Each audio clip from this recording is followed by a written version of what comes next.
The following program is rated TV MAL. It contains strong language and is intended only for mature audiences.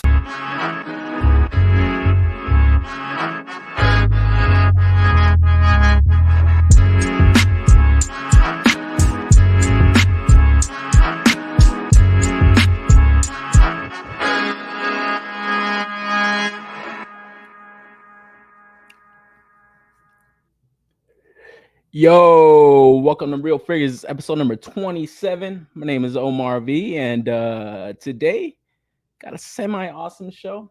Not too much to talk about. It's probably gonna be a fast episode for anyone tuning in. Psych! Oh man, what a week, guys! What a week in toys, man.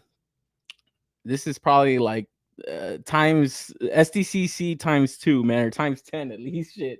Yeah, man, a lot of awesome stuff to talk about today. So yeah, definitely excited to get into the show. As always, I like to go through my pickups first and then to say what's up to the chat and everything. So if you guys are new here, this is definitely going to be your place to kind of wrap up the week in toys and stuff. So we're going to go over a lot of stuff. Obviously, everybody kind of knows about Winter Festival in Shanghai. Bro, China's a country that likes to flex, and boy, did they fucking ever this week, man. So gonna take a look at all the cool stuff that came out of there. A few other things that kind of came across on pre-order and stuff. So we'll get a chance to get a good look at all sorts of things, you know, domestic and import and everything like that in between. But yeah, like I said, I'll go through my pickups. I did get a couple of cool things this week. It's like I always say, I always say that I don't pre-order anymore, but man, some of this stuff you gotta lock up, man. This Jack Simpsons line is probably one of the ones that I'm like constantly pre-ordering, trying to hunt down as much as every time I go to Target, these are like the figures that I'm looking for. Only a couple of waves in so far, but so far every release hasn't been too difficult to find. Shout out to my boy Johnny for the assist on that Bartman. I probably would have still been hunting that one. So yeah, so far I've been able to acquire all the ones that I've been after. And then this Radioactive Man, it did come with this like stand, so you can kind of stand them. It's that first issue and stuff. It's fucking awesome, bro. It's like this figure's just so plain Jane, not a lot going on, but it's just, I don't know, man. I definitely want to build out like a whole Springfield display somewhere, and like these figures are just awesome for the price points. These are a little bit more expensive, but it does have like some kind of play features. It's got like a little light up feature on the chest and stuff. I haven't done all that, but it is funny to get this guy up and atom. That's what I said, motherfucker. And then yo, man, PlayStation Shapes collection, dude. Also been pre-ordering some of these figures. The first one I got so far, it's a little gummy. I guess right here, the homie Jin Sakai holding his mask and stuff. A little gummy, but I don't know, man. Honestly, I think at a $19.99 price point, these would be fucking awesome. This is $30, so you know, I expected a little bit more. Scale wise, I'm not really like that picky on it. It's like a shorter dude. This is like a Mayfex cap and stuff next one, so they're a little short, you know. But I don't know. I wanted to check them out. This is probably gonna be the only one I go in for, even though that alloy. Never played that game. That figure looks great, bro. I've seen a lot of people take pictures of that. And then also got some Marvel Legends in this week. Got a Punisher 2-pack, a War Journal joint. So yeah, it's Frank Castle's off the hook, man. I almost thought I was muted this whole time. It sucks when you don't have anybody like on the show with you. But yeah, as I was saying, this Marvel Legends 2-pack got the Frank Castle. I still haven't taken the Bushwhacker out of that fucking tray. That dude just looks so gross, bro. You guys probably know why. And then also, man, G.I. Joe retro collection, Cobra Commander, dude. Fucking G.I. Joe is the retro collection, bro. Fuck classified, fuck all that shit. I got him right here holding Megatron. So you guys haven't checked out Transformers 1, bro? Go watch that shit. So good, man. And yeah, I'm digging on these retro collection G.I. Joes, man. Awesome classic looks. And yeah, dude with the chromed out visor. That's a high one, guys. You guys got to pick that one up for sure. And like I said, I've been on a little Transformers kick, so I definitely had to go in for one of the lines that I collect is this YOLO Park stuff. So I went in for this Nemesis Prime. I guess this was like an event exclusive, but they got them relatively available on Amazon and stuff. So if you guys are interested, go in there and lock it up. And obviously, this is just like a repaint. You know, this is just like a straight up repaint of Optimus. But it's something about Nemesis Prime that I've always thought was so fucking awesome. And then plus, like I always say, man, if you guys are like into lines, I'm talking about the M Bison, that player 3 or player 4, these are the types of figures you got to collect to help continue lines, you know.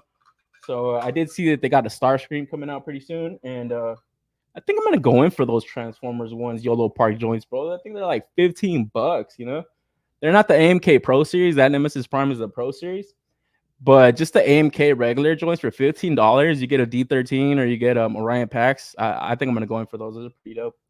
But yo, let me say what's up to the chat. I mean, if you guys ever use StreamYard, the interface is like all weird. You have your brand and stuff.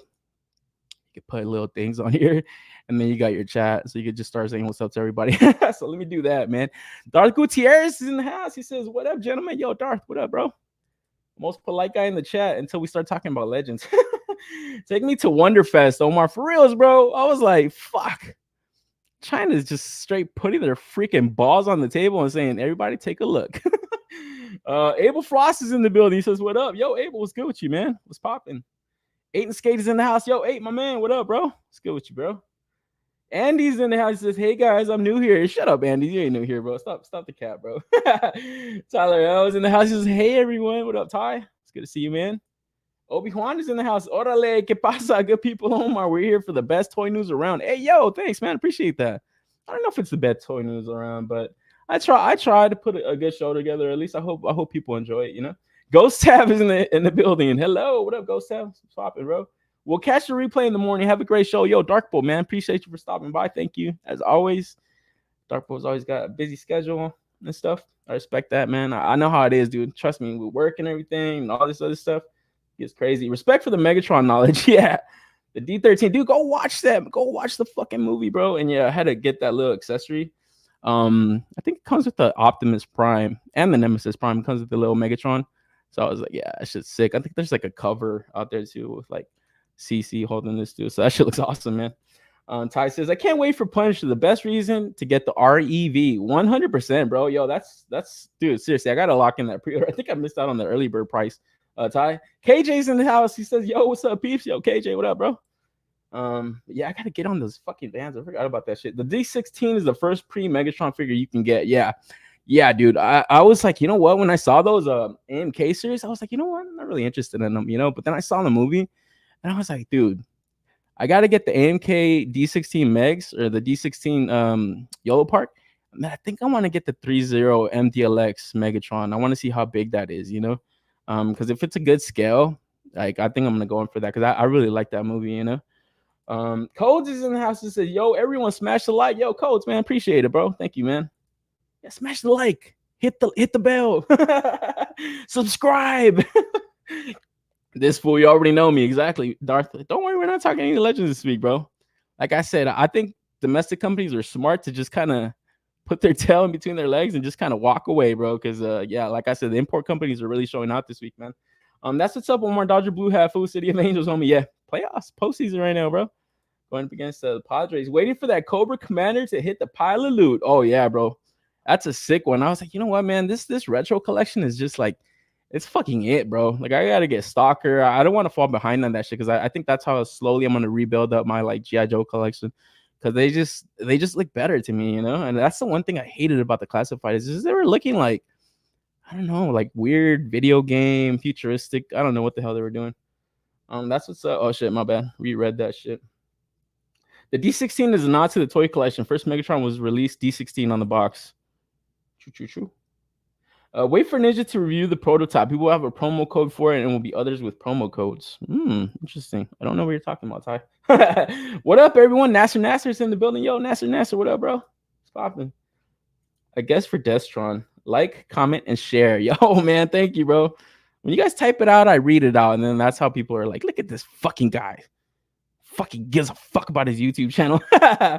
It's kind of corny, dude, but when you do YouTube, you actually do. You start to kind of like really care, like, hey, you know what, you want to grow the channel, you know? It's for a good reason, I guess. So when I hear people say that, it's like, yeah, dude, yeah, just go ahead and drop the like, guys. Come on, it's free. Don't like asking for it, but yeah, it is something that's appreciated all the time, man. So thank you guys. And then like I said, get into the toy news, guys, because like I said, we are gonna cover Wonder Festival. But I did want to talk about a few of these pre-orders that popped open this week. Kind of talked about these figures last week a little bit. And then, yeah, they went live this week. So we get full solicitations, starting off with this Figma Tears of the Kingdom Zelda. And, man, I got to say, man, I realized I haven't played fucking video games in a long time when I saw this figure. And I was just like, who is this chick? I was like, oh wait, that's Zelda. That's how Zelda looks. Dude, fuck me, man. I remember her completely different. I think I remember her with like longer hair. So when I got to look at this design, it's a little bit different from what I'm accustomed to, but nonetheless, it looks fucking great, man. One of the things I really kind of noticed with like Figma Good Smile lately is that like they're really kind of pivoting away. I don't want to say they're pivoting completely away from like the waifus and stuff, but you know, as you guys know, we've taken a look at like all these other companies popping up, Hasuke, Snail Shell, all these other companies bringing the waifu aesthetics, man. And I really like that, like Max Factory, Figma, and all that stuff are like pivoting into like Nintendo properties, man.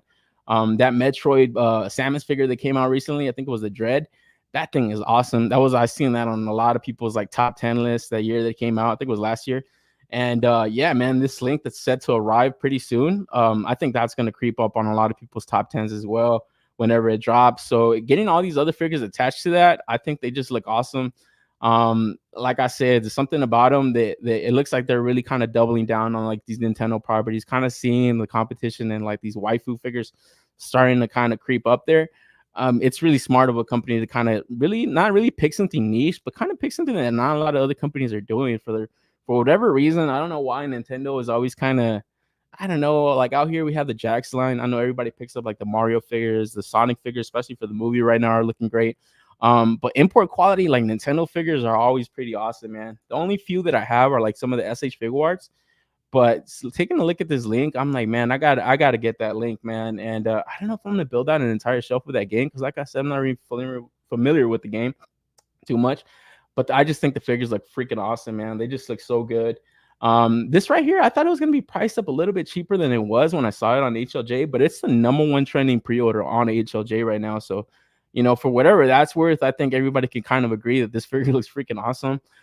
Definitely for like a huge Nintendo fan or anybody that just kind of wants to build out like a little video game shelf, you know. It just has that it just looks like it popped right out of the game, same as the Link, you know. So like I said, I don't think I'm gonna go in for it. The price is around like 70 to 80 bucks from what I saw. So, and that is like on HLJ. So I can imagine this being on BBTS would probably be a little bit more expensive, but just taking a look at the promotional images, I thought it looked great. And yeah, I'll probably be admiring this one from afar. I'm probably not gonna go in for it, but like I said, if I did play the game, this would be an easy cop, like no questions asked. Comes with enough stuff, you know. I like that Master Sword, it's like decaying and stuff, so it's kind of cool.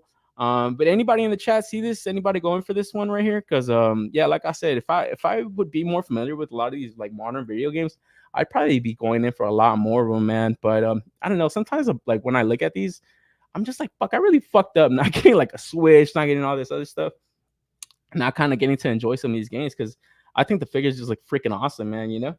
So is anybody going in for this this Zelda right here? Because like I said, I thought it would have been closer to the $60 price point, like the Ganondorf, but from what I saw, it was a little bit more priced up. So not 100% sure that had to do with just the popularity of the character or the essentialness to it, but she would definitely look pretty awesome next to the Link. It's almost like an extra accessory for Link. Your NYC's in the house. What up, NYC? And he says, I always hit the like button, the down like. Oh, god damn it, Ghost Tab. There are people that do that. I don't give a fuck though, you know. People can do whatever they want. Paul Morales is in the house. He says, hello, everybody. Paul, what up, man? It's good to see you, bro. Omar, you're probably thinking of Ocarina of Time. That's the Link in the Zelda I grew up with. Yeah, that's what I'm saying. I think of the last couple of ones that I played was like on the 64, to be honest, bro. Like I've been out of it that long, man. Wonderfest is restricting my wallet. I also already pre-ordered Hot Toys Dr. Doom. Oh, same, bro. I had to go in for that Doom, man. And yeah, like I said last week, it's just we're spread very thin sometimes. So it's like it's good to kind of get just an idea of everything that's coming out, and then you can kind of make up your mind, you know, especially having conversations with people. And that's why I like having this chat, having this show and stuff. It's more for that, you know, to kind of get conversations with people, and all of us can kind of judge different opinions and stuff, and then just kind of formulate our own, you know what I mean? So yeah, let me know if anybody's going in for this. Like I said, I'm already probably gonna pass, but it is a great looking figure, man. So that kind of kicked it off. And then keeping it with this whole video game theme, just about a little over a year ago, 1,000 Toys have put up this image of Halo Reach, and their series beginning now. So they kind of listed off a couple of figures that were going to launch in 2024. And these are all figures that have already gone up for pre-order. And then launching in 2025 starts to round out when these other figures arrive. So I think a lot of the ones that went out in 2024 have already kind of hit people's in stock or whatever. But the other ones that are starting to go up for pre-order now that we've seen the last couple of weeks are gonna be arriving next year. But it is really impressive to see that they've already built out the whole Noble 6 team, because for being such expensive pieces, like I said last week, we talked about, I think it was Cat B2 or B12. It's just such an expensive line to collect, man. But the figures just look so awesome. And here we have the latest pre-order. The one that rounds out the team is a Halo Reach George 052 or 052 Noble 5. So this went up for pre-order also. And even if you pre-order this on sites like HLJ, these prices are up like above 150, 160 range. So like I said, it is cool to build out a whole team, but man, it is definitely going to be an impressive collection to look at just when you look at the totality of them, because all of them have just such unique designs. It wasn't, I couldn't imagine a lot of reuse being used on these figures. So yeah, just kind of getting to look at all the designs through the toys. That's how I got to kind of know about this team. Like I said about the link, I really play a video game, but when I started to learn about this like lore of this Noble 6 squad, man, it kind of really is the same as the link. It kind of really kind of bugged me that I didn't really go in and play some of these video games because they just look so awesome. And this dude being like a heavy weapon specialist guy, like it just looks fucking killer, man. This just looks like something that it's not the Halo I played, that's for damn sure, but it just looks so much better almost. Because like I said, I did grow up with Master Chief. He's the GOAT, you know. But looking at these extra like more beefed up designs, oh man, it's just very tempting to go in for the figures, even though I don't know much about them.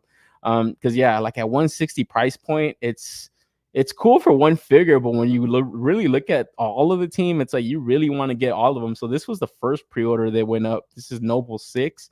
So this is Spartan B312. And yeah, that went up for pre-order a little over a year ago. Here we have Noble 5. No, wait, I don't even remember if this was the first one. I think it was the first one. And then here we have the latest pre-order. This is George 052 or 052. And this one went up a couple of weeks back. This is Noble 4, Emil A239. And yeah, just like I said, taking a look at all the designs, they all look so different, all look so cool. This one I remember talking about on the show. This is June A266, so Noble 3. Next up, we got Noble 2. This is the one we talked about last week. This is Cad B320. And then to round out, we got Carter A259 Noble 1. And yeah, just looking at the final image, this is the promotional images they put up this past week. This is Remember Reach. So very impressive, man. That over a year ago, they announced that they were going to do this line. And in 1 year's time, they've shown off all the figures. They got them all prototype, all gone up for pre-order. And I believe 3 have already hit in stock. So the pre-orders is selling now, man. It actually impresses me a lot that even on BBTS, where these are pricing up above $200, pre-orders are drawing up. So it's just it's something that I definitely want to learn about. But like I said, I think we talked about I forget the name of the sniper dude. I think his name was June. Yeah, when we talked about this guy, that's when I was just like, man, it'd be so cool to kind of get a movie of all of this to kind of get to really enjoy it for the people that didn't play the game. Because I don't know, I guess I could just go back and play the video game, but you know, I don't even have the system that this is on. But like I said, just the designs and just a little bit of the back lore that I got to learn about, it just sounds so interesting. And the designs, like I said, are something that really intrigued me. Especially this dude right here, Emil Noble 4. He just looks so fucking badass. It's like you always have to have that fucking just rough and rugged type guy that's like gives no fucks, and you can tell this guy's definitely the one, man. So yeah, anybody going in for this George Noble 5 figure? Because yeah, this is the one that we're talking about this week. It did go up for pre-order, and like I said, not a freaking small price point, man. This thing is above 150, 160 range, but they just look freaking awesome, man. So I don't know. And definitely not something I'm ever gonna go in for, but they just look hella fucking dope. Must cop for me. Yep, my wallet hurts, but whatever. I skipped the Jazzwares joint, so I'll enjoy these. Yeah, I know. We talked about that last week, right, Cobra? Where I was kind of asking if you were going in for all of them. That's awesome, man. You know, and like I said, I have seen those Jazzwares, and I remember when I seen them, I didn't know anything about them. The same as this, and it wasn't something that I like was intrigued to go in and learn about. But once I started seeing these 1000 toys, that's when I was like, yo, what is this team? What is these? Like, what are these characters? Like, are all they from the same game? And then when I found out they were on the same squad, I was like, damn, that's fucking awesome, you know? Because yeah, like I said, just individually, they look like awesome figures, man. But in the totality in one squad, like, dude, it'll be such a killer fucking display, killer shelf, man. So that's awesome, Abel. My man Wavy's in the house. He says, gang, gang, gang. What up, Wavy? It's cracking, bro. Wavy Crockett. I always like my dude's names. He always got the funniest names. It should honestly come with a lot more for those damn price points. Yeah, right. That's what I'm saying, man. Whenever I've been this close to freaking pull the trigger on the Master Chief, I'm just like, dude, like what is it that's making this so damn pricey, man? Because yeah, just looking at all the solicitations, this one comes with a fair amount, and yeah, they don't come with too little, but I mean, it's just a lot of hands, and obviously their main weapons, man. But I think they're really just kind of having an upcharge just because of the original sculpts on a lot of them, because it does, like I said, it doesn't look like you get reuse on much. Them being bigger bodies and just different armor types, it just, weapon types also. It doesn't really allow for too much reuse. I'm even looking at like some of the simple stuff like their knees and stuff. Yeah, these guys have like same kind of knees, but a lot of them are just very different. So I think that's what they kind of had to fall back on. But like I said, man, it is fucking cool that they kind of finished out this whole squad right here relatively fast. So I think by this time next year, you should already have a full shelf. And then let's see what they jump into next. Do they make any of the bad guys? Are there any cool bad guy designs and stuff? That'd be interesting to see, man.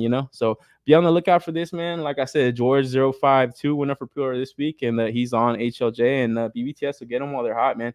And keeping it with video games, looks like McFarlane's making Street Fighter, man. We got this M. Bison.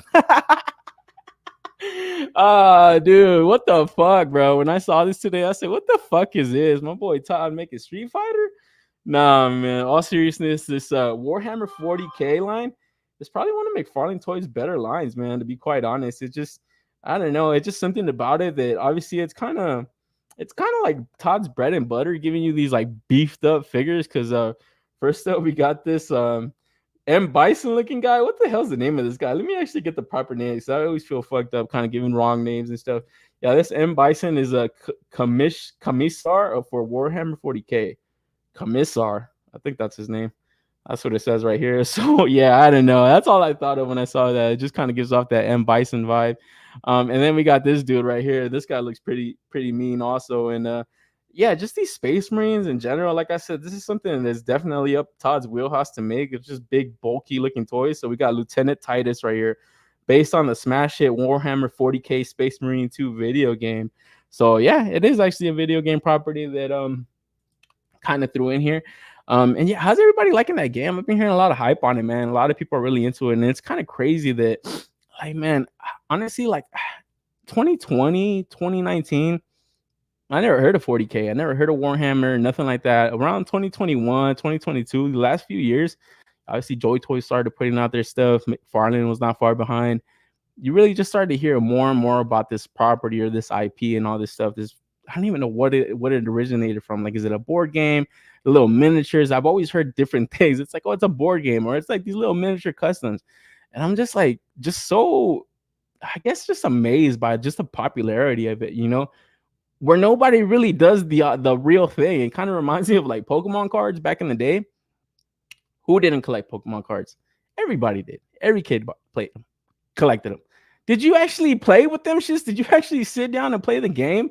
Very fucking few people did, So now that I hear there's a video game, it's like, okay, it gets a new group of fans into the story of it.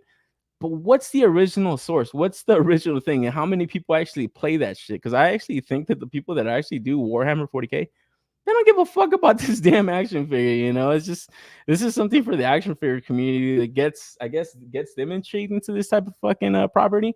Because like I said, I had never heard about it too much. I think I heard about it one time, and that was it. And that was like going into like a little hobby store, you know what I mean? And it wasn't much after that. So I was kind of impressed by just the amount of people that really dig on it. But like I said, it is something that's up Todd's wheelhouse as far as the design of the characters go, because they're just these big, bulky, beefy looking toys. Obviously got a lot of detail. They look really gritty. So it's just something that I always imagine Todd doing. And it's cool to see that, yeah, he is kind of showing a lot of love to this, because from what I understand, this is probably, like I said, one of his better lines in totality, man. That includes DC Multiverse and his Spawn line also. It just, I don't know. He must really like it. And then obviously the popularity of this whole franchise is growing every day. So I'm sure the figures are selling well. So I'm pretty sure they're going to continue to pump out figures, Has anybody gone in for any of the McFarlane stuff? Because I know, shout out to my man, Fighting Codenames just sliding in. For the Emperor, Omar, yeah. I know he's big into the Joy Toy stuff, man. Shout out to him. That's the only Joy Toy, or this is the only Warhammer figure that I want. It's thanks to Codenames. He actually sent it out to me, man. So I still have that. I got to mess around with it. It was like a Blood Angel.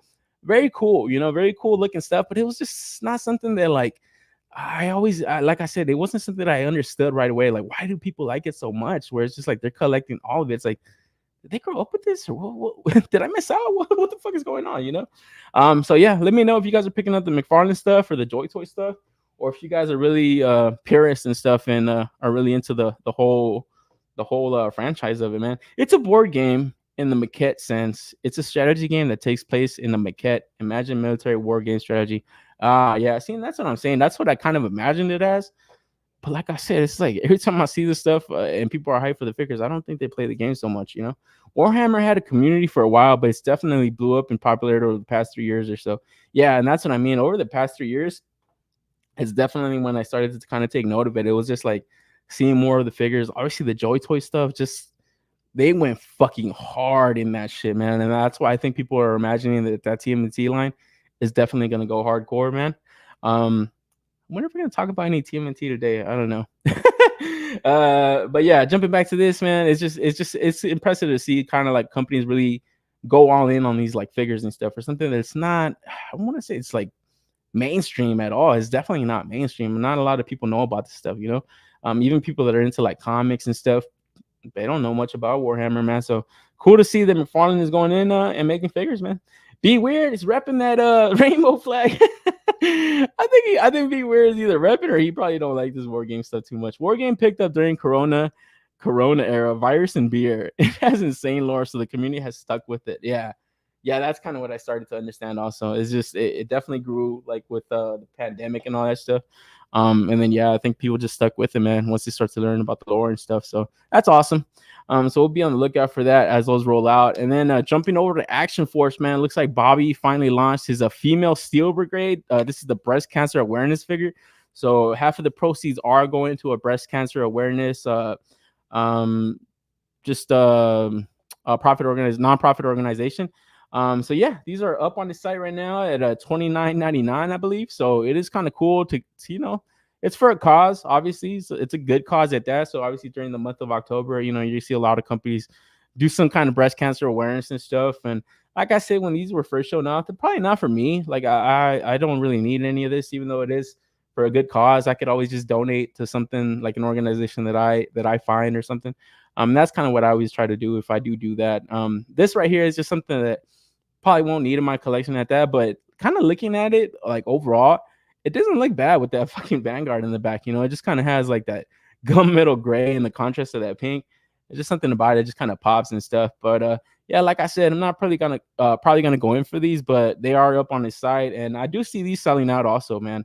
A lot of people are hot on that pink Vanguard right now. There's only like 35 of them in circulation. I think he's keeping 15 for close friends, and there are already a few of them that are selling out. So I didn't think it was going to be as popular as it was.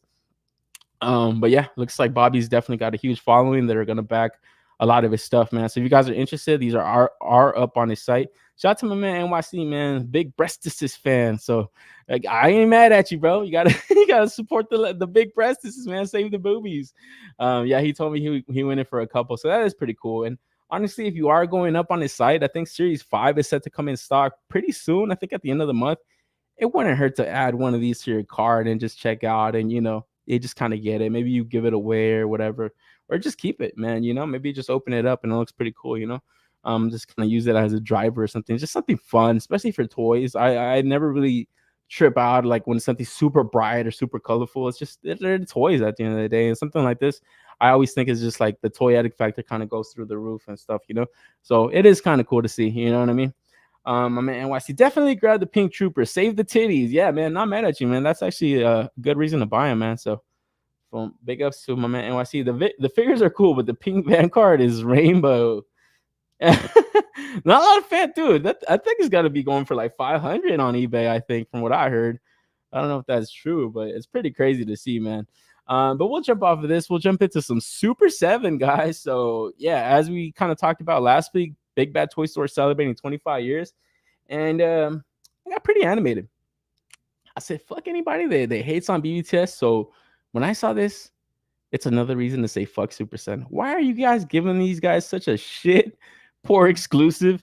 Because here we have the V2 Storm Shadow, and I gotta say, man, dude, I'm already not gonna buy this, but like for the life of me, the people that are in for this line, even they can't understand why they can't ever get some accurate shit, man. You guys are familiar with the V2 Storm Shadow? This motherfucker needs a hood. He has to have his hood.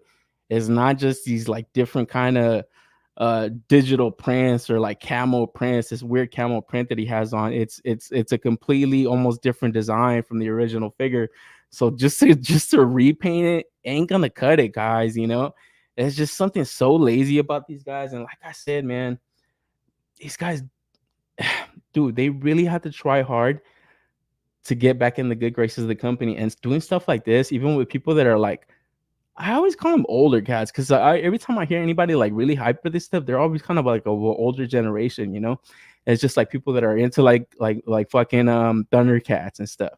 A lot of these older guys and GI Joe, obviously. So when you see something that's like more classic, cartoon inspired, even though this is kind of a weird thing, it's like cartoon inspired, figure inspired. It's just a mess. It's just a complete fucking mess. And like I said, man, it just sucks that this is what Big Bad Toy Store's got to get. Because yeah, this being up the exclusive that they're putting up for the Big Bad Toy Store 25-year anniversary, big news coming out of Super 7 is that, sorry to inform you that the pre-order for the Dungeons and Dragons Vecna Ultimates figure has been canceled. Unfortunately, the requirements for this release going into production were not met. And that to me is just insane, guys, where these guys always used to have 5-figure waves. 5-figure waves, 4-figure waves. That's $55 a piece, not including shipping, not including taxes. Now they can't even get a fucking 1-figure wave off the ground. And that's just insane to me. You know what I mean? It's just insane to me. But it just looks like the tide has finally turned against Super 7, man. I used to always hear people defend this company. Oh, you don't like it, don't buy it. If you've never picked up a Super 7, you should have an opinion on them. It was just the most ridiculous stuff that you would hear about this company. So it's just like now I think even the people that are like shill for this stuff, even they can't get the shit over into production, because it's just I think, like I said, they've just burned too many bridges. They've just done things so poorly all around, up and down, that like I said, they can't even get a 1-figure wave off the ground, you know. So it's pretty crazy, this being one of their bigger reveals during STCC.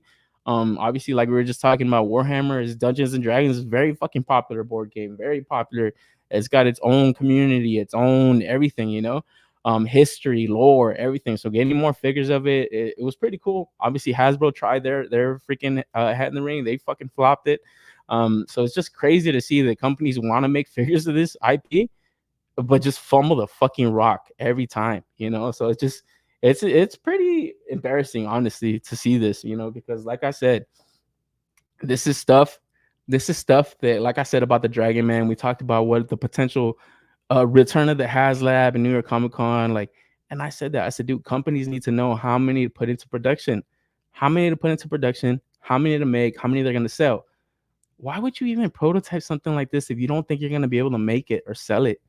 It's just, it boggles my mind, you know. But it just shows how out of the fucking loop they are, and the people that they were getting are starting to wake up to their bullshit, man. And it has to do a lot with a lot of the stuff that they should have been easy money. The looseness on the TMNT figures, the fucking lack of silver on the Silverhawks. You were fucking screwing over the people that were going in for your shit. It's just insane, guys. Well, I every time I see this, it boggles my mind to think that a company could be run so poorly, you know. But they lock up so many cool things. It should be easy money for these guys. Look at how many toys get made all the time. What the fuck did I just show off today? What the fuck? Like, this was $30. Like, you know what I mean? It's just something about these guys. It just they every time I see them, I just want them to fuck up. Like, seriously, I don't know what it is, and I'm not the only one, you know, obviously. So it sucks, man. But yeah, we'll wait to see the future of the company, and if more stuff gets canceled from them, man. So I don't know. Super 7 doing a support dyslexia Storm Shadow. Yeah, it's just kind of crazy, man. You know, it's kind of crazy to see this, because like I said, this is something that it should be easy. All that you have to really do is tool up like a fucking hood, you probably already have that tooled up from previous figures, man. So it's not crazy to just add this into that. He's got a camel toe. Oh, man. Oh, you're right. Oh, that's fucking terrible, bro. That's so terrible. Storm Shadow's cosplaying as an action figure. Yeah, this is just talk about subpar. Like this looks like a fucking sized up reaction figure. Just looks so awkward, and it's just like they even get this good photographer, the Big Bad Toy Store, to like photograph this stuff. And like I was like looking at the behind the scenes of this shot right here, and it's just like this is the best he can do. And it's a good photo, but this is like literally the best he can do. It's like you can't do shit with these fucking figures. You can just pose them up awkwardly and just in a cool angle, bam, snap the pic. That's it. Call it a day, you know. So, man, it sucks to see, man. But whatever, you know, people that are in for it are gonna continue to be in for it, man. My man, Future Rick is in the house. He said, "Yo, what's up? Just watching the Dodgers down 3-1. Fuck, gutted, bro. Goody." What? Be weird. Super 7 is shady and gay. Darth. Don't like it, don't buy it has never worked. You don't go to a restaurant and they tell you that. Exact fucking right, bro. That was like the main thing, especially the Engine of Vengeance. Don't like it, don't buy it. Okay, I'm not gonna buy it, but I'm gonna tell you why I'm not gonna buy it, asshole. That's what the part they didn't like is that people talked about it. Oh, you don't like it, don't buy it. We don't want to hear about it. You're turning people off. It's like, dude, every time I would hear that, it's like you're turning people off. Dude, some of the people that are the biggest shows have the biggest channels. It's like, you mean to tell me that people that the tens of thousands of people that you got aren't listening to you and they're listening to some other guy that has way less than you? How does that make any sense? You should be able to debate both sides, you know, and then the people fucking choose, you know. So I think more people are starting, like I said, starting to wake up to a lot of this nonsense that Super 7 puts together.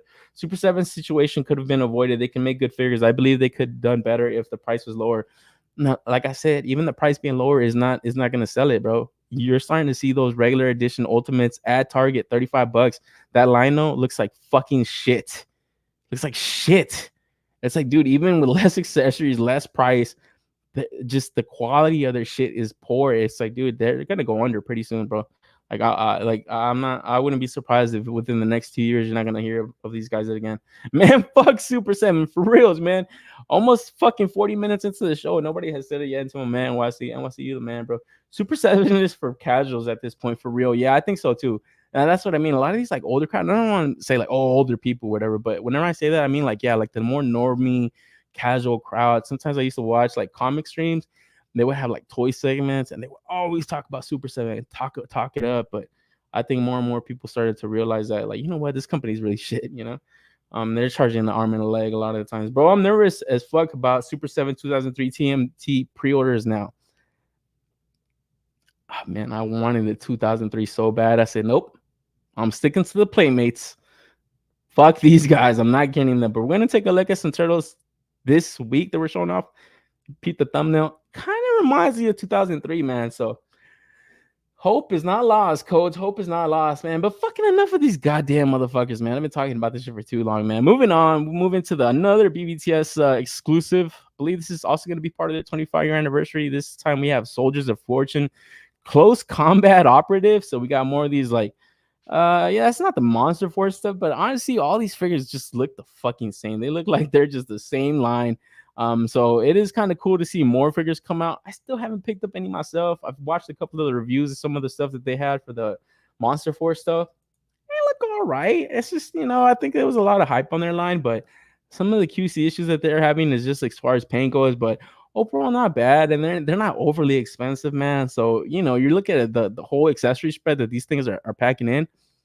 You could buy a couple of these and get multiple looks, multiple uses and stuff like that. And like I said, this kind of fits under the same monster aesthetic, you know. And like I said about a couple of the figures we talked about last week, especially around this time of the year, it's just you get the spooky factor, the scary stuff, you know, monster toyetic factors going through, you know, through figures and stuff. So I think a figure line like this is pretty cool. So yeah, this is probably one that, like I said, we always just get renders of these companies, so it's not something I'm running a pre-order. But if I do see them in stock and, you know, I happen to be on BBTS, I do want to kind of pick up a couple just to see what's up with them, man, you know. So I don't know. NECA will eventually get around to 2003. Fuck NECA. They should have got it already. Where are the turtles? My man, Easy Toy Hunters, bro. I said turtles one time, and my man is like Batman when he sees a bat signal. I tried a Super 7 TMNT figure. I put it next to NECA, and it's embarrassing. Yeah, like I said, I've only picked up the NECA TMNT Super 7 Ultimates. It was only like a few of the old Super 7 Ultimate figures that I own. And that Donnie, that last one, I think he was the last one. Fucking, oh man, I was just so glad to just finish out the brothers. Because it was just, that was it. It's like they got worse as the line progressed. It was just so odd. And yeah, I was like, man, you know what? Pump the brakes. I don't want to get any more of these figures, any more of this line. I was like, nah, that should, and like I said, that should have been easy money. Just a retro vintage line, beefed up. Man, that's like money, bro. You got people like my man AZ, bro. They'll buy anything. What up, everyone? Just got here. Buy anything, TMNT. You're dropping the ball on these guys. My Jolly Toy Turtles have officially started crossing overseas today and finally have cleared all the China customs. Shout out to Codes, man. Yeah, I know we were talking about that last week, dude. You said you had them on AliExpress, right? That's sick, man. That's Wish Deadpool. Oh, fuck. Fuck, I cannot see it, bro. You're right. Oh, man. Oh, dude. Why did I not see that, bro? Fuck. Dude, you're fucking right, bro. I mean, that's actually kind of cool now. I don't know if that's a bad thing or a good thing now. Fuck. That's so true, bro. Fucking hell. You can never go wrong with black and red.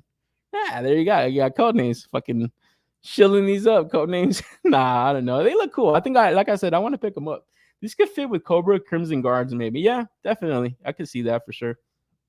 It's a Soldier of Fortune and not to Deadpool. Yeah, that's what this guy said, to Wish Deadpool. Fuck, can I see that? Yep, jumped off Super 7 TMNT a long time ago. Exactly, man. Exactly, bro. It's like you can't even sell to the Turtle Bros, guys. That's a miss all around, you know. So yeah, jumping back to this though, like I said, this does kind of fit this whole monster theme, man. I could definitely see somebody army building these and fighting out against this next figure we want to talk about, man. Because next still we got the Doc Nocturnal, the monster who wants monsters, Mezco RumbleCon 2024 exclusive. And man, dude, a figure that was really anticipated ever since SDCC, man. I think that was the first time we got to take a look at this thing. And like I said, when we were looking at the figures and all the stuff that was going on in San Diego, this figure and that whole area didn't really seem like it was getting a lot of attention. I think a lot of people always kind of flocked to like the Hasbro areas and stuff.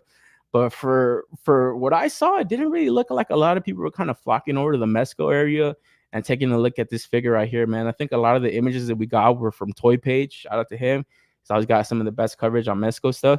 So we got to take a look at this and the Tangerine figure. But this right here was one that out of all the stuff that was showing off in SCCC, it was really like a showstopper, you know?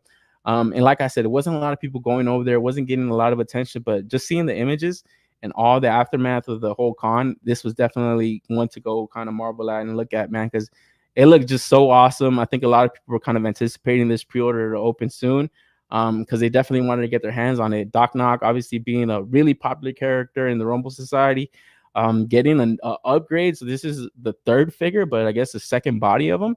And yeah, dude, getting a look at some of the reviews that popped open this week. Shout out to D Amazing. He had a review. He was kind of doing comparisons with the previous one. It just looks so beefed up. It looks like he finally grew up and shit and grew into his fucking clothes. It just looks hella awesome, man. Looking at the promotional images, obviously you could kind of mix and match them with these different Rumble Society characters. And it works so well with everything, man. Because like I said, we were just talking about this Wish Deadpool. You know, I could definitely see this guy fighting an army of these guys. Anything in the Monster Force, you know, mixed lines, anything in the Mezco Rumble Society, you could just blend it in there. It just looks so awesome. It's just a standout character that I had to go in for it, man. And then now talking about the pre-order, man, I'm so fucking stupid, bro. I always say, I'm going to save money. I'm going to save money, save money, save money, save money. Don't want to pre-order too much. Don't want to buy too much. What do? I pre-ordered 2 of these. I was like, bro, don't think, just buy this shit. Buy 2. They look fucking awesome. I said, there's no limit. Buy 2, bro. Buy 2. But you know what, man? The more I grow this channel, I do want to continue to give away. I haven't done a giveaway in a long time, guys, but trust me, man, I got them up here. I do owe you guys one. I did reach 100 subs not too long ago. I'm going to just stack up a couple of cool figures, man, and definitely always be active in this chat. You fucking never know, guys. you never know when there's gonna be a giveaway, man. So that's kind of the reason that I always kind of do stuff like this. Sometimes I buy extra stuff. I want to, like I said, I want to like give back to the people that watch this show, man. And this is what figured that I was just like, you know what? There's gonna be people that missed out.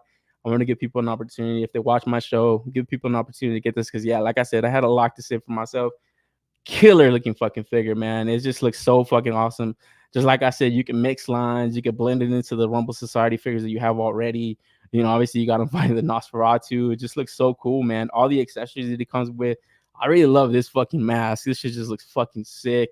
So it just looks awesome, man. You like I said, you get multiple looks.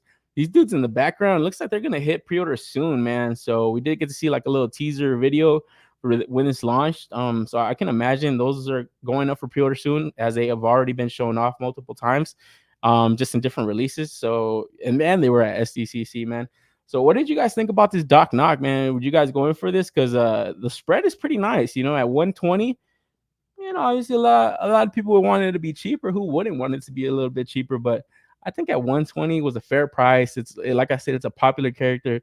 It wasn't a bitch to acquire either. This thing didn't sell out in 5 minutes, you know. So that was lovely. I hate fucking just like going in there and just being fucking anxious and nervous and stuff that I'm gonna miss out. So it was pretty cool to just kind of look at it and get a fair time to check out and stuff. Like I said, I went, added an extra one. Then I went and go look at exactly what I bought. That's usually the process, you know. So what did you guys think about it, man? Did you guys go in for this Doc now? Because like I said, the spread is nice. It comes with a fucking shit ton of accessories that give you different looks. It just looks so awesome, man. So I don't know. Doc Knock, goodness, awesome black and red segue, Omar. Yeah, you like that, right? I was like, man, this shit should be Monster Force, the monster who wants monsters. Man, Andy's rolling his fucking eyes. Andy's, bro, you didn't get this Doc Knock? Tell me you did, man. These would be a good for troop building. Oh yeah, he's talking about that Soldiers of Fortune. Unavailable tub. Unlive tub. My man Ro was in the house. It's fucking me up. Glad Doc Knock don't come with the chamber and car, but hope they release those at some point. Yeah, right. Everybody kind of wanted that. I want that Butler fucking Toad thing. That shit looks sick. And I thought that would have came in with it. But now that we're starting to look at like these guys that are in like these solicitations and stuff, I think they're gonna have like some kind of pack or something, you know. Maybe these guys in a 2-pack and then maybe like an accessory pack, like a Doc Knock accessory pack. And then, like I said, man, you guys go on the NECA site. I don't know if it's still available on there, but they had like this Universal Monsters, like fucking Frankenstein monster maker thing, and it lights up. This shit would look fucking sick right next to that. It just looks so awesome, you know. So definitely people that build out dials to this stuff, and it'll just look cool, you know, in the display somewhere, man. You know, you get a lot of use out of this figure, like I said, because you can mix lines and stuff. Too much shit is out, bro. Yeah, I agree. Dude knocking off the whole figure obscure line. Doc Knock is legit. Yeah, exactly. You can mix it in there. It just looks fucking awesome, man, you know. Omar Def blesses. Yeah, like I said, I want to pay back. I want to pay it forward, man. I always appreciate everybody. I got 2, Omar. You need 1. Bro, I gotta get 2, bro. Gotta get 2 all the time. 100,000 subs, Doc Knock giveaway. Yo, Codename's calling it, bro. It's gonna be like fucking 10 years later. All right, guys, I promise you guys. Oh man, it's gonna be like a whole new different chat and stuff. Got one, my man April got him. Yeah, my first Doc Knock. I'm hyped for it. Oh, right on, B-word. Yeah, you're gonna get down with this shit, bro. I've seen you a couple of times on the Mezco shout outs and stuff. I think you'll be able to take awesome shot, B-word. Mezco's not my cup of tea. Oh, very fair point, Darth. It's not everybody's, you know. It's like I said, even myself, I usually just like to buy some of the Rumble Society stuff, but a lot of the times the whole aesthetic the Mezco brings is not really my cup of tea so much either. A lot of the times 120 seems fair for this. Yeah, it seems fair. I couldn't argue with the price, you know. Omar, as long as the giveaway is 200 plus figures, haha, yeah. So be this Doc Knock and then 2 Super 7 Ultimates. I don't know. Oh man, my man Slink looks dope, but had to pass. Oh, come on, Slink. Stick around for the giveaway, bro. 100,000 is just right around the corner. Doc Knock is Mezco's best original character. You think so? I think so too, man. I remember talking to Johnny Number 5 a while back about that. I was like, it's got to be their best character, right? Like you would think Gomez and stuff, but man, he got played out so much. This dude's always been one that, yeah, he's definitely been a fan favorite. And now to get like a 2.0 version of him, like shit, man, he's definitely gonna kick it into overdrive for them, man. I mean, I really get a kick of that. So yeah, if you guys were interested, it did go on waitlist, so it might convert. Knowing that it was kind of an open pre-order for the most part. I can imagine a lot of these converting, man, when it ships out 6 to 8 weeks from now, man. So go on the Mezco side if you're on the fence on it. Maybe just lock in the waitlist, and yeah, hopefully that converts for you. If not, stick around for that giveaway. Doc Knock over Gomez, and I have 7 Gomez's. Yeah, yeah, bro. Yeah, I think so. Like Codename is saying, I think you guys are right. I think it just has like more of a fan favorite factor to it because he just looks so fucking badass, bro. Like seriously, he just looks so fucking badass. His little lore. He's been in multiple comics and stuff. So yeah, it's definitely a fan favorite. And yeah, I'm excited to get this version of him too. I mean, yeah, like I said, a comic book, so you get exclusive 48-page magazine format comic. That's sick. And you definitely see some cool stuff in that. I always love that they include this stuff. It's just it gives you a little bit of lore, but like I said, they're not like, oh, we gotta stick to the lore. We gotta write out 10 comic books before we put out a figure and all this other crap. Who cares? It's a cool character. Look, like I said, you blended in with multiple lines. He's fighting Nosferatu. Is that canon in the lore of the fucking character? Who gives a fuck? Seriously, I trip out when I hear Kickstarter is like they spend more time on the fucking lore. It's just it's ridiculous, man. So I think Mezco's doing good so far with their stuff, man. So yeah, here's seeing what's around the corner for the RumbleCon in a couple of weeks, man. Probably gonna be more stuff that opens our wallets up. It might be Mezco Star Wars, guys. Oh man, when I saw this, I said, "Fuck! What the hell happened to the Mezco Star Wars rumor, man?" I said, "What happened?" And I said, "Did these guys steal their molds and steal their stuff?" Because next up, we got this Galactic Hunter third-party Boba Fett figure from Play 112, and man, the only other time I've seen a figure from these guys, I thought it was like the future of Star Wars action figures. I thought it was that hyped. It was that fucking third party Darth Maul, and I said, man, this is fucking it. I'm gonna be all in on this line. Ask me if I got that Darth Maul. I didn't, guys. I didn't get it, man. I actually kind of waited around for a couple of reviews. And it wasn't bad, but it wasn't great, and it kind of was just exactly what I kind of imagined it would be. It was funny too, because I remember like the big thing on that Darth Maul was like, the fucking ankles suck, they don't fucking work. I said, so it is a Mezco. I said, so it is a fucking Mezco Darth Maul. Oh man, I just thought it was so funny. And then yeah, going to this figure, it just has that Mezco aesthetic, man. And this is something that if Mezco ever did do Star Wars, I can't imagine it being too far away from this.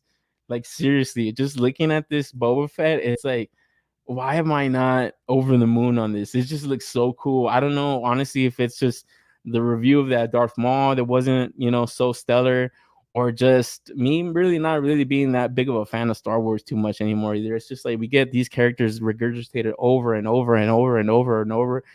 Now that we get like a soft goods version of them, it almost doesn't do anything, it's just kind of almost like an unnecessary purchase for me when I look at this stuff, because it's like I got a Mayfex, I got a Hasbro. It's like, man, if Mezco ever did it, maybe the officialness and being that type of person, like, bougie collector, I want to get the real one.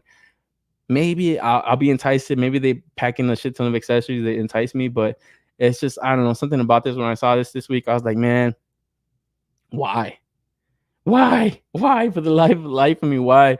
But at the same time, like I said, this is what I imagine the soft goods Star Wars figure to look like. It doesn't look bad. Like I don't think anybody can really say it looks bad, really. Like I think it looks pretty cool, It's just something that, like I said, I don't know why I'm not like running to pre-order this. The same thing that I thought about the Darth Maul. I said, oh man, I'm gonna run to pre-order this, and I said, wait, hold on.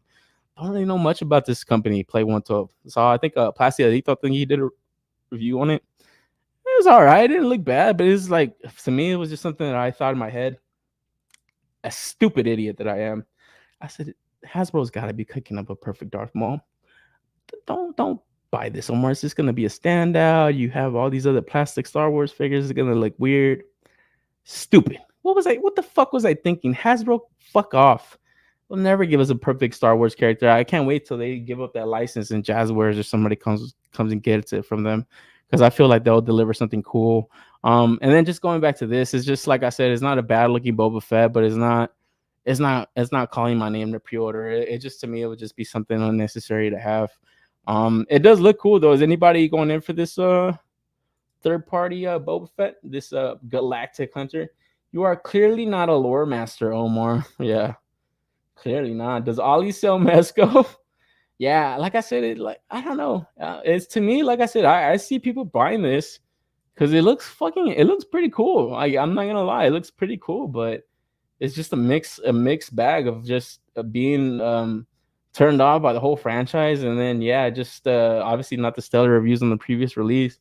Not really hearing too much about it either. After that Darth Maul came out, has anybody seen pictures of that shit recently? In the last month, the last year, or however long ago that came out? I haven't seen anything of it, like, at all, you know? And then I think this is the same company that's doing that Luke Skywalker also, where he just has that crazy face, like he's gonna slap somebody and shit. I think this is the same company, so I don't know. You know, it's a weird collection now that I'm looking at. It's like, is this Mezco Star Wars? Is this what it would have looked like? Because then it's just like, if it is, then good thing they didn't go down the fucking the line and start making the figures. So I don't think it would have got pre-ordered that heavy, and I think it would have been a very expensive license, man. So it is pretty smart of these guys to just third party this shit, because I don't think there's any other way that we'll ever get soft goods figures like this, unless it's Mezco, and I don't see them going in getting that license. Considering all the poor decisions that Disney has made over the last few years, like I said, it's not easy to sell these fucking toys, man. It's not anymore. This normally would have been printing money. You wouldn't have to work so hard to fucking sell Star Wars, but the last few years have been fucking rough, you know? So I don't know. I thought Ollie's was official Star Wars seller in the US. My man Ghost Tab going in. I saw 17 Darth Vader, A New Hope Hasbro on Peg today. Yeah, dude. That shit is just bloodying my Target also. It's like, fuck. It's just, oh man. And that's like that's the number one selling figure, bro, for all Star Wars is Darth Vader, Boba Fett, Darth Vader, Boba Fett. The Boba Fetts, dude, there was a bin at Ollie's. I think the Boba Fetts were $1, bro. $1 I'm not even kidding. I posted that in the disc. $1 for a fucking Hasbro Boba Fett. That's insane, dude. Like, that's insane. And you can't just say that, oh, that's all production. They overproduced. No, dude. There's no new fans coming into this. And the old fans already have their figures. They already have a lot of their stuff, you know? Obviously, we get reissues of previous lines. We're going to take a look at some right now. Previous lines that people probably didn't get an opportunity to get. They're going in for them. Okay, that's fine. You don't see any more new Rey figures. You don't see any fucking Kylo Ren figures. I'm not going to buy them. You're definitely not going to see any more fucking Acolyte figures. You know what I'm saying?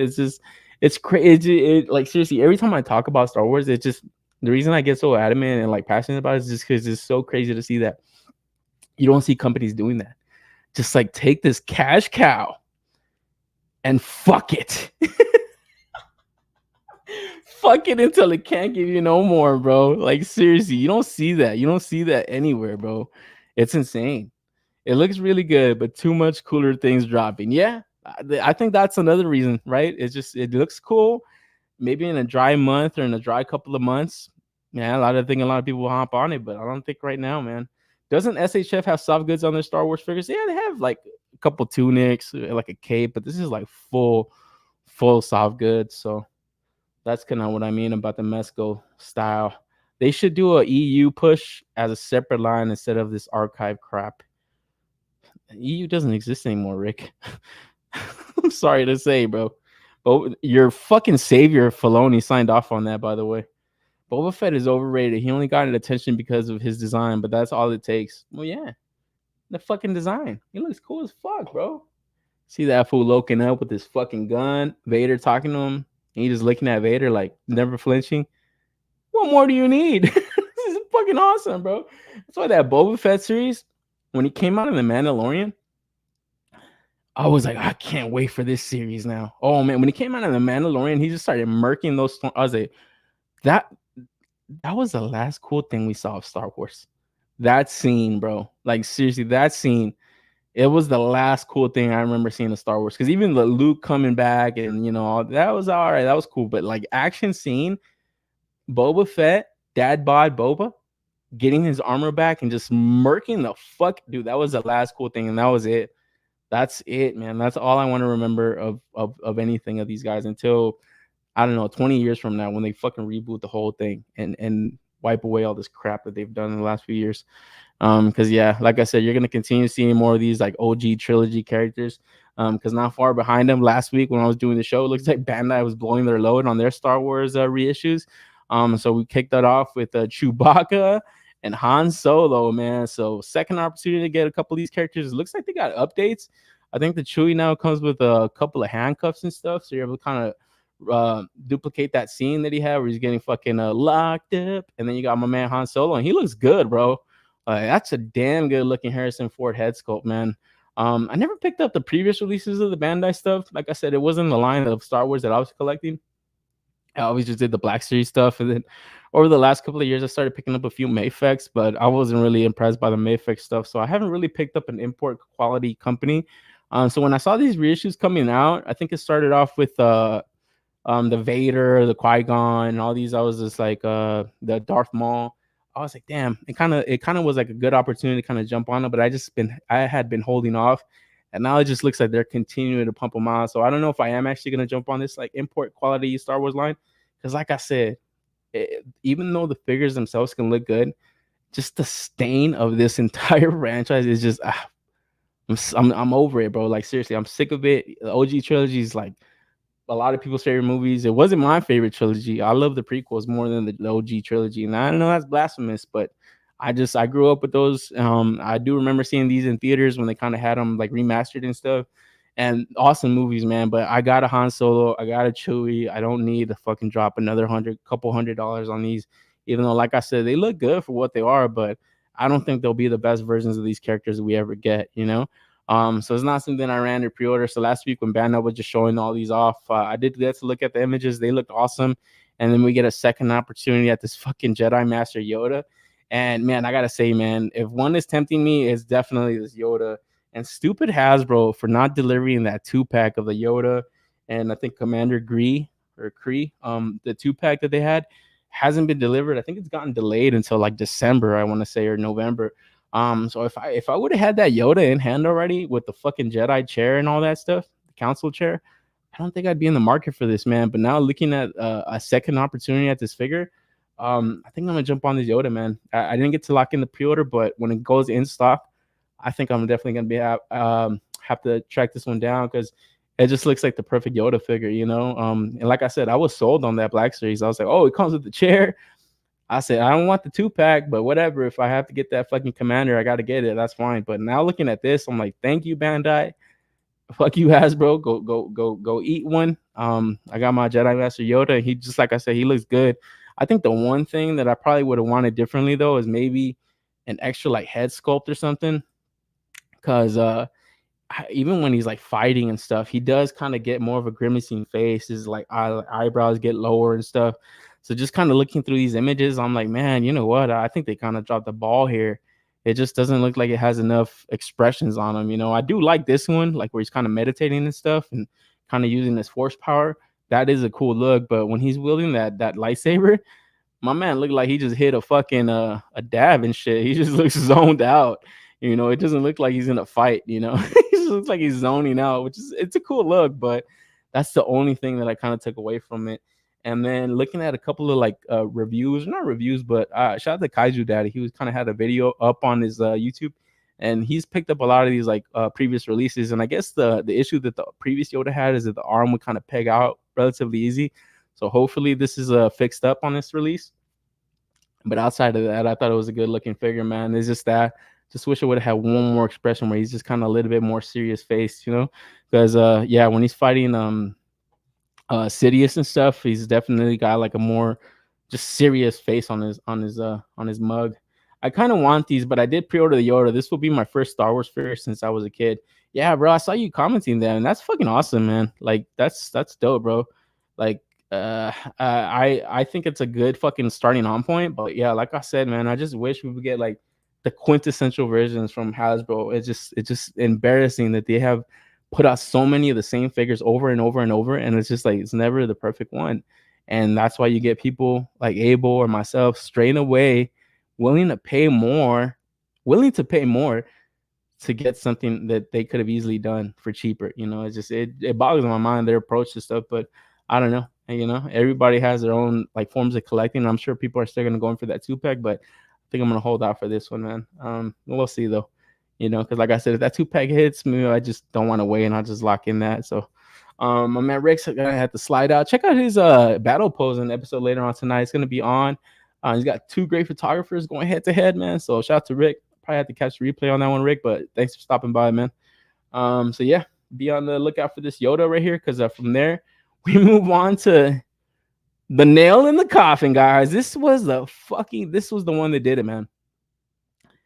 This was all right, Omar. All that shit that you remember as a kid, wave by to it, man. It's gone. It's gone for good, bro. R.I.P. Star Wars. Because next up we got this Ahsoka series, Anakin. And fuck me, I don't know who the fuck this is, bro. Like, this just looks fucking awful. And when I first seen the solicitations on Tamashi's Instagram, I said, oh hell yeah, Revenge of the Sith Anakin. I said, wait a minute, why does he have this head sculpt? This one on the right especially. And I said, oh fuck me, bro, this is not Revenge of the Sith. This is this god awful series. No. Was just like, no. Oh man, I was like Anakin in that scene where he's like burning alive. I hate you.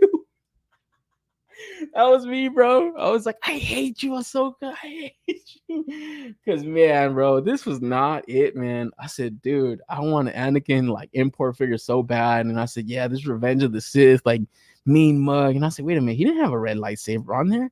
Why does this look different? Why does this look weird? And I said, wait a minute, why has he got a blue one here? Wait a minute, what the fuck is going on? Man, what a miss. What a fucking miss, dude. I instantly had to fucking fucking buy this shit, because I was ready to lock this pre-order up, and I said, nope, not buying this shit. This is fucking ass. And like I said, this was the nail in the coffin for me, man. This is the series that did it all for me, because even in this scene, I was like watching people talk, oh my god, that was so fucking cool. His lightsaber was turning back and forth, red and blue. Oh my god, he Vadered. Oh my god, he Vadered. What the hell happened in this scene? Did she die? Was this a dream? Was she alive? Was she drowning? What the fuck happened? It's so stupid, man.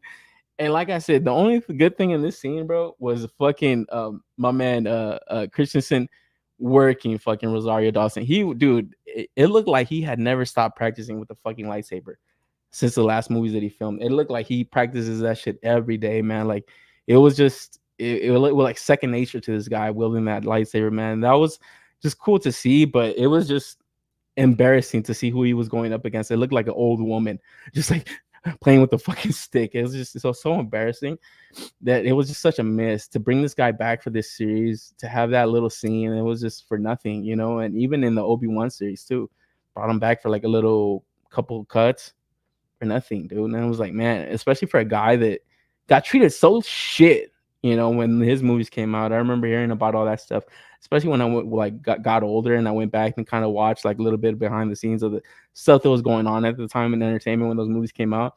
That got treated like shit, man, and it's like, yeah, he didn't have the best script. Maybe his acting was a little bit rough around the edges, but I thought his character was cool, man. Who didn't love Anakin Skywalker, bro? He's a fucking awesome Jedi. Should have been a master. They fucking held him back. And yeah, seeing him in the Clone Wars animated series, this is Star Wars to a lot of generations, guys. Like, this was Star Wars to a lot of like younger generations. Is this guy, not Luke Skywalker? It was Anakin, bro. Seeing him turn into Darth Vader, learning about that, like, oh shit, like, what a mind fuck, And it's just like they haven't been able to do anything with that character, with a prime Vader. Like, Vader, as soon as he turns into Darth Vader, what happens in that story? What happens to that? What happens between Revenge of the Sith and A New Hope? Why can't we get stories of that? Why are we getting Obi-Wan series? It's trash. It's garbage. Why are we getting Ahsoka? It's not good, guys. And I hate to be harping on Star Wars being dead so much, but fuck, man, it's the truth. That post-time skip Grogu looks okay. He needs a barrel roll jump action. The post-time skip Grogu, yeah. Oh man, so true, bro. Their best character in so many years, and it's just a ripoff. But Darth Maul and Qui-Gon from SHF don't have good articulation overall. I gotta look at the reviews. I would be down for this Yoda if he could get a Burger King crown and put on his head. Oh, my man, war chest full of toys. Oh, dude, it's something. Like I said, it's not the perfect Yoda, but it's a lot better than anything I've seen. You know what I mean? That's for damn sure. It's just the one expression away from being a perfect figure for me, at least Yoda wise. His head is too elongated. Is it Yoda or this guy? Is it this guy? Especially this head skull right here on the right. This just looks so fucking lame, dude. Oh my god. Two things about the prequel. One, it had hundreds of people working on the lore of the characters and spent countless hours working on the planets and how every alien dressed. Two, fucking hate those movies. I fucking hate those movies. Come on, Ghost Tav. Have a heart, bro. Jonathan Taylor Thomas as Sith Lord. Yeah, there you go. My man, War Chest. 3POA podcast is in the house. Oh shit, is this Laser Pants? Or is this a burner account that Laser Pants has when he goes to fuck with Viper Island? Only way for Ahsoka to beat Anakin is to throw sand at him. Oh fuck. That scene was just so fucking ass. It was just like I said, it was just a complete embarrassment. And like I said, when I looked at these pre-orders, I was like, Anakin, I hate you. I just hate this series so much, bro. Every episode that I watch, I said, do I gotta rewatch that? Did I not pay attention? Did something happen? Did something cool happen? I gotta rewatch this. Dude, I rewatched probably like 2 or 3 episodes and I said, there's no way there's nothing going on. There's just no way there's nothing going on. Let me replay the episode. Nothing going on. Nothing happened. You know, I didn't miss anything. Everyone knows there's a no defense against sand. Wet dream Anakin. Yeah, there you go. That's what happened. Yeah, she was dreaming about this guy. Seriously, that's Jonathan Taylor Thomas. Oh, man, War Chest is going in. Hayden Christensen had some horrible acting in episode 2. Yeah, it's very rigid. Very rigid, man. But when you look at some of that script, I don't think he was getting to work with a lot, honestly. Star Wars is dead, nerd-erotic. I have to agree with Gary. If there was a youngling in the Ahsoka duel, Anakin would have gotten power to boost and destroyed Ahsoka. Then the youngling, of course. A lot of those younglings survived. Didn't you watch Reva? For real, Darth. Didn't you watch Reva, bro? She's the real GOAT. Liquid Below Zero's in the house. This is, yo, what up, Liquid? It's popping, man. Shout out to Liquid, bro. Last this past week, man, especially this guy's always sharing stuff. Crazy amount of stuff, man. So definitely get into more of this stuff. Sorry, Omar. I'm gonna need that Yoda since I missed the Black Series pack. Not mad at you, bro. Like I said, I'm probably gonna have to jump on that too. Fucking Simba. Yeah, we're gonna move on because, like I said, this is just a fucking drag on this whole thing, and I want to get the hell away from this franchise, man. Moving on to Dragon Ball Daima, man. It doesn't look like these guys are holding up Toriyama's legacy too good either, man. Because getting to look at these new Goku and Vegeta figures, man, it's just the Vegeta looks fucking like the another Vegeta, and this Goku just looks stylized a bit differently. I see people trying to say that this is more of a callback to the original Toriyama Dragon Ball stuff. Guys, this is complete shit. Like seriously, fucking hell, man. We're about to celebrate almost 40 years of this shit. And this shit looks like they're going backwards. It looks like a fucking, like they're frozen in time as far as designs and stuff. And I just hate to think that it's like, oh, we're getting this new movie, this new series, and all. Give us the cool shit. Give us Dragon Ball GT, Gogeta, Super Saiyan 4 Gogeta. I don't want to see this crap. This is trash, man. I was like, dude, fuck this fucking movie, man. Like, seriously, talk about killing the excitement. The figures just look like another Goku, another Vegeta, probably going to be entry price points. Nothing about this screams pre-order, man. Like, seriously, when I saw this, I said, all right, cool. Tamashi saving me some money here. I'm getting to save some money. I'm not going to have to pre-order shit. Because, like I said, there's nothing here, man. I was like, dude, like, fucking hell, who are they going to get with this? Put out a 3.0 Goku already. Put out something different, bro. Something that we want. Not this crap. Put out another perfect Cell. Give us the perfect Cell, a better version. Kid Buu. Where the fuck are the cool stuff? I see this crap, man. And I hate it whenever companies are like, IPs are making out this new movie and they got to pump out the toys and stuff. Understandable. Like I said, when I saw the Transformers 1, YOLO Parks, 3.0 stuff, I said, oh, man. This is actually getting me excited for the movie. I want to go watch the movie now. Movie was fucking awesome. Now I'm locked in to get those toys. This is the opposite. I don't want to watch this movie. I don't want to watch it. I don't want this stuff, you know? It's just, I don't know. And it sucks to think that, like, yeah, since this dude passed away, maybe the people that are taking like the control of the stuff I don't know if they're doing a good job, guys. Like seriously, this is crap. Like fucking this Goku looks like he's just I don't know what's going on in the storyline, but it just doesn't look like a fun figure. It doesn't look like an interesting design. It just looks very boring. It just looks like fucking a bootleg Wish Goku. Like seriously, man. But jumping into something very fucking cool. This is a must get, man. This is a proper celebration of Dragon Ball and what Toriyama's legacy means. Here we have like this 40th edition Dragon Ball and the Shenron, and like I said, it's kind of replicating that manga issue number 1. This is an instant pre-order, man. As soon as this goes live, I'm copying this.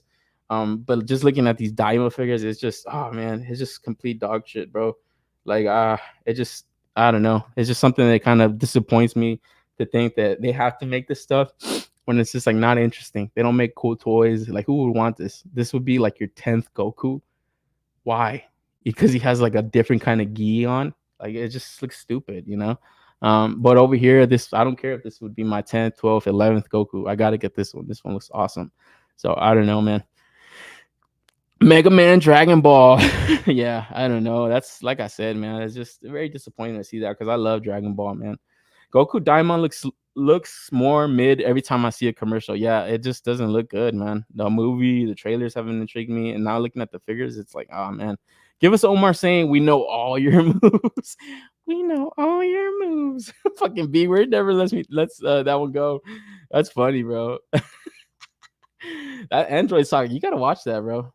There has been a tug of war between Toyotaro and Bandai. Bandai wants to squeeze the franchise by making Daima, and Taima is getting undermined. Yeah, that's what I mean. It just definitely looks like there's some kind of power struggle going on right there, and the direction of the franchise, like how it's gonna be steered, where it's gonna go. Seeing this movie, I say, what the fuck are they doing? What are they doing? Just recanonize GT. Just recanonize it, bro. If this is the direction you guys are going, especially after Super. When I watched Super, I said, "Oh man, this cool concepts." It looks like they just fucking shit the bed at the end every time, man. So I don't know. I'm not excited to watch this movie though. For sure, I'm not. And maybe even that. Even when the anime comes back, I don't think I'm gonna watch it. I think I don't want to get like ruined by this stuff anymore. Because like I said, I grew up with Dragon Ball, grew up with Dragon Ball Z, Dragon Ball GT. I still liked. I can just be happy that I don't need more of the same shit when it doesn't look like they're advancing the story. Like I said, this looks like they're going backwards. It's like, what the fuck, bro? Come on, dude. That's shit, man. 40 years in, and it looks like you guys haven't advanced. That's crazy. Those Dragon Ball Diamond faces look like the domestic company that decided to make Dragon Ball figures, right? It does look like that. Those fucking Jazzwares anime figures everybody's hot on. They're like, shit. I'm good. Fuck all this. Daima is a show. I wish it was a movie to get rid of it. Ugh, isn't there a movie coming out of that? I'm probably wrong, huh? I don't know. But yeah, moving on from here.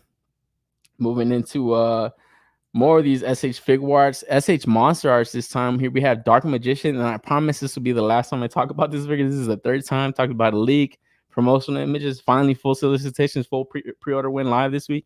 And I gotta say, man, I gotta get this shit. This will be my first SH Monster Arts. I said that about the Blue Eyes and I held off, but this one being at $90, I said, yeah, this is about right for a 6-inch figure, man. It just looks so cool, and I just love this promotional image of that card, the illustration on the card. It just, oh man, this is nostalgia too, bro. Like just seeing this, I was like, yo, they got nostalgia streaks just looking at this shit. Cool looking figure, man. It just looks so awesome. Something about a lot of the monsters that came out in Yu-Gi-Oh!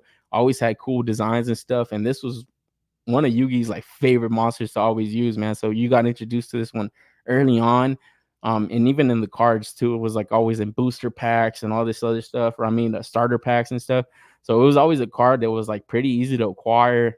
Obviously the holographic first editions were probably a little bit more harder and stuff, but this is one that I always remember having a lot of. And it was honestly my older brother, this was like one of his favorite monsters too. He like watched Yu-Gi-Oh! Also, this was like one of his favorite monsters. He built his deck around a lot of like this card right here, like all these like spells and all this shit, man. So very cool release. I am excited going for it. Like I said, this is the third time we talked about it, man. So I was pleasantly surprised it was only $95. It wasn't too crazy. I thought for whatever reason, since it was a Monster Arts, it was going to be above a 120 price point, but happily to find out it wasn't, man. So locked it up, got it in, and yeah, because from there move on to a couple of the Wonder Festival reveals, man. Next up we got this Kyoto Maisie Yamaguchi Yu-Gi-Oh. So gotta have to mix the lines for this, man. Gonna have to get a Bandai figure and then the Kyoto Maisie Yamaguchi Yu-Gi-Oh. Because yeah, man, at Winter Festival we had already seen some of these Kyoto releases, previous cons and stuff, but man, they had a full spread of figures at that festival as other companies did. And yeah, just kind of taking a look at them. This Yu-Gi-Oh looks awesome. Yugi looks cool. This is another monster that I'm not familiar with. This is like some Yu-Gi-Oh GX shit or some other bullshit I didn't really get too much information on, but design of the character looks pretty cool. Just looks like a fucking beefed up robot. Like even if you don't know much about Yu-Gi-Oh or anything, for it to be a amazing Yamaguchi, it looks like it's gonna fucking pose around pretty good.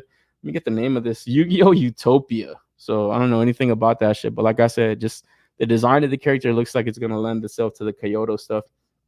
And next up, they did have like this Cyber Dragon. I believe this is more like a model kit, but it's still Yu-Gi-Oh. I do remember this card also. It wasn't really like a main monster or anything, but I think the piece looks cool, even if it's for like a Dio piece or something. Kind of has like a futuristic kind of look to it, some cyber type dragon. So it looks pretty cool. And then next up, we got One Punch Man. We got Genos. So yeah, man, I'm excited to kind of get into more of this line also. Yeah, this is another property that's gonna lend itself really good to this line, man, because a lot of that fucking anime is very dynamic. A lot of these dynamic poses and stuff. A lot of the characters are always kind of just getting posed around like that in the animation, so you know the figures are gonna fucking move great. And yeah, so far we've only gotten to see Saitama, and I think this one right here is just early prototype, and I think that's it so far. So yeah, he looks fucking sick as fuck, man. Yeah, my man Liquid hype for Genos. Yeah, it's awesome. And then from there, we move on to this. I don't really know too much about this one, but kind of a strange drop. It just, I don't know, it just looked like something that you might see in Japan. This is a Blue Archive prototype, so not really too familiar with this anime or if it's a video game and stuff, but yeah, it looks like it's coming to the Rebel Tech line. And then this one we talked about last week. Also, this one was forgot the name of this motherfucker. I believe it was I forgot, but it was some weird ass, super weird looking game. It just looks like that just shit you see in Japan, like on fucking little cell phones and shit. And then from there we move on to the Evangelion Ava Unit 1. So it looks like they're gonna get a 2.0 going. So all new updates. So that looks cool, man. A lot of these updated Yamaguchis are selling out, moving a lot better than their previous releases. They feel a little bit more firm, a little bit more sturdy. The joints feel a lot better on them. So I don't know, if you haven't picked up an Ava unit, this might be cool, even though it'll be more 6-inch style. You'll definitely get a lot of fun with this, man, because yeah, even this character also poses very dynamic. It's like a fucking mecha Spider-Man, so definitely gonna get good use on this body right here, man. And then it looks like we got a Mazinger Z coming to Amazing Yamaguchi, and this is probably one that stood out to me also, man. This just looks fucking awesome, man. Where, dude, I've always wanted to get like a Solar Shogoken. I don't know if you guys watched this Savage Crucible stream this past week. Fucking Rob was out there in Rob Post, the head of Savage Crucible, was out there in Japan, and he was kind of showing like pictures of like toy stores out there. Crazy, just whole malls just filled with like different toy stores. And he came up on a Solar Chogokin for like $600. It's like $850-$900 out here, man. So that's a little bit above my price range, but something like this at a Yamaguchi price point, yeah, it's gonna be smaller. It's not gonna be a big ass, big mech thing, but it's gonna look so fucking cool, especially with the paint and stuff. I just love the design of Mazinger Z. It just looks so cool. So excited to see this one. And then also, this looks like something that's going up for pre-order already. Also, this is Attack on Titan. This is the female Titan, Annie. So it looks like this is going up for pre-order soon, man. So got to see a full painted prototype right there at that festival. And yeah, my man, Mr. Lee, I think he was kind of messing around with it, posing it around in his stories and stuff. So go take a look at his Instagram. And also one that I believe already went up for pre-order. Also, I can't remember the name of this dude, but I did see him go for pre-order not too long ago, man. And like I always said, I don't really Attack on Titan too much. It's something that people always tell me to go watch, but I just never go down. But the figures look fucking great. Like I said, something about like certain properties lending themselves perfect to the Yamaguchi line.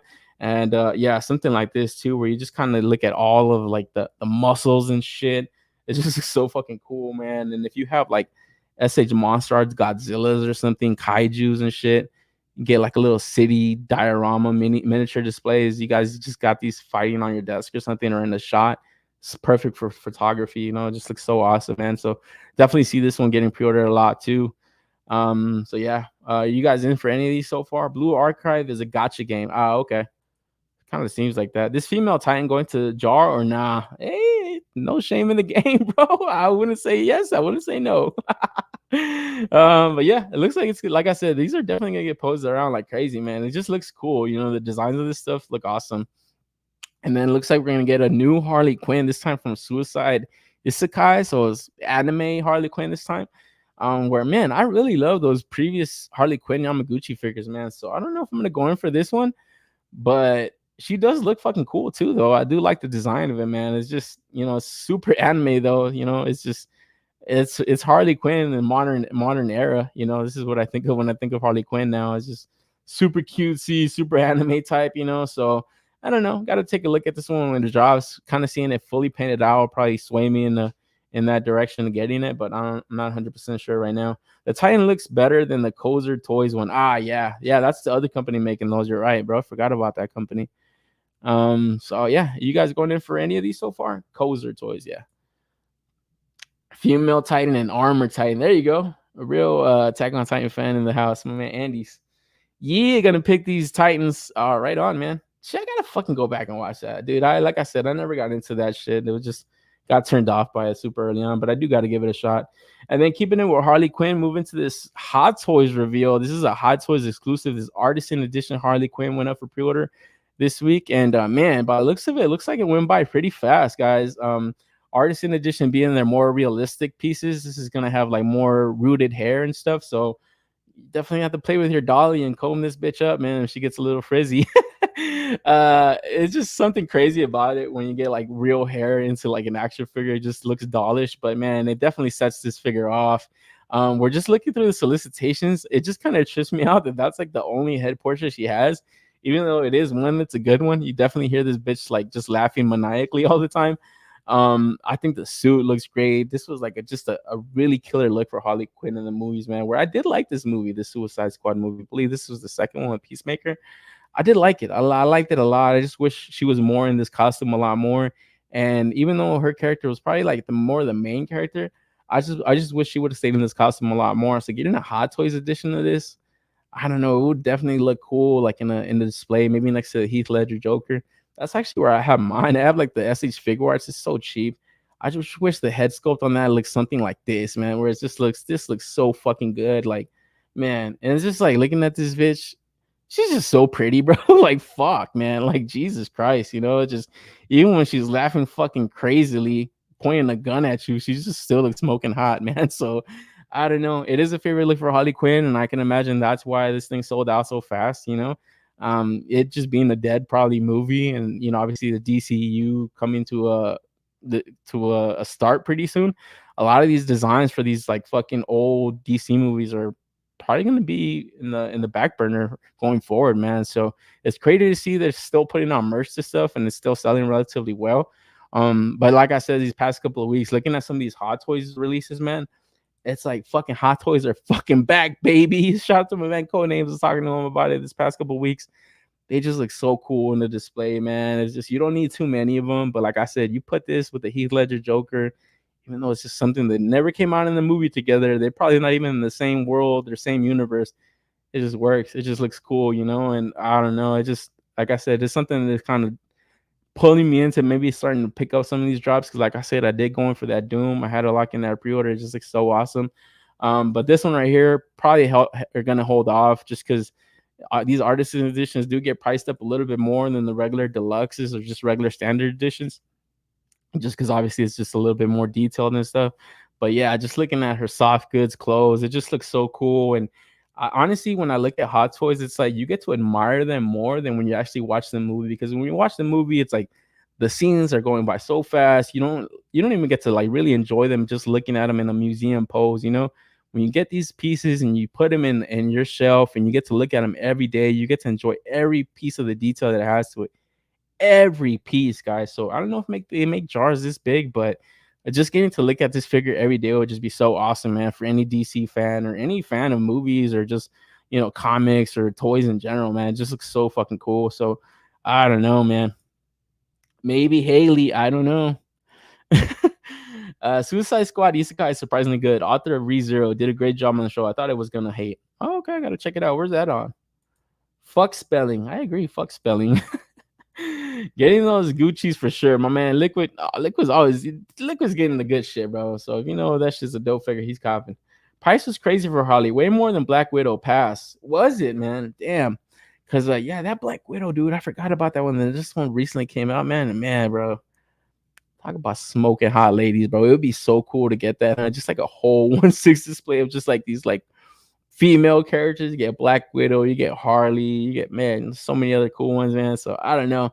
Definitely not something I want to run to pre-order just because, yeah, man, money's tight, man. I already locked in Hot Toys this week. I wasn't gonna go in for 2, man. So be on the lookout for this when it drops. I think it's gonna be a hot one, man. And then, like I said, at Wonder Festival, these guys also had a presence. We take a look at some of the releases we talked about last couple of weeks, starting with this Predator, Samurai Predator. We talked about that one last week. Looks very fucking cool. Like I said, that crimson armor just fucking stands out so much, man. It just looks fucking killer. Then some of their Terminator Hot Toys that are dropping. And, man, just looking at those in hand, I was like, man, that would be another sick one to get, man. That fucking T2 or the T1000 also, where he's like fucking waving his fingers. Like, oh, man, that's so sick. There's just something about these that just set it off a lot differently than 112 action figures, man. Even though they don't pose as well. Here we have the Doom. Like I said, I had to lock in that pre-order, man. And then we got the Amazing Spider-Man over here on the right. That looks good, too. We talked about that one last week. Like I said, with the skateboard and everything. It looks awesome, man, you know? And then we move into a little bit of a reel that they had there. Is this comic book Venom, man. Not a lot of pictures around this floating around. Like I said, Hot Toys looked like they had just a minor presence there. It didn't look like they were really showing out like they did previously with like some of their like power of the dark side stuff. It looked like those little pop-ups and stuff were just fully tricked out. Right here, it just kind of looked like they were showcasing a couple of the previous releases that they've shown off. And then this Venom right here, man. So I can't wait to see how much this is going to be and when it goes up. But, man, this would be another cool Hot Toys to add to the collection, man, if I do decide to build one out. Because can't really look at it too much from here. It kind of looks a little bit glittery on his, like, symbiote. But I am interested to see kind of how they pull this off, man. Because to me, it just looks better than what the Hano Studios was offering when they did their symbiote Spider-Man. You could just see the fabric and the seam lines. It just didn't look like a symbiote.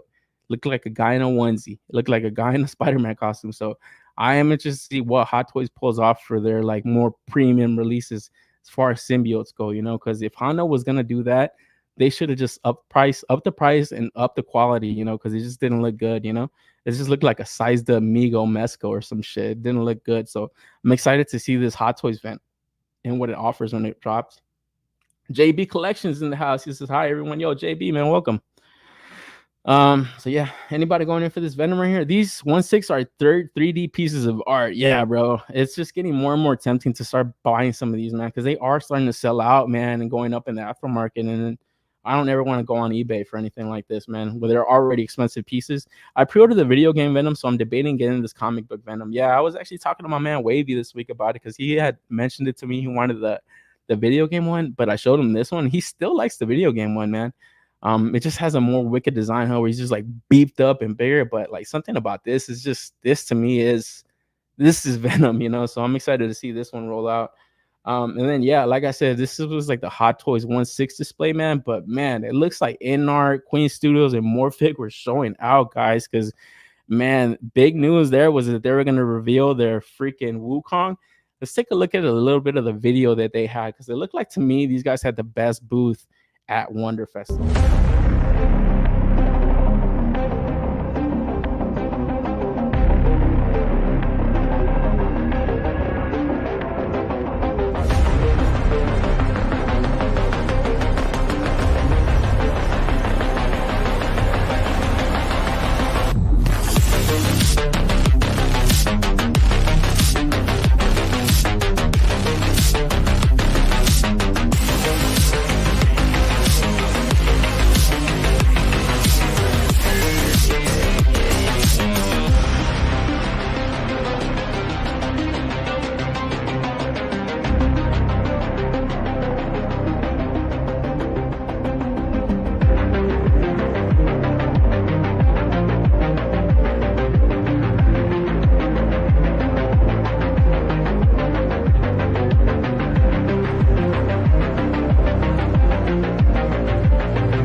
And yeah, guys, like I said, they really showed out, man. And it's like I said at the beginning of the show, man. China's like a country that definitely likes to flex, like their economic power.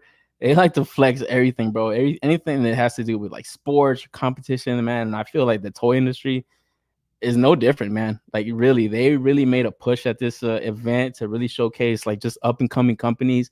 And man, looks like Queen Studios and InArt and all that stuff kind of popped open or started to pop up not too long ago. I believe it was like maybe 2 or 3 years ago.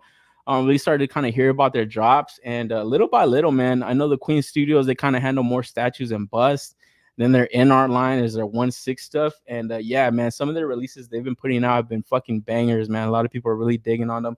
Obviously, more premium 1/6 style figures. You know, it's definitely in that competition range with like Hot Toys and stuff. But it looks like their approach to just different IPs is a lot more different. And obviously, they put out, I think, recently a Black Myth Wukong. Now we have the Sung Wukong version of it. So very fucking cool looking piece, man. And this was just one that definitely was a standout out the show because it was just it was almost like a theme of Wukong going on there, man. And it's obviously, you know, you're in China, you're in Shanghai, you know you're gonna see this character a lot, man. So getting to see a 1/6 figure of this, it just looks so fucking awesome. The detail packed into this shit. Look at this thing, bro. Like fucking hell, man. When I was looking at this, I said, shit. I don't even want to ask how much this cost because this wasn't even like their half size bust. You know, it was just so crazy looking to think that this is something you can own and stuff. Just as an action figure, it just looks crazy, man. So moving on from here, they also got to show off more of their like 1/6 figures. So we got the Michael Jackson that's honestly up for pre-order right now. The Black Myth, that Nazgul that we talked about last week looks so fucking awesome, man. Catwoman. Also, we're gonna take a look at a 1/12 version of now, part of their MORFIG line. The Legolas, also that went up for pre-order this week. Like I said, the detail that they're packing into this, man, just looks fucking killer. It looks like they're all artisan editions. They all have like the rooted hair stuff. Harry Potter line looks on point, man. So as a 1/6 collector, dude, I feel like they're eating good, man. They're getting a lot of stuff, man. But more into the 1/12 figure range, this is where it really started to heat up for a lot of people, man, because they had some fucking wicked cool shit, man. And Black Myth Wukong, like I said, it was a very popular thing at this event, especially from these guys. They started to show off a lot of these figures. And this little pig boy, this shit looks so awesome, bro. I was like, dude, this looked like the figure of the whole con. This was like the one that I wanted the most, man. It just looks so cool. I can't wait to see more of this, like more fig line. It looks like they got sculptors that honestly I think we used to work with the Romanki Cow guys. I don't know if it's like under the same studio. I believe it's Stone's Row or Stone Row Studios. And there's this one sculptor named Vec or Venchar or something like that. So it looks like they're like hiring some good sculptors into their stuff and gonna put out some premium looking figures because this little pig boy looks awesome. The Black Myth Wukong looks dope. I haven't played this video game, but just based off of these like designs of these characters, obviously it's like that Journey to the West stuff. It just looks so cool. Their versions of these characters. I forget the name of this little pig boy, but he just looks awesome, man. And then from there, we get to take a look at more of these like characters from that shit. Like, dude, they just look so cool. They pose these things out awesome looking. And like I said, the detail that's getting packed into this, I'm starting to wonder what's the cost on these fucking figures because this might be a line that the decision is made for me. I'm priced out. I can't afford this shit, man.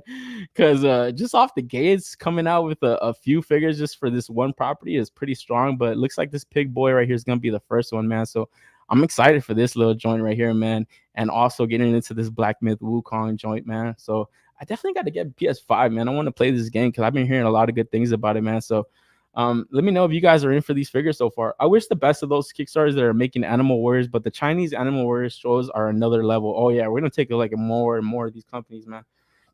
My man Diggs Figs, I hope the 1/12 Batman stuff doesn't move so I don't have to buy all of them. Oh yeah, we're gonna look at all this shit right now. NR's doing 1/12 figures, and we are complaining Mondo overcharging for their 1/12 Ghostbusters. Yeah. So it looks like this new line, Venchar, yeah, that's the guy, is dope. Yeah, it looks like this new line is going to be their 1/12 line. It's going to be called More Fig. So they already got an Instagram set up, a whole YouTube set up, and just taking a look at like their Black Myth Wukongs. We move into their other lines that they're also doing. Looks like they're going to be doing a DC line. So we're going to get more of these like Nolan versus Batmans. And like I said, man, these motherfuckers look fucking great, guys. Like, just the detail that's getting packed into them. It just looks like a mini 1/6 figure, man. Like, just it's scary to think of the price points. Like, seriously, that's the one thing I keep thinking on when I look at these images. Is just like, what's the cost on these gonna be? Because these would just look perfect on the shelf. If you're a fan of these movies, I gotta wonder how well they move and stuff like that. Because, like I said, it looks like it's a completely new line of figures for these guys. Used to making 1/6 stuff, but now going into the 112, it's definitely got to be engineered a little bit differently, man. And when you're kind of incorporating all this like material and stuff into the figure, you got to start to wonder about resistances and all this other stuff. But man, just looking at the head sculpts alone, oh man, it might be worth the price just for that, because they just look so fucking good, man. These 112 MORFIG look great. Yeah, bro. It look insanely good, man. I need all the Wukong fig purchase links, homies. Oh yeah, when those go live, I'm pretty sure everybody's gonna know they're going live, bro. Because I think they're gonna be hot pre-orders, man, including these DC figures along with those Wukong joints. I want all of these fire, man. Because yeah, then we look at the full-on Batman costume, the cowl, and everything, and he looks fucking killer too, man. And this is like one I've only picked up the Todd versions and stuff. I never picked up any Mayfix or any fake wards and stuff. I always thought about going in the Mayfix line for this Dark Knight trilogy movies. Never did it. Never did it, man. The only Dark Knight figure that I have that's kind of import is that I think it was Felix Toys that they did the Heath Ledger Joker. And for the longest time, I thought, man, this is the best 112 Joker we're gonna get. I don't think that anymore. Now that I've seen these, I said, man, I can't wait till they show off a Joker. I can't wait till they show off a Bane. It's gonna be off the fucking hook, man. Because along with this Batman, we get fucking obviously with the Christian Bale unmasked head sculpt. That looks great too. It'd be hard to normally I say I'm always gonna pose him with the cowl. I'm always gonna pose him with the mask. I don't know if I could say that here, bro. Like seriously, these head sculpts unmasked look so fucking good. You'd honestly be doing a disservice masking these motherfuckers up. Because we move on to the Catwoman. The Selena Kyle looks awesome. She looks great too. I just recently picked up, not recently, but not too long ago, I picked up that fucking Platinum Chase McFarlane joint. I had it in my pile of loot. Should have sold that thing before I saw this, man. I don't know if the price is dropping on that shit, but man, seeing this, it's like, yeah, you're not gonna need a better Selena Kyle of this movie than this figure right here. It just looks so fucking good, man. Where yeah, like I said, the one thing I'm starting to wonder is like how well they're gonna move. Like, what's the articulation right there on that torso look like? All these like are they like double jointed knees and all this stuff? Like how good and how sturdy are they gonna feel, man? Because likeness wise, I think they're stellar looking. And then we get into like the Arkham Batman series. So it looks like they're going to do that as well, where even this one looks so fucking dope. This is one that's like getting released by multiple companies now. I don't know if it's the same Arkham Batman, but I know Yamaguchi's doing an Arkham. We're going to take a look at another company right now called LPZZ Toys. They're doing one. These guys are doing one. I got to say, I think this one is the one that's going to get my money, though, because just look how fucking badass this looks, bro. Like, seriously, man. This design of Batman already looks fucking cool, but getting a company to execute it so well is good to see, man. So excited to see this shit roll out. And then also along with that, it looks like they're doing some of this death metal stuff for the DC Dark Knight stuff. So we get the Devastator, the Batman Who Laughs. And honestly, when I first seen these, it looks like they were getting teased out at SDCC, but it looks like they kind of scrapped the idea of kind of revealing them there. I just looks like they weren't ready to kind of do the full reveal, man. So getting to look at this event, it's like I can see why they didn't want to fucking bust their load. It looks like they had a real big presence here, where at SDCC, I don't think they were going to get the shine that they deserve. Because honestly, when you look at these, it's like, as cool as these look, who liked these comics? Who liked these? I think for a fact, I'm getting this fucking Batman Who Laughs.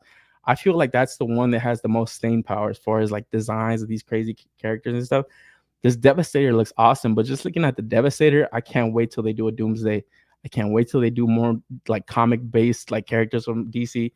It just looks so awesome. And these guys are gonna pack in so much fucking detail. And I just gotta wonder if Todd's seen these and he's just sitting back laughing like, motherfuckers, this was my wave 1 and wave 2 figures.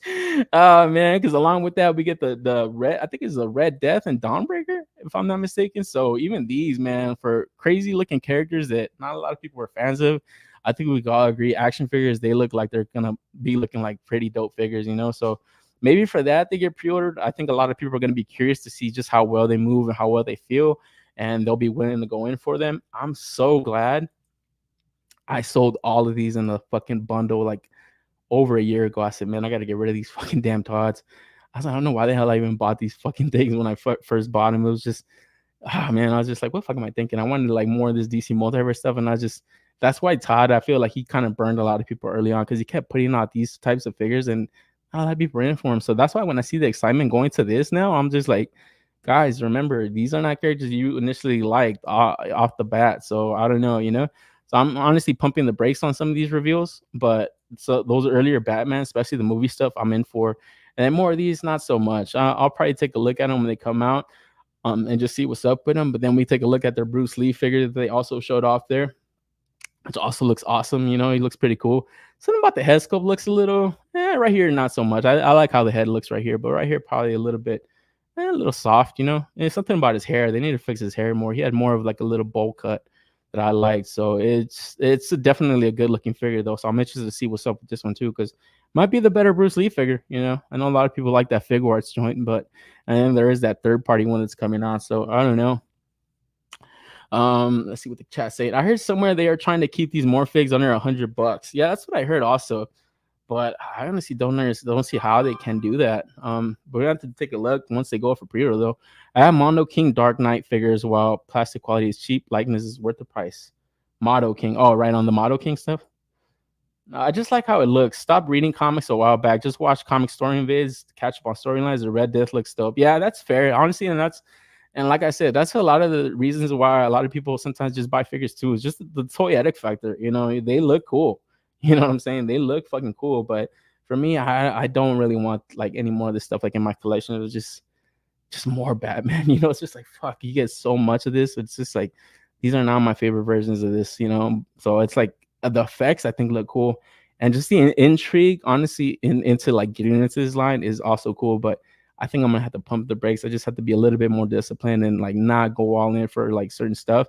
And this is gonna be one that, like I said, I'll probably pump the brakes because I was so happy to move off of those DC multiverse figures that to get imports now, they're gonna probably be like 3 times the price. Like, oh no, I just can't do it.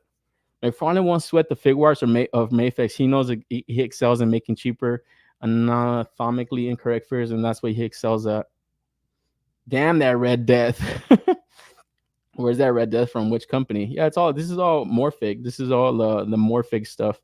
Because then from this Bruce Lee, we move on to some of these other like designs from this that guy Venchar, a Stone Row Studio. And yeah, these look exactly like some of these Romanki designs that we've seen previously, man. But it looks like they're going into this MORFIG line.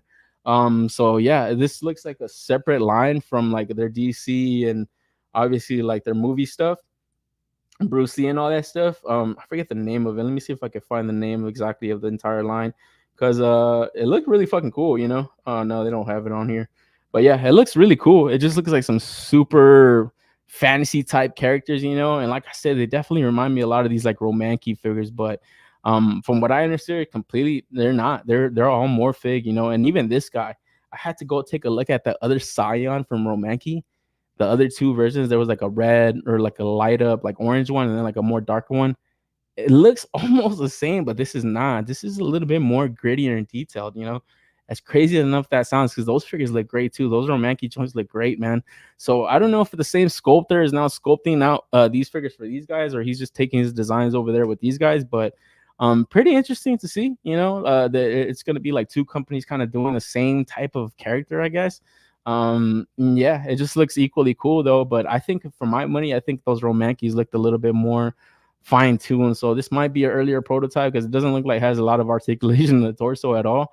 So I gotta wonder how exactly this thing moves. And yeah, from the looks of it, all of these are just early prototypes, because it doesn't look like they have too much going on right here, outside of some being a few of them being painted up. This one looks like the gnarliest one to me. It just looks fucking crazy. Even that fucking steed that he's riding, and then this Cthulhu looking fucking thing looks insane also, man. And then this chick too, man, just with her fucking huge talons, it just looks crazy. It just looks insane. So I'm excited to see this line roll out, and just the price points on these ones right here, because maybe I'll probably not be in for that like Red Death and that Dawnbreaker, but some stuff like this where it kind of just fits into this like more, I guess, like more independent style figure, I'll be more intrigued by. So I'm excited to see these roll out more so. And then it looks like also they're gonna put out their like blank body, so it looks like a Superman body type. So yeah, excited to see this one roll out too. If they're just gonna put out blank bodies, or if they're gonna use this to make some kind of third party Superman figures or something, or I don't know. Just seeing, like, obviously just seeing that they got the DC license, official Superman figures. Who knows, man?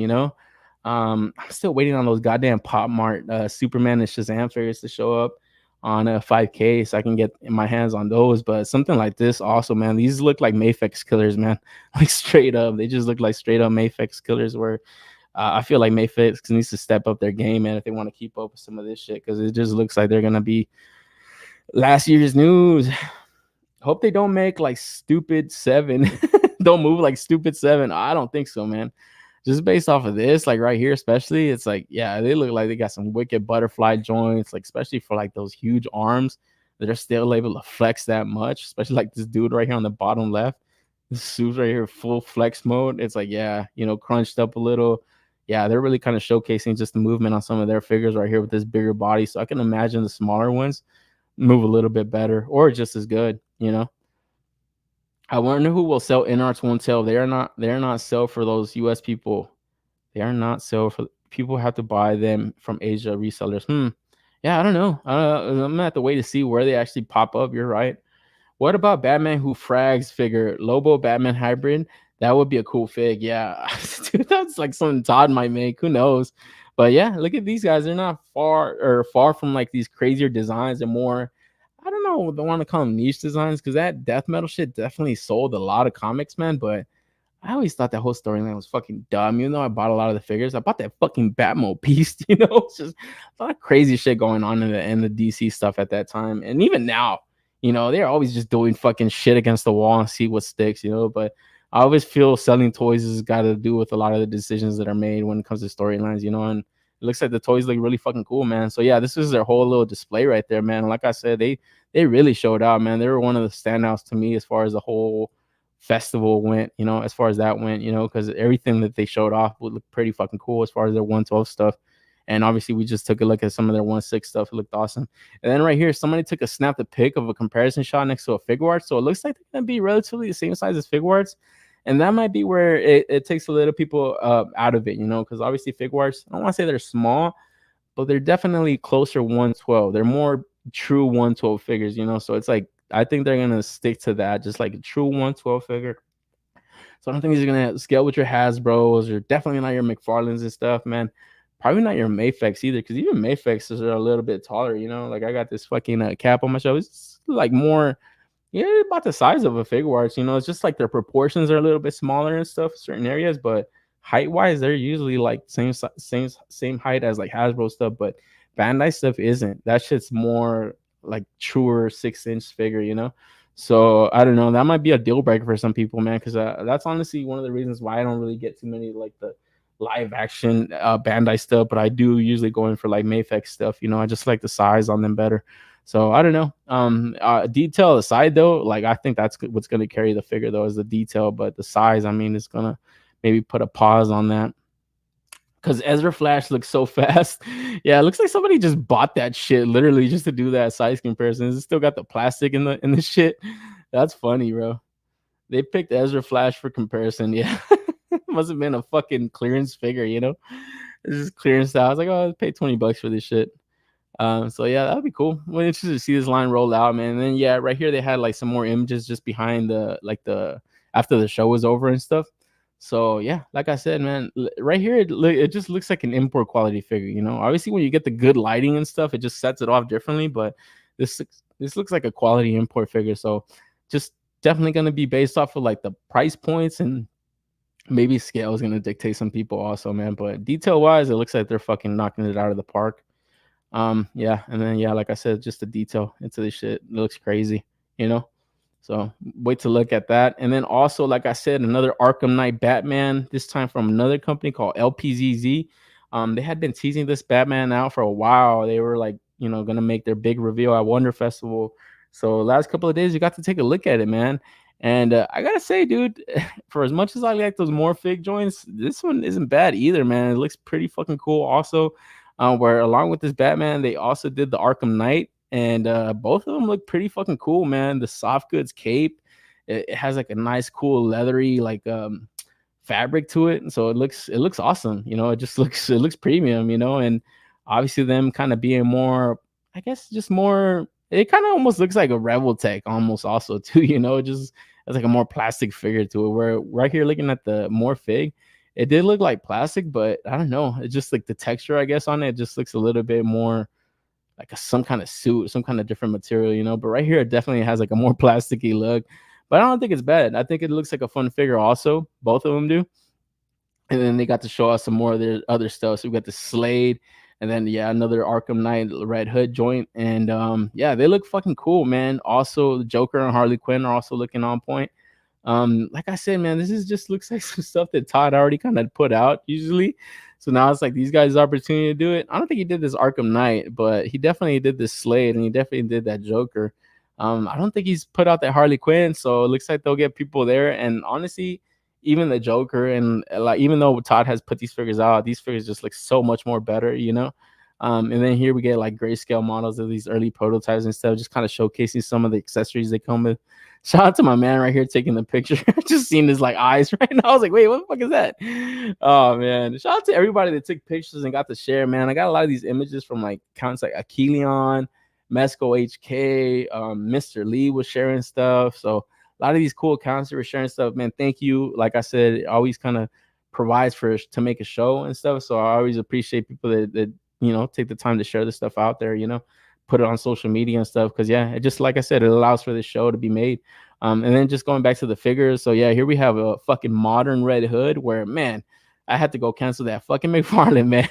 Well, I haven't canceled it yet because I do want the bike, man. But now getting to look at that an import company is going to make this design of them, I'm like, man, dude, it's probably going to be a couple years away because this is a super early look at it. But, man, it just looks like he's going to move so much better. It's going to allow for a lot more fun of a figure, man. So excited to see more of these things get rolled out as far as like, fully painted prototypes and stuff.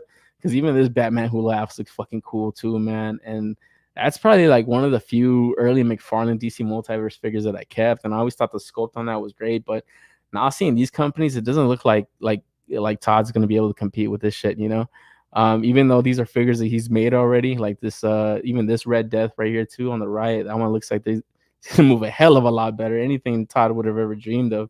So I don't know. For the people that still have these figures in their collection, they might feel some type of way. Now you get a better versions of them, but I don't know. You got to definitely differentiate when it comes to price points and stuff, because even they're making the Devastator, the Drowned. That's the other fucking female Batman. Fucking dude, I can't even look at these designs anymore. It just takes me back to those early DC Multiverse days. McFarlane did Arkham Knight. Surprisingly, it didn't look like shit. Yeah, it didn't look like shit. That's actually one of the higher selling figures in the aftermarket, bro. The design is post New 52 for Red Hood. I hope they make his New 52. Yeah, I'm pretty sure they're gonna like jump around with different kind of designs and stuff because it just looks like they got cool shit cooking, man. Looks like they're gonna pack in like the articulations and stuff, and obviously the detail that import companies are known for, man. And then from there, it looks like they're gonna jump into some fucking Batfleck joints. So we get these like Batfleck Batmans where, for the life of me, I don't know why companies are still making these like figures of these movies, bro. It's like, man, like, dude, it's something that I always think that it's like, did Asia really love these movies? Did like the fans in Asia love these? Did cats in China and Japan love these? Because I'm like, why the fuck are they still making toys of this stuff? It just boggles my mind, like, fuck, man, like that BVS shit. Oh man, it's some of the worst fucking shit ever, bro. Like, seriously, man, it's just so bad. And every time I see toys getting made, like, look at this. Look at this shit, bro. Like, are you serious, man? Where I gotta take a look at the Gal Gadot figure. Like, that Wonder Woman is honestly peak Wonder Woman design as far as live action goes. I don't think we're ever gonna get better than that. But for fuck's sake, man, stop making these fucking figures of these movies, man. Please, dude, please, guys. Like, man, I don't get it. I just don't get it, man. If these companies can make sexy female DC characters, they can win over all the fanboys. Oh, I agree 100%, bro. Because that Harley Quinn didn't look bad. She did not look bad. I don't think the design is like my favorite, but it looks pretty cool, and a lot of people like these Arkham games, bro. Like, these fucking Arkham games are fucking, man. I see. I can understand why they're still making figures of this because, like I said, these Arkham games are really held in high regard. But when I look at the fucking Snyder movies and these like BBS joints and all, I'm like, why? Why make this? Like I'm like, it just mind fucks me, you know. It just seriously, you know, as good as they might look, I'm just like not interested at all, you know. I was just turned off by it, man. I think DC movie figures are more recognizable to the casual buyer in China. I don't buy Chinese market is gonna know Batman, Noel, or Year One. Yeah, you're right. You're right about that, you know, but it's like when the fuck did these movies come out? You know, and it's just like even though you're like, yeah, they might not recognize the comic book series, but I'm pretty sure anybody in the world could recognize Batman when they see him. It's like, who's this pointy eared guy with a fucking cowl and a fucking cape? He kind of looks like a Batman. It's like, yeah, I think so. You know, so it's like, yeah, they might not recognize the fucking individual comics, but for fuck's sake, man, like, don't tell me they can't recognize Batman or Joker or some shit. Like, nah, that's, I don't know. It just trips me out. But maybe this license is like no money down, you know, since it's already dead property already, you know, they're moving forward. Maybe Warner Brothers is pretty easy on the price points, you know. Case in point, you don't see a Chinese Batman 1960 Batman figure. Yeah, very true. You might be right about that, Ghost App. Not the craziest thing you've ever said on here. But from there, another company that really showed out was Matey Toys, man, formerly known as Memory Toys. And like I said, we talked about this last week.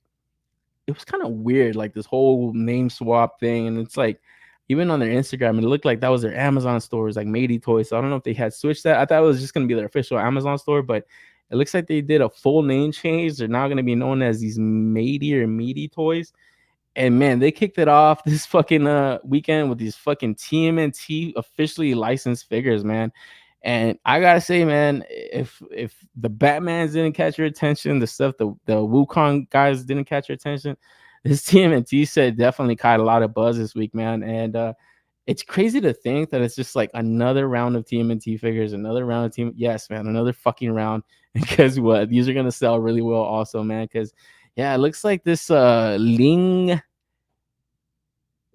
Noon. I don't even know. I don't want to even pronounce it. I'm gonna say something fucked up, man. It looks like they're, I guess, in the collaboration with Matey Toys or whatever, but it looks like they're the ones that got the license from Nickelodeon to produce these figures, man. Like I said, they look pretty fucking awesome. They kind of remind me of like a realistic take on the 2003 joints.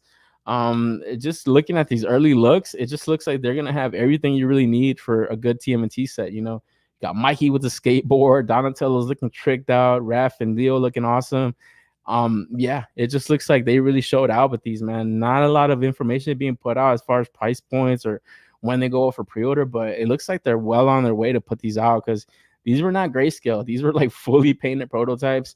Obviously looking at the articulation now, this is something that a lot of TMNT figures lack, is that fucking upper torso, that diaphragm cut, where they could have always done it because of the shell. The shape of the shell kind of lends itself to that. You get like these like grooves and these like cuts where you can definitely cut that and allow for torso movement, man. So it's very interesting to see how they're going to pull that off, knowing that there's got to be a shell attached to the back. Just seeing how that works, you know. But just looking at them design wise, I think they look cool, man. The one other thing that kind of stood out to people though is when they were kind of getting the promotional images, I guess they were kind of broken down in like centimeters and stuff, and it looks like they were pushing closer to like above 6 inches, almost 7-inch scale. Where I don't know, that sounded like a big turnoff to people, but to me, it's just, I don't know, man. I get that they're supposed to be Teenage Mutant Ninja Turtles, but these motherfuckers could fucking mutate in the future and stuff, even more so. Maybe get bigger. I don't know. I think they just look awesome. And do I really need another TMNT set? No, I don't. Am I gonna probably get these? Yeah, probably. Because I just think they look that awesome, man. You know, it's something different, even though it's the same old thing. You know, it's just the same old thing. It's just something different. Where I do like the hand spread, you know, the accessory spread that they have as far as the hands go. Definitely has like all these like different kind of just expressions with the hands. It definitely allows for more attitude, man, especially for characters like Michelangelo, you know, he's like fucking on the skateboard and stuff. He's got that feng shui going and stuff. So this looks awesome, man. Like seriously, I was really impressed by just the look on these guys. Even though, like I said, it's just something we've seen over and over and over from different companies, man. But now, like I said, taking a look at this, and you see these companies like really flexing like the engineering and their power, bro. As far as like producing figures, this is like You're telling me this company's bigger than Super 7? Why does Super 7 always need to crowdfund their stuff? Like, it's not crowdfund, but like get pre-orders or it doesn't go into production. Like, maybe just put out a quality figure, you know? When you take a look at those renders on those 2003 TMNT Super 7s, even the renders look like shit. Where these guys don't have renders, they're showing you a full prototype, fully painted prototype. Who's the bigger company? Who would you think? Honestly, I would think these guys, seeing like what they're able to produce in a short amount of time.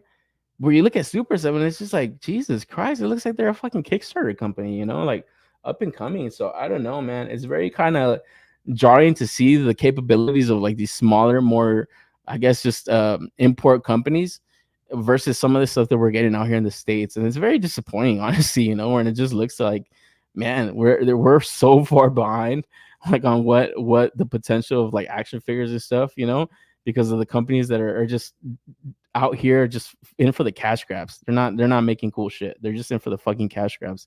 They're not trying to advance this stuff.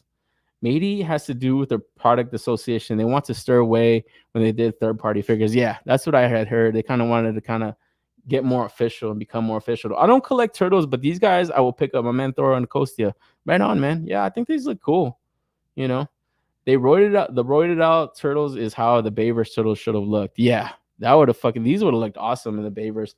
I might be in on these turtles. My man Ain't Skate, right on, bro. I think they'd be a cool set, man. Honestly. Even for people that missed out, might have missed out on the Mezco joints or haven't really picked up anything recently, I think these would be cool jumping on points for TMNT. They're mutants. Who cares how big or small they are? Those evil grin faces they got make them tempting as fuck. Yeah, exactly, bro. That's the same thought process I had. Is they're fucking mutants. These things can fucking mutate further, you know? And yeah, like you said, these grimacing faces, the evil grin faces with the whited out eyes, it just screams to me like that 2003 shit. It just looks so cool, man. This is what I think of like modern day TMNT, not fucking a rehashed retro line in ultimate form. It's just so tired, you know. Price will tell if they are worth buying. I'm liking them so far. Yeah, I agree, bro. I agree with that always. The price gotta be nice. I said it before. I don't cop turtles, but I'm in on these. My man NYC, all right on, bro. We got these TMNT are up for pre-order on Bomb Busby. Oh, right on. How much are they? Codenames? I haven't checked out that site. Crowdfunding by big companies is mainly to avoid backstock. I fucking understand that, Ghost Tab, but it's like I said, man. I use that shit that I said last week. If I'm in the business of selling donuts and I have a donut shop, I'm gonna have a fucking idea every day of how many to fucking make. I'm not gonna over make my shit. And these toy companies should have a fucking idea of how many to make. And avoid backstock. Yes, dude. I'm a buyer. And the job that I do, I buy stuff. Like I'm an order writer. I don't fucking over order. You know why? Because I'd be doing a bad job. Like I'd be doing the shit job, bro. So it's like I always hear that. It's like, oh, well, these companies don't want extra stuff. They don't want clearance other stuff. Well, obviously, then you dial your numbers down. You get that data right. You look it over, front, back, side to side, and you get a fucking good idea of how many to fucking make. It's not, this is not rocket science, and it shouldn't be like, oh, well, they don't want any backstock, they don't want anything to clearance out. Dude, they really fucked themselves these last couple of years. You know why? Because they got so fucking greedy and they overproduced stuff. That's why you saw Ollie's. That's why you saw Ross full with shit. Because companies got fucking greedy and they said, you know what? Fuck the data, fuck all this shit. Let's screw these people and just flood them with shit. No, dude, that's not a good thing, bro. Like I'm tired of hearing that shit. It's like, well, they don't want extra stock. Then do your job correctly. You're the manufacturer. You guys are the toy makers, guys. Like seriously, man, that's not a good reason anymore. You see him in teaser. Oh man, I'm rereading shit. Got me fucking pissed off, Ghost Tab. Stop defending these companies, you motherfucker. No, I'm just kidding. Oh man, I'm in on these. I missed the Mezco turds, but these will fit the void for me, my man. 3POA podcast. This better not be Viper Island's burner account, bro. Trying to troll me as a 3POA guy. I get these more so than the Heat Boy ones. Yeah. I'm gonna take a look at the Heat Boy joints right now, and yeah, I think these are a lot better. So I missed out on those Mezcos. You know what? I think Mezco would be smart to reissue those out pretty soon, man. Especially seeing these now. And I think there is going to be a reissue coming out next year. That's just my hypothesis, my guess. Teenage Mutant Weightlifter Turtle Roy's in a half shell. Teenage Mutant, yeah, I don't know. I think they look cool. Like I said, even roided out, bigger turtles, I think they still look awesome. The turtles look tight. I'm tempted, and I don't collect TMNT. Yeah, I think a lot of people are with that same sentiment, man. I'm surprised you guys don't collect TMNT, man. What the fuck? How many have been released? How many we talked about all the time? These might be the ones. Deposit fee, no full price available. Oh, okay. All right. No, this is LP. I switched account. I'll switch accounts. There, I switched. My man, Laser Pants. Bro, I was about to go hit up Viper Island, bro. Nah, shout out to Laser Pants, man. I gotta hop on this guy's show one day, dude. This guy hit me up with an invite. I gotta hop on there, bro. We gotta talk some nonsense on there because this is a fun time on that show. TMNT Diddies. I'm not defending crowdfunding by big companies, just saying how they take the lazy route by just making to order. Yeah, no, I agree. I know, dude. Like, trust me, and that's the thing. It's just like then the thing with Super 7 sometimes it's like, man, the thing that I think that they get shady, bro, is that they take the money up front. If they really want a good idea of just how many to make, then just take an NRD. Just take an NRD to your site. They try to entice people by these exclusive accessories, but you got to pay the full amount. That sucks, bro. Paying a full amount for something and you don't get it for over a fucking year. Now, imagine that Vecnar that we just talked about, that Dungeons and Dragons. How many fucking people put their money down because they said, I want this, I'm giving you my full money. And guess what? A couple of months later, you were only a handful of idiots that actually put your money down and it's not going in production. Then they held your money for fucking, maybe it was only $60, 65, but that was your money, bro. That's not right. Yeah, they're refunding you, but it's just fucking stupid, man. It's just like, no, dude, then don't prototype out stuff that you think you're not going to sell. But they just don't have their finger on the pulse with cool stuff. Like the fact that they couldn't get a Simpsons line to be gangbusters, it should tell you all you need to know. A TMNT line that Turtle Bros don't even buy should tell you everything you need to know. It's enough of this whole crowdfunding to get the right numbers down. Like I said, man, I open a fucking donut shop. Ain't gonna make more donuts than the cops buy, bro. You know what I mean? It's just not. It's bad for business, and toy manufacturers should know that they're the ones in the business of making toys. That's it. Bottom line. Man, Pac Photos is in the house. Yo, Pac, we already talked about Batman, bro. You missed the whole convo, dude. They're coming for Todd. Shout out to Pac, man. If these aren't the ones, they'll be the new set from another company next week. It's the wisest shit I heard right here, bro. Everybody seems to be hot on these for the first time. It's like, first turtles I'm gonna get. And no, you're right, Diggs. If these aren't the ones, oh, you better believe there's another company around the corner. We're actually gonna take a look at another company right now in a couple more slides. Their heads are a tad small. No, you know what? That's fair criticism. That's the one criticism that I did hear from a couple of people. Actually, I don't know why nobody brought it up until now. Oh, Yuhan, yeah, that's probably the one thing that I actually noticed too, especially when I was doing the thumbnail. Especially on Raph right there. He looks like his head is just a little bit too small for his body. And you're right about that. Fair. Yeah, maybe a little. I think you're right. Just a tad. And these turtles have camel toes. No wonder Omar wants these. You know it, bro. That's the winner right there. That's the reason. Nah, overall, I think they look cool. And like, I don't know if it was Ghost Tab that said it, but yeah, depending on the price to see if I'm in for these or not, because I might just be out on them, man. If they're just not up my alley for price. What's Codename saying? Gavin hijacked the 3PO account and Laser Pants is, yeah, exactly. Is a little mini Laser Pants, Laser Junior. But moving on from these, we also got to take a look at more prototypes that they got for this line. So we got Bebop and Rocksteady, and yeah, these guys look that they're gonna be beefed up, super beefed up figures, and they look awesome.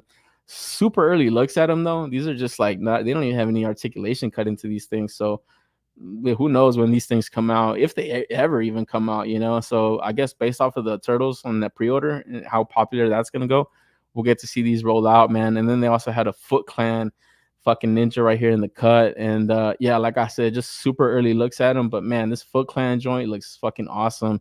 It just, yeah, I can definitely see myself army building this guy because he just looks so cool. But it just kind of trips me out how early of a look these are, It's just like some almost 3D printed out shit, It's just, damn, like no kind of cuts, but just the design wise, it looks like they're gonna be on point, man. But dude, it's just seriously, like, how much TMNT is too much TMNT, man? Like, we're gonna find out pretty fucking soon, guys. Because damn, it's just too much. Like I said, we look at the Fury toy stuff. I'm excited to see that stuff like continue to roll out, especially like that Bebop that they showed off not too long ago. But now seeing more stuff, it's like, man, how many Bebops am I gonna have on my show? How many fucking Rocksteadies? How many, Michelangelos and Leonardos and stuff, man? So I don't know. But continuing on with this matey toy stuff, they also had more of this, like, I guess more original creations that they had. Obviously more anthropomorphic figures. This fucking toad frog dude looks sick as fuck. Definitely a must cop. I don't even know what it is or where it's from, but it looks so cool. I gotta have this one. And like I said, some of these anthropomorphic figures, they also kind of can fit in a TMNT shelf, especially if it's from the same line. It's just like more mutated animals, you know. And then you got this fucking like Oni samurai demon looking thing. He looks pretty cool too. You can definitely see this like on a big orc body. And then this joint right here, man, definitely caught a lot of attention, man. We talked about like their tiger that they showed off last week, and then this week we got this like full like minotaur looking thing, bolt looking thing, and I gotta say, it looks pretty fucking cool, man. But I think I'm pretty happy and content with the accessory stuff. Like I said, something about these like matey toys slash memory toys is just a little bit more cartoony looking. Where it's not bad, but it's just, if I'm already kind of collecting a specific kind of look, I don't know, So I even have to wonder about this toad frog looking thing, how animated it's gonna look, because that's the one thing that kind of throws me off about like the matey memory toy stuff. Is just it's a little bit too more animated, but it's not a bad thing. I don't think it's bad, but I'm already kind of collecting like more like the Maestro Union stuff, the accessory stuff to have a more realistic take on them. So I don't know if they would kind of blend in on the same shelf, But at the end of the day, it's not a deal breaker. And I definitely like all the stuff that they're packing as far as just the size on the figure and just the detail they're putting into like the armor and all that stuff. It looks cool. Looks like a fun toy for sure, I'm not furry, but I'm in on these anthros. Yeah. The furry lovers unite. The Fury Toys Bebop is the real deal, not this shit. Yeah, that's what I'm saying. I gotta see what's up with this, like when it gets like full, articulation and stuff. But yeah, I feel like the Fury Toys is still gonna be the superior one. You're right. But the Rocksteady looks pretty beefed up. So I gotta wait to see the Fury Toys version of that, man. And it's getting fucking a little bit tired having to jump between these like Fury toys, memory toys, matey toys, hero toys. Like, what the fuck, man? Tired of this shit already, man. But yeah, looking more through more of their stuff. You got this panda dude. Also, like I said, the Maestro Union guys are making a panda guy. Also, I'm probably in for that one, so I'll probably be out on this one. But yeah, they just look cool, man. It just looks like really impressive. Like a lot of the stuff that these companies are doing, man. It's just, like I said, these are not crowdfunded figures, dude. They're engineering all these different types of bodies, all these different types of like soft goods, accessories. It's just like really a flex on the potential for like action figures and stuff, man. And obviously, like I said, they get the benefit of being out there. They can probably get this taken to a factory down the street, and get this shit prototyped out, man. But it's gonna be a lot for a domestic company to really keep up with this stuff, man. Because just look at this, man. Look at the array of accessories that are getting packed into this stuff, man. You could already see all these pre-orders going up on 5K toys within the next few months, and selling out, constantly selling out, man. You don't see the same pre-orders on there for way too long, especially when it's on a hot item, So you look at these big orcs, like double-headed. I don't even mind that these are more animated, cartoony looking. I think they still look fucking cool. And this looks like something like, I love the Plunderlings. I thought the Plunderstrong was a fucking miss. I said, man, they I don't know. I love the Plunderlings, but the Plunderstrong, to me, I felt like it was a miss. Where you see this stuff and it's just like, yeah, this is like more cartoony, animated style, but like it still has like a gritty factor to it. Where the Plunderstrongs, it didn't have any gritty factor to it. It didn't have any cute factor to it. And I want this shit, and I didn't go in for them. They're already clearancing out on BBTS, man, so I don't know how successful that line is going to continue, but it looks like they really need to pivot and stick to what they were good at, is these little cute little goblin looking things. Maybe get some different kind of head sculpts on these, like different kind of designs of characters, something different, man, because it looked like they really kind of dropped the ball trying to continue this little plunderling thing into bigger bodies. Didn't work, so when I see this, I'm like, yeah, see, this looks cool, like this looks cool, and it still has like that animation, fun factor to it with these like cool colors and stuff. So I don't know. That's just my opinion. And then it looks like they're getting into like also like more realistic characters, I guess. So just a more of a male body. It's got this gladiator look to it, and yeah, man, I'm in for this stuff right here. Was the armor on this just looks fucking good. Like this just looks dope as fuck, man. It's just I love the Mythic Legions gladiators and stuff, but man, getting something like this with like double jointed elbows, double jointed knees, like you could already see this thing moving a hell of a lot better, man. So I'm excited to see this thing roll out. And then they also kind of showcase like this fucking little fucking Wolverine or some shit. I don't know what the hell this shit is. It's definitely not a bear. It's like a honey badger or something. This shit looks crazy. So I'm excited to see this thing roll out also. Just yeah, more animal figures from any kind of line is always fucking welcome. So looks cool. Now I'm in on this shit whenever this gets shown off. That's a Minotaur. I want the frog guy. Yeah, the frog dudes look sick, man. I like the humanoid animal figures, especially when they got great articulation. Yeah, the anthropomorphic joints. These figures are dope. My man Slink. Yeah, he was telling me about the memory orcs and stuff. These are like looks like they're gonna be the next ones in line. Is these like fucking twin cyclops and shit. How did the Dodgers do? Fucking Ghost Head. I gotta check after the game, bro. I'm for sure in what memory matey toys are giving. Yeah, my man Snake. Yeah, you were the one that brought it up to me 2 weeks ago, man. So yeah. Well, it's all about the Q factor. Oh man, for certain stuff, I think so, man. If you're gonna lean in on that, it's like you have to like stick to that, bro. Don't deviate from that shit because that's what got you to the point you're at. It does look like a Wolverine. Yeah, it looks like a honey badger. And then it looks like they're making some blank bodies. Also, I don't know if this is like a Baki official release or they're just gonna make their own kind of versions of them. So gotta wait to see that. And then also a little bit of a reveal this week by Kai Lab. It looks like he's introducing his Zero female body. So it goes by the first version, I guess, is Zero.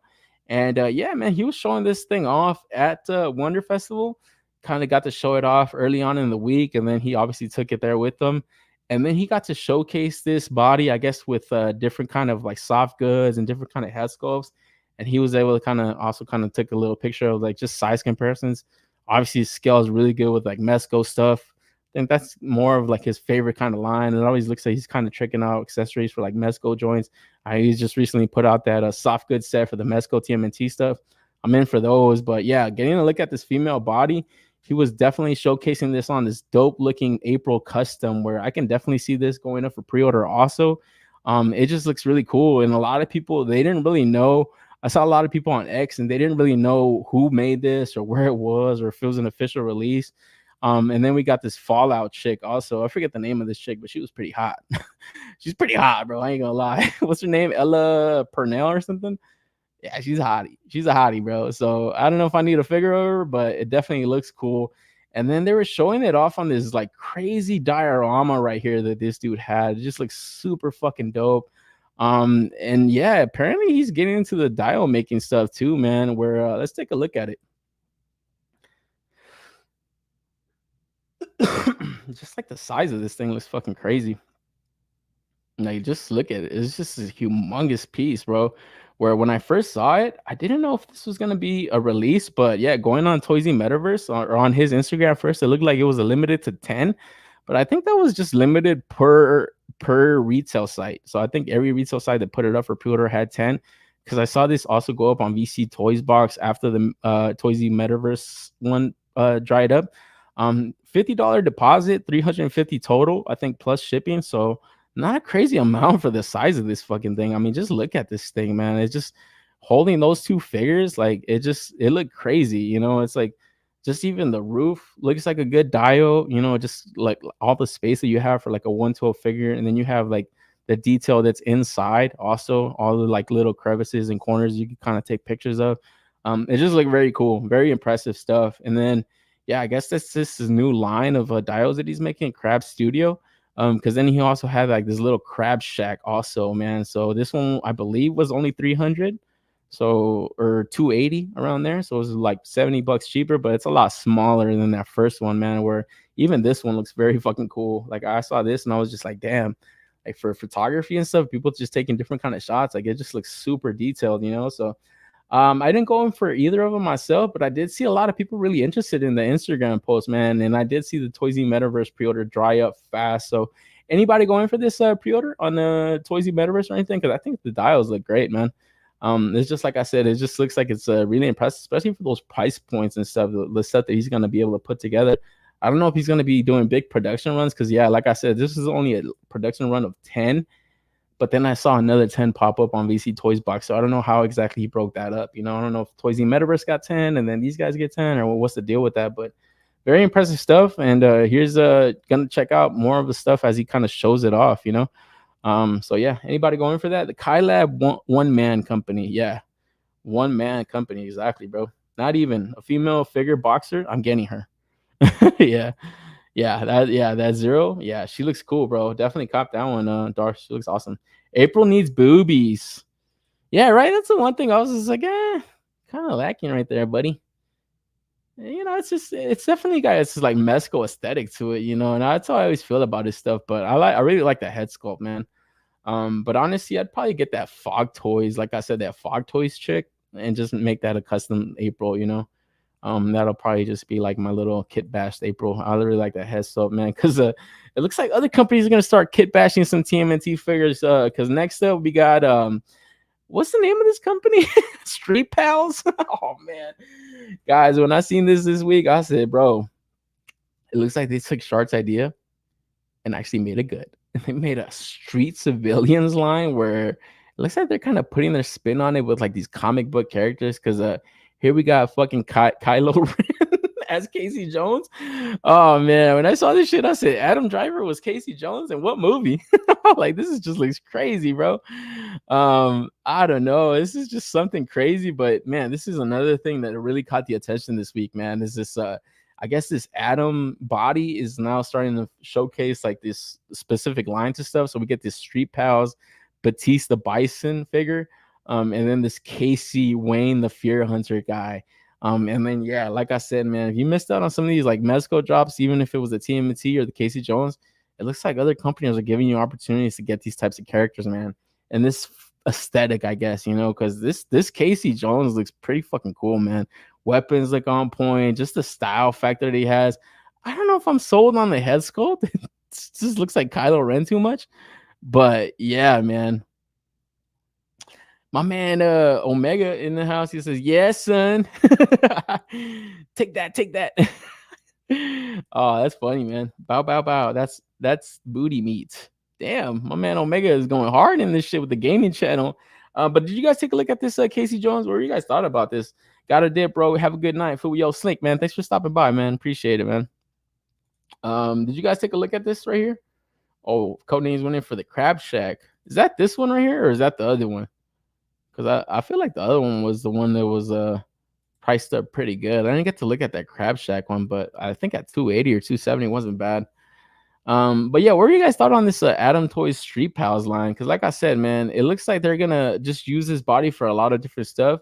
Because along with the Street Pals line, we get this Guilty Land release of figures, and here we have the Mutant Leader from the Dark Knight comic series. And like I said, man, I don't know why we haven't gotten a release of this. Even Todd, like I don't know why Todd hasn't made this character, or I know the DC Direct had put out a long time ago in that fucking like those style of figures, but man, it doesn't look like any other company really jumped on this. So here comes these third-party guys giving us something that I guess we kind of need. It looks pretty cool design of a character, you know, and obviously if you're a fan of the Dark Knight comic series, is pretty essential to like a cool shelf of that.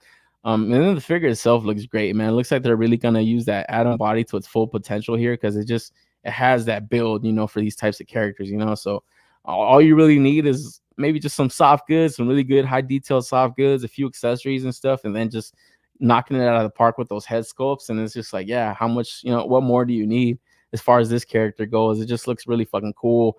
And then yeah, like I said, these Adam toy guys, they're really kind of showcasing just like the potential for this body on this bigger size guy right here. Yeah, I just thought that these guys had like really some of the better showing. And then yeah, this is the body right here, man. So did you guys check this out? Were you guys in for like all of these figures, or just a few of them right here, man? Because I don't know. To me, the one that really stood out to me, like off the jump, was that Casey Jones. Like since I had missed out on the Mezco Casey, I was like, I'm really gonna jump on this one now. You know, I just, like I said, the only thing I didn't really like is the fucking the head sculpt right here, the unmasked head sculpt. I just didn't like that shit, man.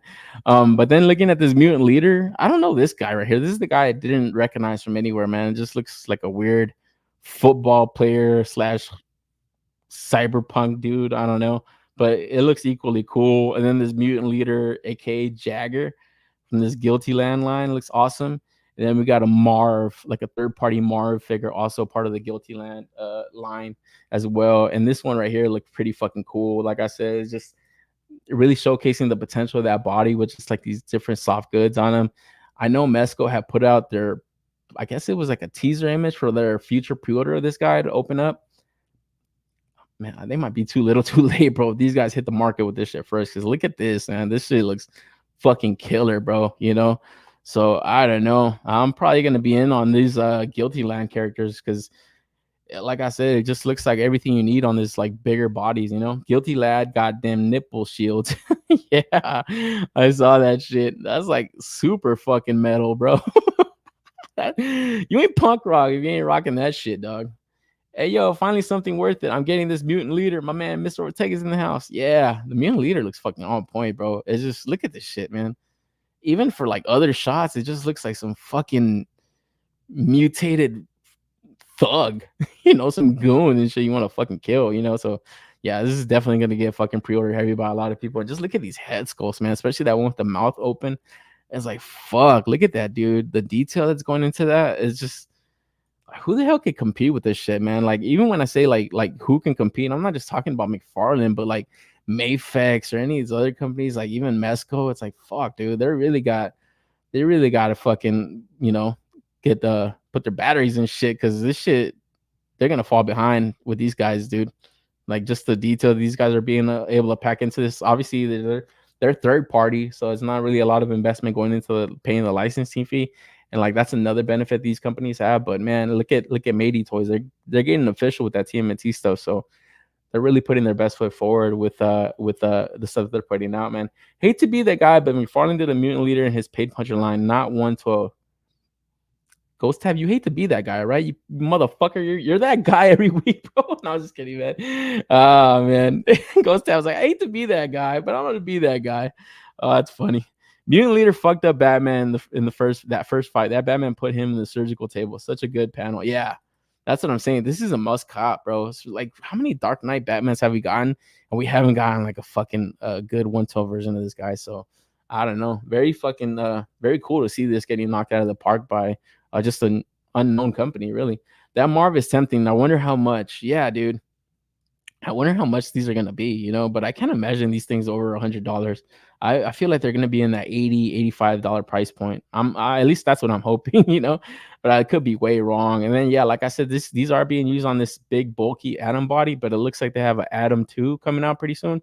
And it looks like that's what the KZ Jones is on. It's just like a smaller build, you know, so pretty smart, man, you know, to kind of make these like different size bodies and be able to utilize them for these different characters. Because look at that Casey, bro. That shit just looks sick as fuck. That body looks great for a good Duke Nukem. Yeah. Yeah, either or, right? Yeah, you're right. Even the big one, the big joint. Yeah, Duke on that body, or I wouldn't even mind him on the smaller one. Yeah, no, he's probably got to be in the bigger one, right? That fool was yoked up. The mud fight between Old Man, Batman, and Mutant Leader was lit. Yep, Duke Nukem. Oh, I got that one. If they used that body and made a Carl Starger's mental version of him, sell from that movie, that's the Cell, I'd be going ape shit. So I can see why people like these. Yeah, I gotta watch that movie again, The Cell. I should have that fool Vince Vaughn in that shit, huh? It was like fucking Vince Vaughn for you to make the funny movies. I gotta go back and watch that shit, man. And then, yo, not straying away from the TMNT stuff, it looks like Heat Boys put out their versions of these turtles. So we did know about these guys making these like mech turtles. It looks like now they're making a more 112 version of TMNT. Pretty cool looking. Like, I can't lie, they look pretty cool. I've always liked even the mech joints. Haven't gone in for any of them. I just thought they're a little bit overpriced for something I don't really need. It's just like another TMNT set, now mech. I don't know if I need mecha turtles, you know. So I just always held off on them. But man, now looking at these, it's just like, it's like I said, how much TMNT is too much TMNT? It's like, dude, these companies are gonna make us find out for reals, because it's like, they're not. Are they ever gonna make anything else, for fuck's sake? It's like, fuck, man. Always going back to this. And it just impresses me how popular this shit was, man. I never could have imagined that it would have been this popular, man. But now thinking back, it's just like, dude, I always remember that was like one of the few VHSs that we owned when I was a little kid, and I must have watched that movie like 100 times, bro, easily. Like anytime a cousin came over, we watched it. Anytime we didn't have nothing to watch, we watched it. And always remember, even when we were like younger, we were like little kids. I must have been like 4 or 5, man. I remember a long time. This is like early memories. I remember always like walking. My parents used to like want to go walk around the neighborhood and stuff. We used to go take my bike and stuff. My brother would take his like skateboard and stuff. My stupid ass would always look into like the sewers to try to see if I could see a turtle. Something so stupid. Even my mom would bring it up like fairly recently. Like, you remember you guys used to do that stuff? And I'd be like, yeah, how stupid was I? So it's just so crazy to see that, like, man, this property just lasted so many years, and it means so much to so many people, you know, because it's just like, yeah, now it's becoming a meme where it's just like another set of TMNT. Fucking hell. But every time they come out, it's hard to say no. Like, it's hard to say no, you know, even though you might be burnt out by them. Um, I think though you do definitely have to start saying no to some of these though, because I definitely think it's just an oversaturation of like these this property in toy form. You know, it's just a bit too much. You know, where I thought finally when I got that Mezco TMNT set, I said this is the quintessential TMNT set. I don't need any more. We just look at those matey toys. What am I thinking of? Probably copying them. So maybe seeing these when they're fully painted up, I might have to go in for them. I don't know, man. It's hard to say no now, but it's definitely got to be a day where it's just a full on stop no, and they got to stop making this, you know, because it's just too much. It's just way too much, man. So I don't know. I'll catch you fools later, my man Darth. Yo, Darth, thanks for stopping by, man. Appreciate it. I like the Heat Boys TMNT design, but I believe they are 9 inches, so it would be out of scale. Oh man, if they are 9, that would be a little bit too big. Mutated and all, that might be just a bit too big, man. But yo, they are known for making these mecha joints, and it looks like the Shredder is the next one to enter this mecha series, man. So was getting shown off right there at Wonder Festival. It's pretty ugly. Like honestly, when I first looked at the image, the drawn out image of it, I thought it was gonna be one of the more cooler looking mechas, but now looking at it, I don't know. Maybe the purple is just making it a little bit too soft. I feel like if it was like a more metallic purple, it would just look a hell of a lot better. But this shit just looks a little bit too soft for me, man. You know, but I probably wasn't gonna be in for it either way, so I could easily pass. But it is cool to see that they're continuing the line, though. You know, it's just more shit. Yeah, they are 9 inches, same size as the mechs. No fucking way. You're out of your fucking mind. They're not 9 inches, bro. There's no way these are 9 inches. Damn, they kind of look tall though. Now that you're mentioning it. Hope they're not, man. Fuck. Who got the info on the size though? Cause yeah, it kind of looks like right there, huh? 230 millimeters. How tall is that in inches? Gotta get your magnifying glass, bro. Shit, let me look that up. 9 inches tall. That's way too tall, bro. So yeah, that would be an easy no. Yeah, you're right. Fucking hell, dude. Shee, that might be too tall, man. But thank God, because that would be easy pass, super easy pass. Where I don't need TMT to line up with my Tods. The Mecha Shredder looks like it's based on the Gundam Wing Toggies 3. Is it? Fucking Gundam Wing. Omar de la Lava's way. Fucking Darth. 230 minutes. Yeah. Damn, that's too tall, man. But yeah, that might be a good reason to not pre-order those. So thankfully, Heat Boys saving me some money, man. But then, yo, keeping in with this whole little mecha thing, it looks like this company, Heavy Mecha, is introducing this fucking Evangelion. Looks like it's gonna be in a seamless body, bro. It looks fucking crazy. I didn't really get too much information on this shit. Not a lot of people talking about it either, man. But man, just seeing this, I was like, man, this might be fucking cool as fuck, dude. You know, where it's just like, I don't know why companies are continuing to make this like seamless body stuff. I know obviously the 89 Batman is the most infamous. It kind of looks like Mezco even dropped their whole Kaiju 12 or Kaiju collection that they were gonna do. Remember that Godzilla that was gonna be on a seamless body? Haven't heard anything about it anymore. Haven't even seen more pre-orders or more reveals for that Kaiju collective line. It just looks like it's dead in the water, not being brought up at all anymore. So to see another company maybe going down the same route, I don't know. I gotta wait to see this thing. It just looks pretty interesting. Like I said, I'd be really scared to kind of move this thing around so many times because it's just you don't get to see the joints, you don't get to see the cuts, where it's moving or how it's moving, you know. If it breaks, it's like fuck, that would be hell, you know. And just yeah, obviously something like this might be priced up a little bit higher, but hey man, it's something different, it's something new. So it was pretty interesting to kind of look at and just kind of just to take a look at and see what's up with it, man. See how it gets rolled out and everything, and just the quality on it. But yeah, I just thought it was pretty interesting, just because, like I said, it's just something you don't really see too much anymore from like an import company. I've mostly just seen like domestic, especially Mezco, kind of just trying to do this like whole seamless body thing, and then obviously the TB League people, you know, they're always making their like silicone waifu chicks and stuff. So to kind of see a mech, you know, in a seamless body, especially Evangelion or Ava Unit 1, like that'll be pretty cool, you know, and might allow for some cool movement and stuff, you know. So I gotta wait to see this thing roll out and just to see the price points and everything that's gonna entail with it, man. But pretty interesting. Like I said, it's just something I didn't think anybody would ever make. I didn't really ever think of this. Another company making Evangelion, I believe Real Action Hero or Real Action, I forget the name of that shit. The Raw did a seamless rubber Evangelions and dried out real quick. Oh, okay. Sounds like Medicom, huh? They're doing their Real Action stuff.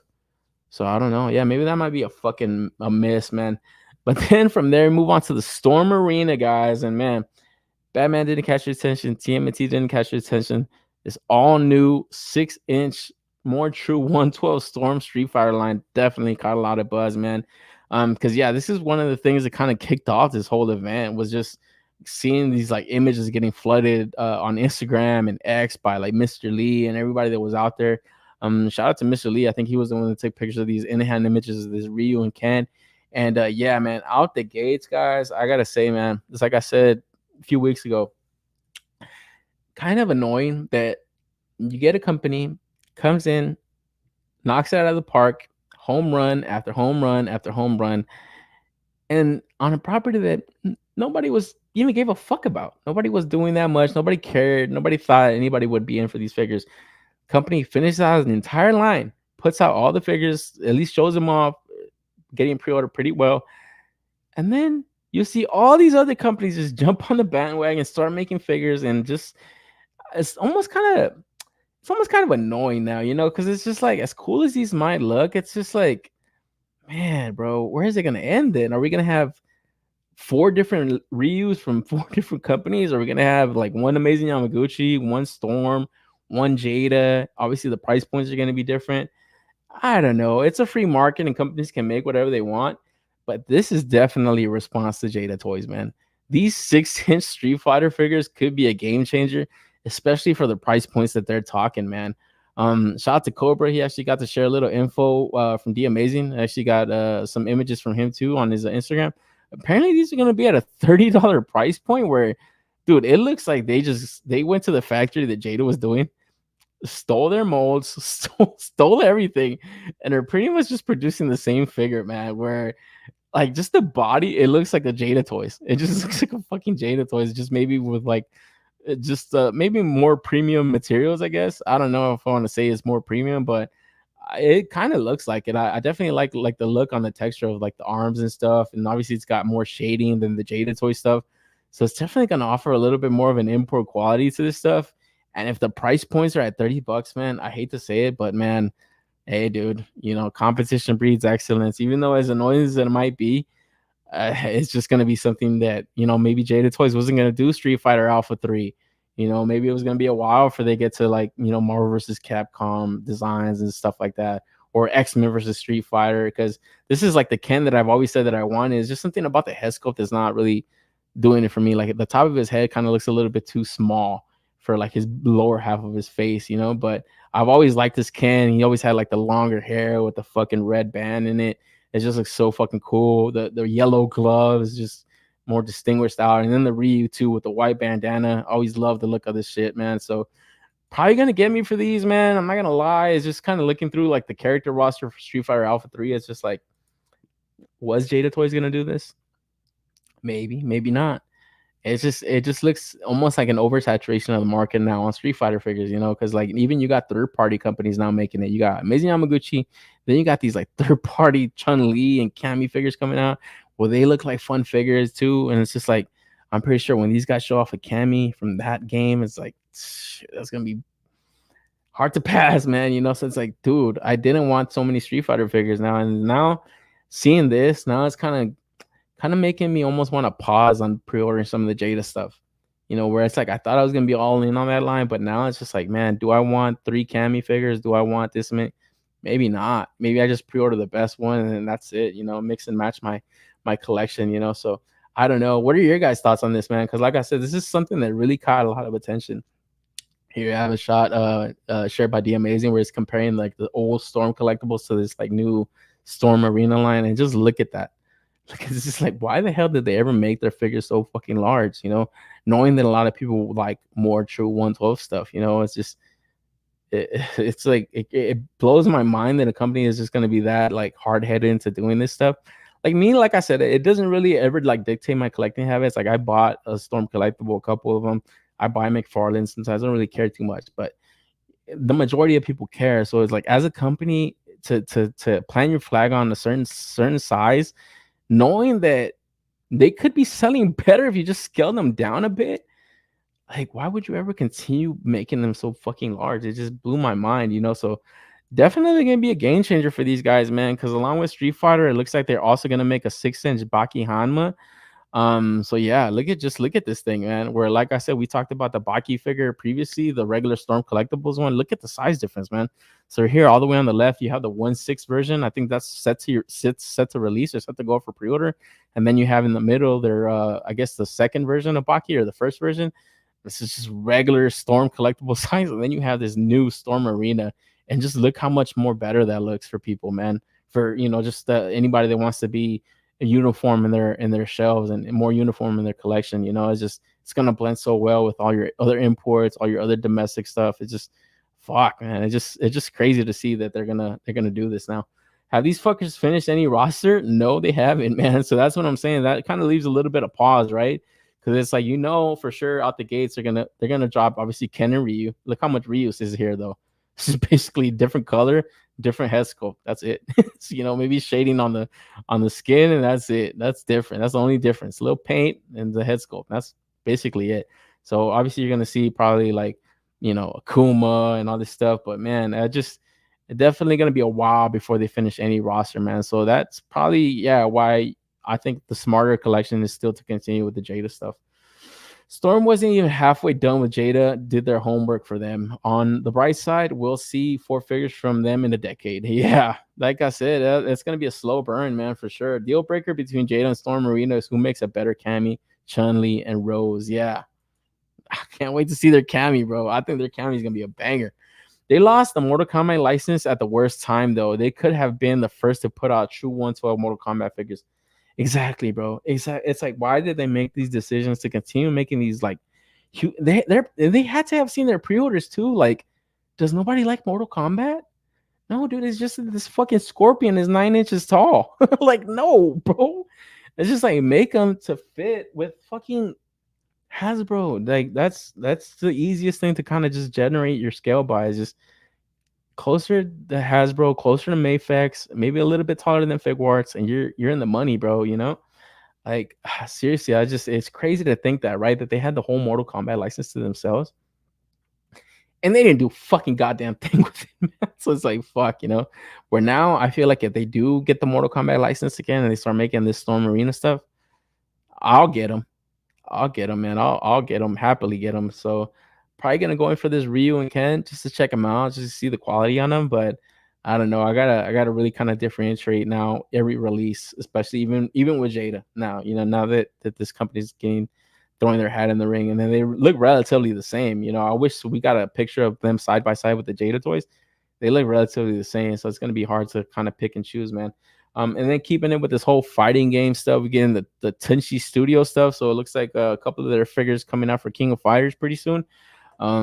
Yeah, it looks like my dude right here on the left is gonna hit 5K anytime now. I've been waiting on that pre-order for over a fucking year. And then this dude right here on the right, forgot his name, but he's going up for pre-order soon. I think I saw a solicitation on 5K toys, but I don't know if it's gone on for pre-order yet. Cammy and Alpha is peak. Cammy cake again. Yeah, That's the one I'm waiting for. Ken been shaving his big ass hobbit feet. Yeah. That's the one thing about some of these like fucking designs in the later Street Fighters. Their feet got really big, arms and everything, or in their hands and everything. Yeah, they do look kind of weird. Yeah, Storm Collectibles can push out characters in a short period like Jada. I may just get it. Yeah, exactly. And like Ghost have said, the Cammy and the Chun-Li are they're gonna be gangbusters. I would merge Jada and Storm Marine if they are 112 and they should be compatible. Yeah. Well, that's what I'm saying. I want to see size comparisons with those two companies just to see how compatible they are. And then yeah, more of the Tunchi stuff. So it looks like more of their King of Fighters. Where man, I don't know how well these are gonna do, guys, because it's like I don't know, man. It just King of Fighters is popular, but I don't think it's ever as popular as Street Fighter, Mortal Kombat, and stuff like that, or even Tekken. More old school, especially more like pure arcade, like gamers and stuff. It's just like more true fucking arcade fighting games, I guess. And then it's more of their metal slug figures. So we got that camo and then this fucking mech thing right here. That shit looks awesome. I hope they reissue those first metal slug figures, man. I'm stupid. I slept on them. Fucking sold out, bro. Those things go for pretty high up there, man. They're great figures from what I hear. So hopefully they reissue them things, but here's hoping. So we'll see. And then jumping over to Sexy Eyes, this is another company kind of showcasing more of these like import, more original design characters, man. More, I guess, insect based. So we got this fucking vermin right here on the left. This like that was the first one that I think we saw by these guys. And then this dude right here in the middle, man. Dude, talk about a cool fucking design. And I think it was Cobra. They kind of attributed these to like more Yamaguchi style articulation, and they definitely look it, man. Especially the dude right here on the right. It just definitely looks like something you would see on the Agent Venom solicitations, So fuck, I don't know the exact name to these guys, but man, how cool of figures do these guys look, man? Just they definitely scream Yamaguchi when they're just in a museum vanilla pose. It's just they fucking have so much attitude to them where they're just posed up like that. It just looks badass. It's just a museum vanilla pose, That's what I always think of when I think of Yamaguchi, is just they have that fucking flair to them, man. They just look so cool. So definitely excited to see these roll out and what the price points on these are going to be, because it would be real cool to kind of buy 3 of these dudes and kind of get like a little squad like they got right here. And then this like beetle fucking, I don't even know what the hell this thing is, man, but it looks fucking awesome also. And like I said, they're more like insect based. So I don't know, man. That vermin right here on the left, I don't know if that's hit yet or if it's gone up for pre-order. I've seen it get like all these promotional images of it, but I haven't seen it fucking go up for pre-order yet. Maybe I just missed it on 5K Toys or something, but I'm actually waiting to see that one roll out and see how people like it, man, because it's something different. Like I said, it's something different, It's just especially for the insect fans out there.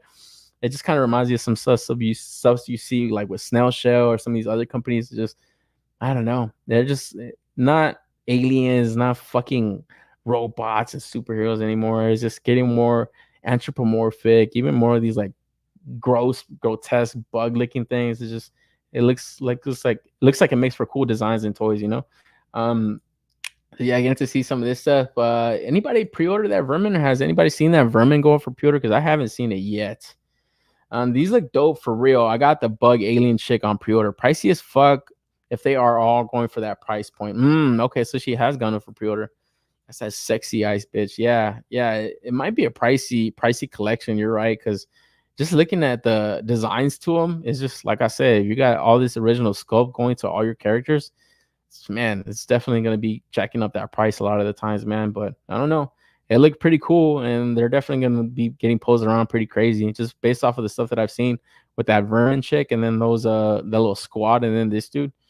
It definitely looks like they're gonna move around really well, man. So gotta wait to see these other ones go for pre-order. But yeah, I don't think I saw the price point on that Vermin. I must have just missed that pre-order entirely, man. But I don't know if I'm gonna go in for it, man, if it's that expensive, because it's something I don't know. It just would be another rabbit hole of a collection, man.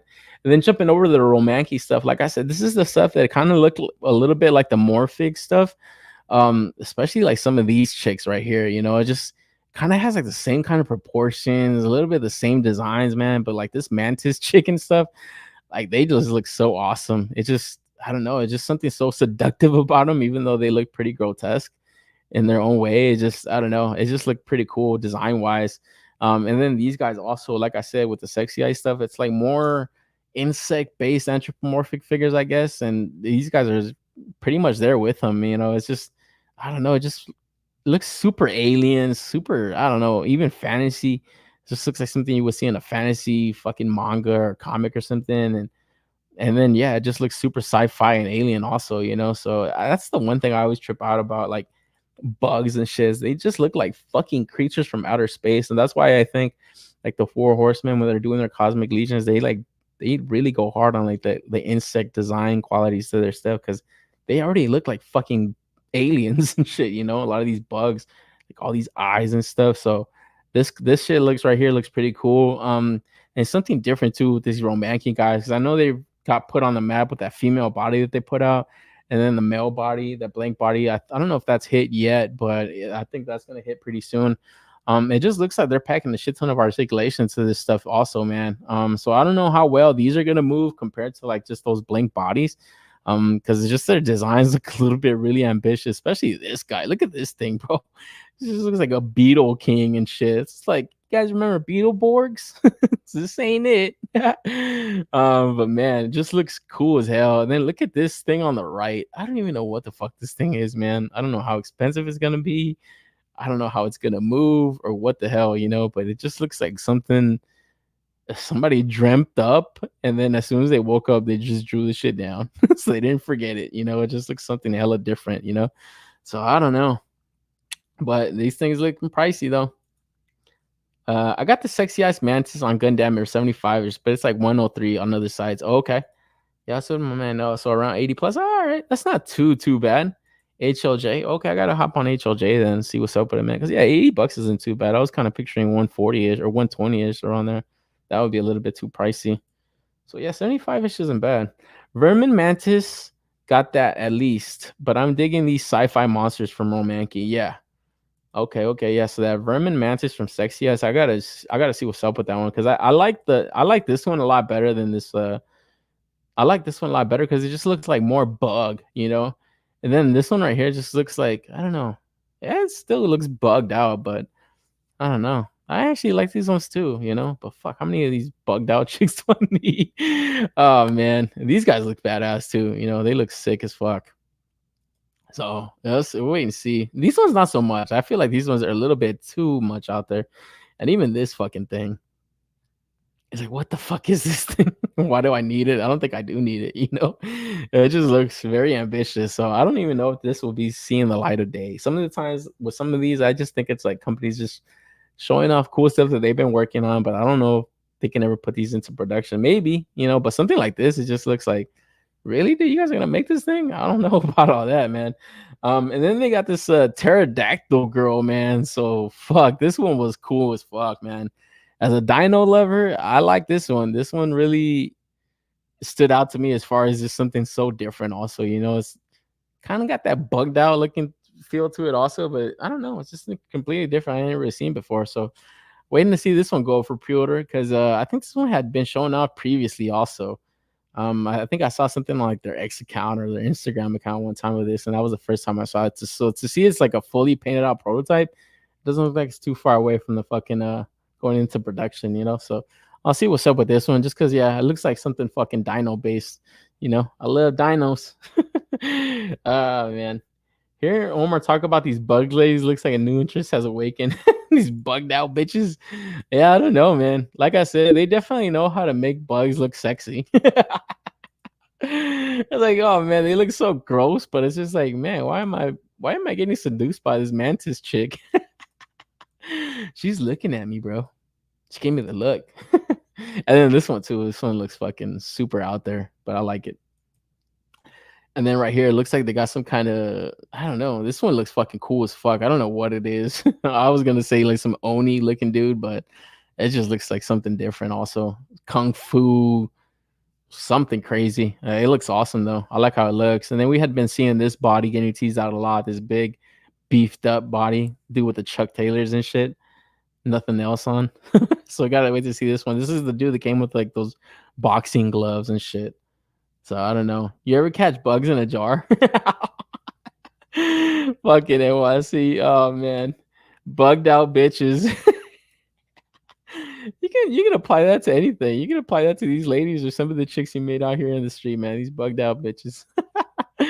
Man. So yeah, Romagi looks like they're cooking, man. It looks like they're working on their stuff pretty cool too. And then we move on to like some of this other companies. So we got Fancy Realm.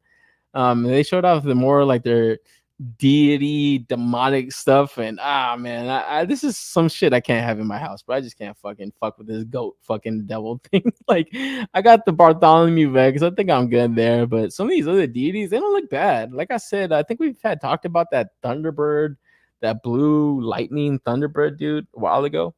And then this dude right here on the right, I think that one already had gone up for pre-order on 5K Toys. I don't think we've talked about it yet though, but looks like they just had a grayscale model right here for some reason. So it's just like these like weird deity god type beings and shit. Pretty cool, you know. It's just like I said, something different, you know, and it still kind of fits in that whole anthropomorphic stuff. But yeah, like I said, this is definitely like some hardcore Buddha shit, you know. It's just like, I don't know. They look cool though. They look like some cool figures, but I don't know. I haven't gone in for any of them. I don't think I will. Because I definitely have like a few of these like other like Fury toys and Oda toy stuff on pre-order, and I think I'm just gonna stick it with it right there. You know, I don't want to like get too deep into some of these other import companies, you know. Because then we move into the Noda collection stuff, and just look at this shit, man. Look what the fuck they're engineering, bro. Like, how many arms does this dude have? How many heads does he have? This looks insane, guys. Like seriously, I don't even know what kind of process goes into engineering some shit like this, you know. And like, even if it's going to go into production, like, how hard does this look to produce, man? It looks crazy. I'd be really scared to move a lot of these fucking arms though, because if they break, it's like, oh fuck, that's gonna look fucking ugly. He's missing the arm out of his 20 arms. Snail Shell has like 20 figures on pre-order. I'd rather save my space for them, not these sexy bug ladies. Oh man, are you sure, bro? They got 6 arms. I agree. Those deities look dope, but I can't show that goat Baphomet figure in my house. Yeah, that's crossing the line, bro. Kratos will slay these motherfuckers. Yeah, there you go. Hey, that'd be cool, man. That's actually a cool shot. You're right. Thinking of stuff like that. But jumping back to this Notice stuff, yeah, this is definitely like, look at this shit. Look at this fucking Wukong motherfucker, bro, with all these arms. This is definitely like some, I don't want to call it overly ambitious stuff, but it's definitely some stuff that's not going to be easy to pull off, you know. So I feel like these guys, they got a long way to go to continue to produce their figures, man. Because even this like Wukong right here, it looks fucking cool, you know. So I don't know. I don't know how far off these figures are gonna be. But just looking at all the amount of stuff that they're trying to pack into like multiple releases, it just looks like a long time before we get a lot of these release stuff, you know. Because then from there we move on to this I forget the name of these fucking gods from these Journey to the West. I know it was like the Azure Lion, and then I forgot the name of the elephant and the fucking eagle and shit. But look at this fucking elephant, bro. Like, holy fuck, man. Like, that's gonna be a figure, dude. Like, that's gonna be fucking dope as fuck. You know, I'm in for that lion so far, but man, that elephant looks like a $200 figure. Like, you know, with a throne and everything. I can already imagine it. And they had been showing that off so far, like in illustrated images. To see a prototype sample of it, it's like, oh fuck, these dudes are really gonna go in and make this shit, you know. So I don't know, gotta wait to see this shit, because just as a standout piece, that looks so cool. And I feel like that's the one thing we haven't seen so far, is like an anthropomorphic elephant, you know, type of character. That'd be awesome, you know. So if this is gonna be the first one, I think I gotta get it for that reason alone. And then if I'm already getting the lion and the elephant, I might as well get this fucking bird dude, just to kind of round out that fucking those 3 gods or whatever. Was it 3 gods? It was like 3 evil gods, right? Forget that shit. These look cool, even better for 70. I hope they're 70. The Birdman looks dope. I thought they were Asia deities, Ganesh and Garuda. Now this is from that Journey to the West shit. That elephant is a figure and a dial in one. Oh yeah. Yeah, for sure, bro. Even like as a grayscale, it would be a cool dial, right? Just like as a fucking statue. Like, it just would look so fucking cool, you know.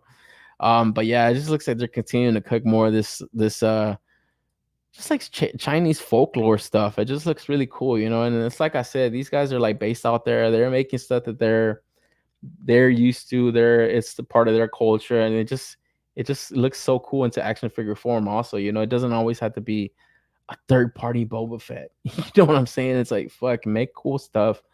It doesn't have to be an original IP, but it doesn't have to be a fucking another Batman, Night Ranger, fucking Galactic Hunter. It's just enough of that crap, bro. It's like, nah, I don't know. I don't like to see that shit so much some other times, because even though it looks cool, it's like I said, it's like a 14th Boba Fett, a 13th TMNT set. I'm good, like a lot of the times, but seeing this stuff, it intrigues me, even though maybe I might not be going in for all the pre-orders. It's just cool to see just different types of action figures being made. Like I said, not just the same old regurgitated IP over and over and over and over and over. What's up with these thickies though, bro? Good Lord, man. Now give me some of this over and over and over. Man, with the little stickers on the nips, bro. Just the X marks the spot. Like, yo, man. We've been seeing these getting teased out for a while now, and I want to see more of these chicks, man. I want to see more production going into these. Slow down with the 6-arm motherfuckers and give us this shit. I don't need to see 6-arm dudes over here, I don't need to see this guy. I don't need to see how far this goes into production. Show me these thickies. Give her a third boob. How about that? You want to give these extra limbs and body parts to the characters? Give them a third boob. Let's just see how that looks. Oh man. And then we got just more of this stuff right here. More of their culture. Oh man, look at these guys. Even these little bug looking creature guys look interesting, Oh, what the fuck they are. Look ugly as fuck though. And this fucking crab dude. And this pig boy. Yeah, even they look cool, man. Like, I don't know. These to me definitely look like art pieces, just in action figure form and stuff. So it's like, I don't know. Maybe I could pump the brakes on some of these, but they definitely look cool. And then like B was saying, they even kind of fit for like dials if you're into like photography. It's just like, especially if you're getting some of these Wukong figures, it's just like, look how many they're making. Fury Toys are making them. These guys are making them in art. The MORFIG stuff. It's like, man, you get some of these like characters that fit into that whole world. It's cool, man. So I want to just continue to see these guys roll out with this stuff. Just it looks like they're kind of hit like I don't know, just like a slow patch. It doesn't look like they're pumping out a lot more figures. I think the last release that they put out was that Mask Killer. That was like almost a 2-year wait, dude, from the Noda shit. So I don't know. It's just now seeing this stuff. It's like, man, that was just a fucking Winter Soldier. It's just like, yeah, it has soft goods and all these accessories, but look at this crab dude. Like, you're telling me this is gonna come out faster than a fucking comic book character? I don't know, man. So it's just whenever I see this, it's just like, man, maybe they're biting off a little more than they can chew. You know what I'm saying? So I don't know. I thought Black Myth Wukong did awesome in the US, but based on Wonderfest, it went even nuttier in China. Oh yeah, bro. Exactly. That's what I noticed really with that video. I was like, man, this shit is on some other shit, bro. Like really taking off. And then this little cat dude, man, I can't wait for this pre-order to pop up, man. This is like the 3rd or 4th time we've seen this guy on different like cons and stuff. It looks so cool, man. Just looks like a fun figure, and this is definitely another one of these like anthropomorphic joints that I'd love to have. Just like a little cat dude. Just like all these like different expressions and stuff. It looks like super mischievous, and I don't know. It's got like a lot of different like attitude to him, and just with these different face portraits, man. So it looks really cool. So I'm excited to see this one roll out. I'm excited to see just how much it's gonna be. But either way, I think I'm gonna lock it in. Just looks that cool. The soft goods look great too. So excited to see this one. And then we move into the Fury toys, and it looks like they're not far behind with the thickies as well, bro. Oh man, dude, it looks like these guys know exactly what to make, but they also want to show off other stuff. Slow this production down. Where this is the moneymaker, guys.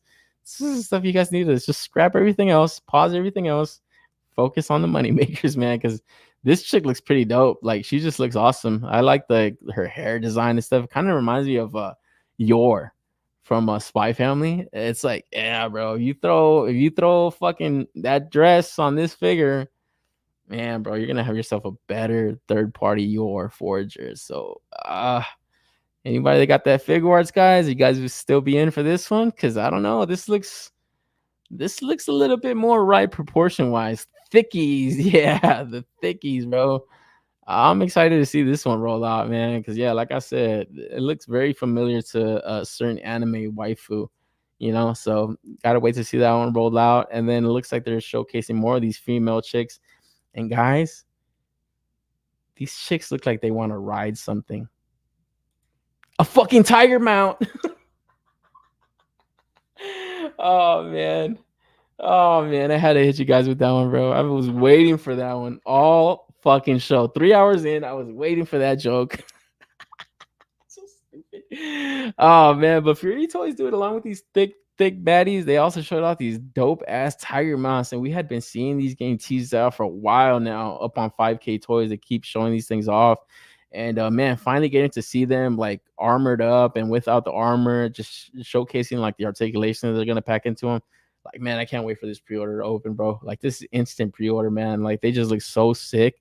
Where it definitely has a little bit more of a stylized look to them. Like, they even look a little bit more, I don't know, like more primordial, I guess. It just looks a little bit more saber tooth. But man, it even this, like, if they do a purple version of this, man, with a fucking like a battle cat, how sick is that gonna be? And I think they are. I honestly think they are. I just don't think they're gonna show it off in a prototype form, because I think that would just be, hey, full on stop. You know, you're gonna get Mattel fucking cease and desist and stuff. So, but looking at this armor, it's just like, it just screams fucking Battle Cat, you know. So even with or without the armor, though, I think it's gonna be equally cool, because just look at this fucking beast of a fucking animal, man. It just looks so awesome, man. It's just like, man, this is easy money for toy companies to make. I don't know why. It's like they try to get creative and like make these sexy bug types, where it's just like, just give me a fucking lion and a tiger and a bear. Oh my. So yeah, just seeing more of these animals, like, I'm all for it, man. Any company that makes them, Hasbro, fucking Fury Toys, whoever the fuck, man. Because these chicks, they need something to ride, guys. They need something to ride all day, all night. So a tiger mount would be just right. All day, all night. I want this tiger shit. My man Wavy. Oh, 100%, bro. We got to get these tigers, dog. We got to get them. Who doesn't like thickies who ride? Yeah, exactly, dude. Oh, man. Just look at them. Doesn't this chick look like she wants to ride something? Like, dude, she's screaming to ride it. I got the mount ready, got the saddle. Oh man, that's perfect. Yeah, so I can't wait for these to go up. This one right here looks kind of a little bit out there. I'm like, just give me the classic tiger. And I gotta wonder if it's gonna be like two separate pre-orders. Like, if you're gonna be able to pre-order one with armor, without. Because I don't see this one getting pre-ordered too heavy. It would have been cool if they would have made this like a jaguar, you know, like a fucking jaguar. Maybe just take out the stripes and stuff, and maybe change up the head sculpt a bit and stuff. Maybe use the same body, and I don't know, maybe differentiate, because it definitely reminds you of something you would see like an Aztec fucking like warrior kind of using this. Like, they would always have like jaguars and animals, maybe put like these armors on them. It would look cool, because it definitely has like the Aztec headdress like look to it a bit. So it would have looked real cool if it would have been a different kind of cat. But yeah, I think just as a tiger, it just looks so awesome, man. So I'm excited to get this just as a plain old tiger. And then if we can get a purple version on this green armor, like, oh man, like a purple cat, oh man, I'd be so for that fucking armor, dude. That would look sick, man.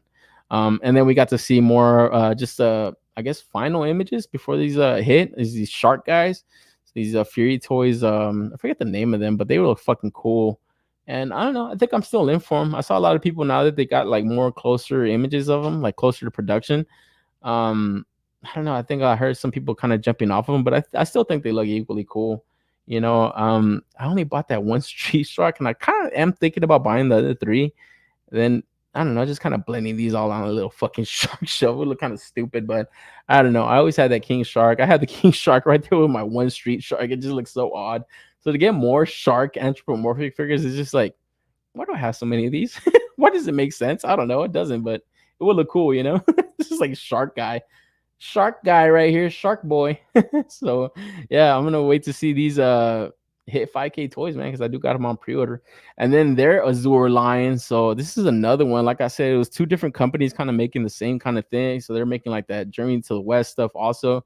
So I'm in for the Noda one, and with the bloody throne version, bloody lion. So I'm probably not gonna be jumping on this one, but this one looks pretty fucking cool too. Both versions of them, man. So you got this more. This one looks like more of a statue. So I think if I do go in for this version, it'll probably be this like I don't know. I don't even know what kind of paint this is called, but it'd be cool if it was a little bit more like Matina style. You know, it just I don't know, kind of look more like of a moving statue type. So yeah, that looks pretty cool though. I like how it looks. It just you can then like appreciate all the sculpt to it. It just has like more detail. It just you can appreciate more of the detail. I mean, to the sculpt, it just looks really cool. Tiger whip. Oh yeah, pimp my tiger. Tiger's a must. Yeah, dude. Ah, man. This motherfucker right here. Who doesn't like thickies who ride? Animals. Animals, huh? Yeah. No, I think so too, Ty. Yeah, this tiger is a fucking must. And then some of these other Fury Toy stuff, they look pretty cool too. Cause yeah, if you didn't pick up like those you're not picking up the Notice stuff, I think even this Fury Toys Wukong right here also looks great, man. So, it's gonna be just another one, I guess, if you haven't picked up any of them. So far, the only one that I have is just that first Noda one, and then the fucking the Four Horsemen Figure Obscura, where that one, man, that was kind of a letdown for me. It just the sculpt on it was cool. I liked like certain stuff that they did, but it fucking pops off every time I like the waist pops off every time I even move it. It's a very frustrating figure, where I hope these companies are really dialing that type of stuff down.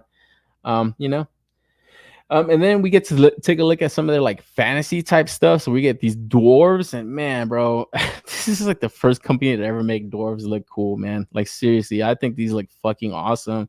Where even like the Savage Crucible stuff, I did like how they looked more so than like the Four Horsemen stuff, but I still probably wasn't gonna go in for any of the pre-orders. But now looking at these Fury Toys ones, I gotta get these guys. They look fucking awesome, bro. And it just looks like what a dwarf would look like, because it's like these dudes living in the fucking mountains and shit. It's like they would have like these big bare fucking arms to like always like, grab all that stuff. And they would kind of I guess evolve in that form with these like big, beefy, stocky fellows, beefy arms though. It's just like they don't have to look like midgets. They're shorter guys, but it's like they're really stocky looking dudes, So I feel like the design that these guys are doing is just like something like what I would imagine a dwarf would look like, like a real life one. Because just look at this shit, dude. This just looks like a motherfucker would just definitely lay the hammer down on the cat. Like it just, I don't know, instant get on these guys when they go for pre-order. And this will probably be like my dwarf set right here, depending on how many they make, because it looks like it's 3 different ones right here and they all look cool. Like I definitely got to get all 3 of these because they all look so different. Even this dude with like a fucking musket, like that's sick, bro. Like that's just so sick, man. So I can't wait to see these get painted up, and then just to see how much they look like and what the price points on these are going to be, because yeah, they just look awesome. Like I just love the design on them for real. This is the first time I ever thought a dwarf looked cool in any like action figure line. I haven't really seen too many that I've been like in for, So yeah, like I said, excited to see them rolled out. And then moving into a little bit of the bunny action. Next up, we got the Bunny Rapid Action Squad. So the Bras collection. And a couple of these figures are already getting shown off, had already gone up for pre-order on 5K, or at least one of them has. Let's take a look at it right now. But yeah, it looks like they're building out this whole little bunny squad, man, where take a look at a couple of the Snail Show releases that they put out. They put out Homegirl Aileen, got an exclusive version out right now, black. Looks really good, man. But man, I gotta say, dude, proportions on these ones don't look bad, So if you're in for more bunny squad, it looks like Sushing Studios, I believe that's the name of the company, Sushing. Is gonna make this bras line, and so far I like this one right here. This one looks really cool. I don't know if I would be in for all of them, but this is the one currently that's up for pre-order on 5K Toys, so you are able to lock this one up. It's like I said, it just, I don't know, something about the snail shell just to me kind of looked a little bit more refined and stuff, but I don't know, like I said, it's just another bunny squad. It's cool to kind of build out a whole fucking shelf of them, I guess, especially when they have these big ass fucking rifles and weapons and stuff. Especially in this shot right here. So they all got like different types of weapons. So that looks pretty cool. It would be kind of cool to build out a little squad of them, I don't know if it's necessary pre-order, but is any of this stuff necessary? I don't think so. So yeah, this is another one that's gone up for pre-order. But like I said, I've been leaning more into like the snail shell stuff, and it looks like this is gonna be Aileen's cousin or sister coming out pretty soon. Talked about this figure last week. Got like more, I guess, more promotional images, but I guess Snail Shell also had a presence there at Wonder Festival. But it looks like they got ahead of everybody, kind of just started putting everything on social media a week in advance, which is to me, I like. It's just you get clear images, clear solicitations, and promotional images, so you allow people to talk about it and look at it. It's not just relying on people at the con to take the pictures of the stuff. Even though you do get in-hand images, I always like both. I like the companies also use their social media to like the advantage of their marketing. Just get people to talk about this stuff. You don't have to rely on fucking some guy with a camera, posting it up on his random X account or Instagram account. So even though I do appreciate those people, I always want companies to also do this also. And then also looks like a little bit of an exclusive version. I guess this is gonna be Ami exclusive, Ami Snail Show exclusive, where it's already kind of been a thing. The Snail Show kind of gives them exclusives on their site. So yeah, I don't know too much about this release, but yeah, it looks like it was at Wonder Festival also.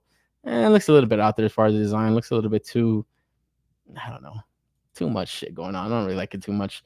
And then also looks like the Frazetta girls had their presence also there too, man. So we got to take a look at this Norseman out there. So it's actually hitting right now. I saw at least I think the sculptor at least got it in hand. That's the Norseman, and then we get to take a look at their Conan. So early prototype on this, man. But so far I'm liking what I see here, man. It looks pretty good, like sculpt wise and stuff. This would probably be my first Icon collectibles with this Frazetta Girls license and stuff that I pre-order. I haven't gone there for any of the other ones, but they look good for what I've seen. I like sculpt wise, they look pretty good. Obviously, articulations is always going to be more desirable, but I think with these guys, they're kind of really leaning into just the um, the sculpts and stuff, and just trying to execute that to the best potential. And I feel like they're doing that, pretty well. And then they showed off this Vampirella figure. So it looks like we're gonna get a Frazetta Vampirella. I don't know. This one looks pretty cool, but I do like the stuff the Loose Collector is doing, man. The stuff the Loose Collector is doing looks actually pretty dope.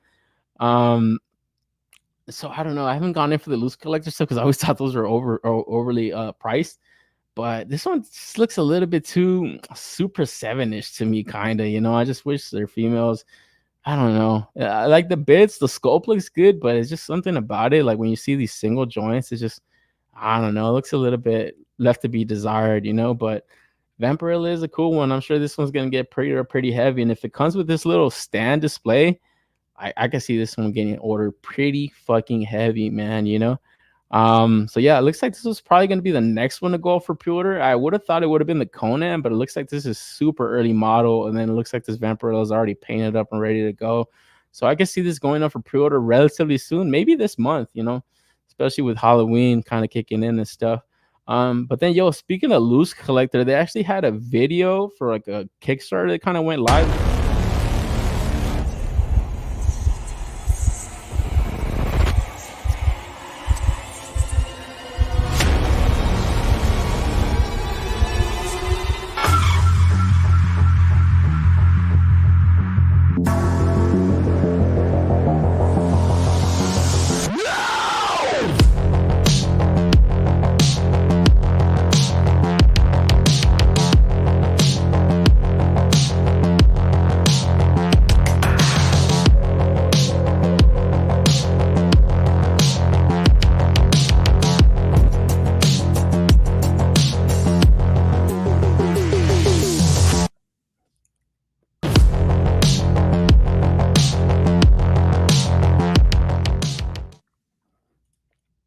Pretty cool. I actually saw that on their Instagram today. So it looks like Dan Mendoza had like a Kickstarter for that zombie tramp or whatever, and that looks fucking cool, man. For some reason, I don't know if you guys ever remember Invader Zim. I don't know why I was like, this is the same cartoonist that did this. It's not, but it kind of has that design to it. But it looks so cool. It just looks super animation, super comic book, and it's like, yeah, it's like my man was saying, Tig old biddies, like, yo, did you see them things? Like, good lord, that looks like a fun figure, bro. That looks like one also with your Scooby-Doo, when you get that Scooby-Doo Jada line, like that looks like it's gonna blend pretty good. You could definitely use that for your Halloween decorations around the crib and stuff. don't think anybody should have any problem with that. Conan should be double joint, or the Conan they are making for heroic signatures will have double joints. We'll see. I'm copping this chick. My man Wavy's in for that zombie tramp. Yeah, I think so too. I think that one looks pretty awesome. I might kind of go with the snail shell mummy. Yeah, I think you got to get both, Liquid. I think you got to get both, bro. I like the bug girls more. Ghost Tab, if you're getting seduced by that mantis chick, huh? Looks like I like zombie chicks and furry chicks. Yeah, right, my man. Yeah, I don't know. I thought that was a cool. I thought it looks really fucking cool. I haven't gotten any other like information outside of that one video though. So you gotta wait to see that. I think Loose Collector should be putting that up for pre-order pretty soon though, because I think the Kickstarter, I don't know if it just launched or if it just funded. I didn't really get too much information on that, but yeah, it's I might go. I think I couldn't even find it on Kickstarter, bro. Honestly, like to be quite honest, so I was like didn't get too much information on it. But I'll keep tabs on it, especially with like the Loose Collector. I even tried to go on his X account, and I didn't see him talking about it too much. And like I said, man, I wish companies would really utilize the social media stuff to their full advantage. Just like whenever I hear people like talk about, oh, I don't use X or Twitter, it's like, bro, you know how much information you get out of there? I do. The majority of the time, I get this show put together from X, bro, because it's just instant information. Like you instantly get it anywhere in the world. Anybody you could type snail shell into that shit right now, and you'll get plugged into anybody talking about that in the world. Like the power to that is just amazing. That I don't know why people don't utilize it. You know, it's like whenever I watch sports or something, I watch like a lot of like soccer, like European football and stuff. X, baby. X. You get all the conversation in the world revolving around that topic. Same thing with toys. You get all the conversation around the world revolving around that topic. So when you have a app that's worldwide used like that, imagine the conversations that you're getting plugged into. So for a company and to not utilize that tool, it's just insane to me. Like I'm always like dumbfounded by companies that don't do that. You know, because it's something that will grow your company so much faster, you know. But jumping back over to the another con that was actually going on this weekend, we got LA Comic Con. It looks like our pal Rob Post is over there with the Savage Crucible team showing off some stuff. And man, I gotta say, man, it looks like he pretty much showed out. Pretty cool stuff over there. It's just more of these like lizard dudes that he's got cooking up, different kind of paint jobs going. And they look fucking awesome. Like this white one right here looks super cool. This is like some albino looking lizard. So I don't know, man. I'm excited to see more of his stuff get rolled out. I'm actually excited to get Wave 2 in hand. So more of these barbarian types. But man, if we get more of these lizard guys, I'm for it, man. And then he showed off this fucking Komodo dragon, where it's like, man, like I said, more animals. I don't care who makes them. Hasbro, Savage Crucible, fucking Fury Toys, whoever the fuck has to be. Like the more animals, the more the merrier, man. Merrier. But man, I gotta say, dude, Komodo dragons, I don't know why, bro. I'm fucking terrified of these things, dude. I've never even seen one in person. But man, there's been multiple times, bro, where I've had a fucking reoccurring nightmare of these fucking things crawling on me, bro, and like killing me. Like, every time I've woken up, I've like told people, and it's just like, that's a crazy fucking dream. Dude, I think I've dreamt it like 2 or 3 times, bro. And I've always looked it up, and I always forget what the meaning of this shit is. You know, it's some kind of like something to do with like fear, some crazy shit. So every time I see these things, I'm like, fuck, I don't fucking have a nightmare of these fucking things anymore, bro. Something crazy, just something like really out there. But I don't know, for whatever reason, I'm like, fuck, dude, I'm terrified of these fucking things. I think it's because of that same nightmare. I don't know where the fuck I am. And it's just like, I'm just getting like covered up in these fucking things for whatever reason. Like I said, I've never even seen one in real life. But hopefully I never do. They're pretty scary animals, man. Have you ever even learned about them? Like they'll paralyze you and shit with like their saliva and stuff. It's just, I don't know. It sounds like wicked ass. It sounds like a crazy animal, man. Like whenever you see them, that's why I'd be like, why are these things so deadly? I started to learn a lot about them when I had these like fucking, when I had that nightmare. I was like, what the fuck does that mean? It's just so random, bro. Oh man, this is a must figure for you then. Oh my, no. When I saw it, I said, fuck, get this thing away from me. Oh man, first time I was seeing it and I said funded, so it was like, what's going on? Yeah, that's what I said. No fucking shit was funded already. If Zombie Tramp goes on BB test, I'm in. I think it is. I think you're gonna be able to get that shit relatively a lot of places. So So gotta check it out. Beats the hell out of liking butter dick chicks, Andy. Face your fears. Yeah, let me dude, look it up. Look it up, bro. What does a Komodo dragon nightmare or dream mean? The meaning of it. I think it says something about that, like something about your fears or something. I'm like, bro, if facing my fears is petting one of these fucking things, forget about it. I'm not doing it, bro. Stop buying your weed from Bonjo. For reals, bro. I think that's what it is, right? I'm just smoking too much before I go to bed, and I wake up in this fucking cold sweat. The fucking Komodo dragon almost got me. Omar's cursed by his ex. That tongue, bro. I knew I recognized that shit. Oh my god, dude. No, bro. Hey, dude, seriously. It's just such a weird fucking dream, bro. But I've had it multiple times. That's why every time I see these fucking things, I just remember, like, man, I remember this fucking shit. Fuck this shit, bro. And then yeah, we take a look at more of these like piranha dudes, fish guys and stuff. Not bad, pretty cool. I gotta wait to see these things roll out. And then yo, man, big news coming out of there. Also, it looks like he's doing a collaboration with I forget the name of the other company, man. But shout out to my man Codenames. He actually did a little research on this, man.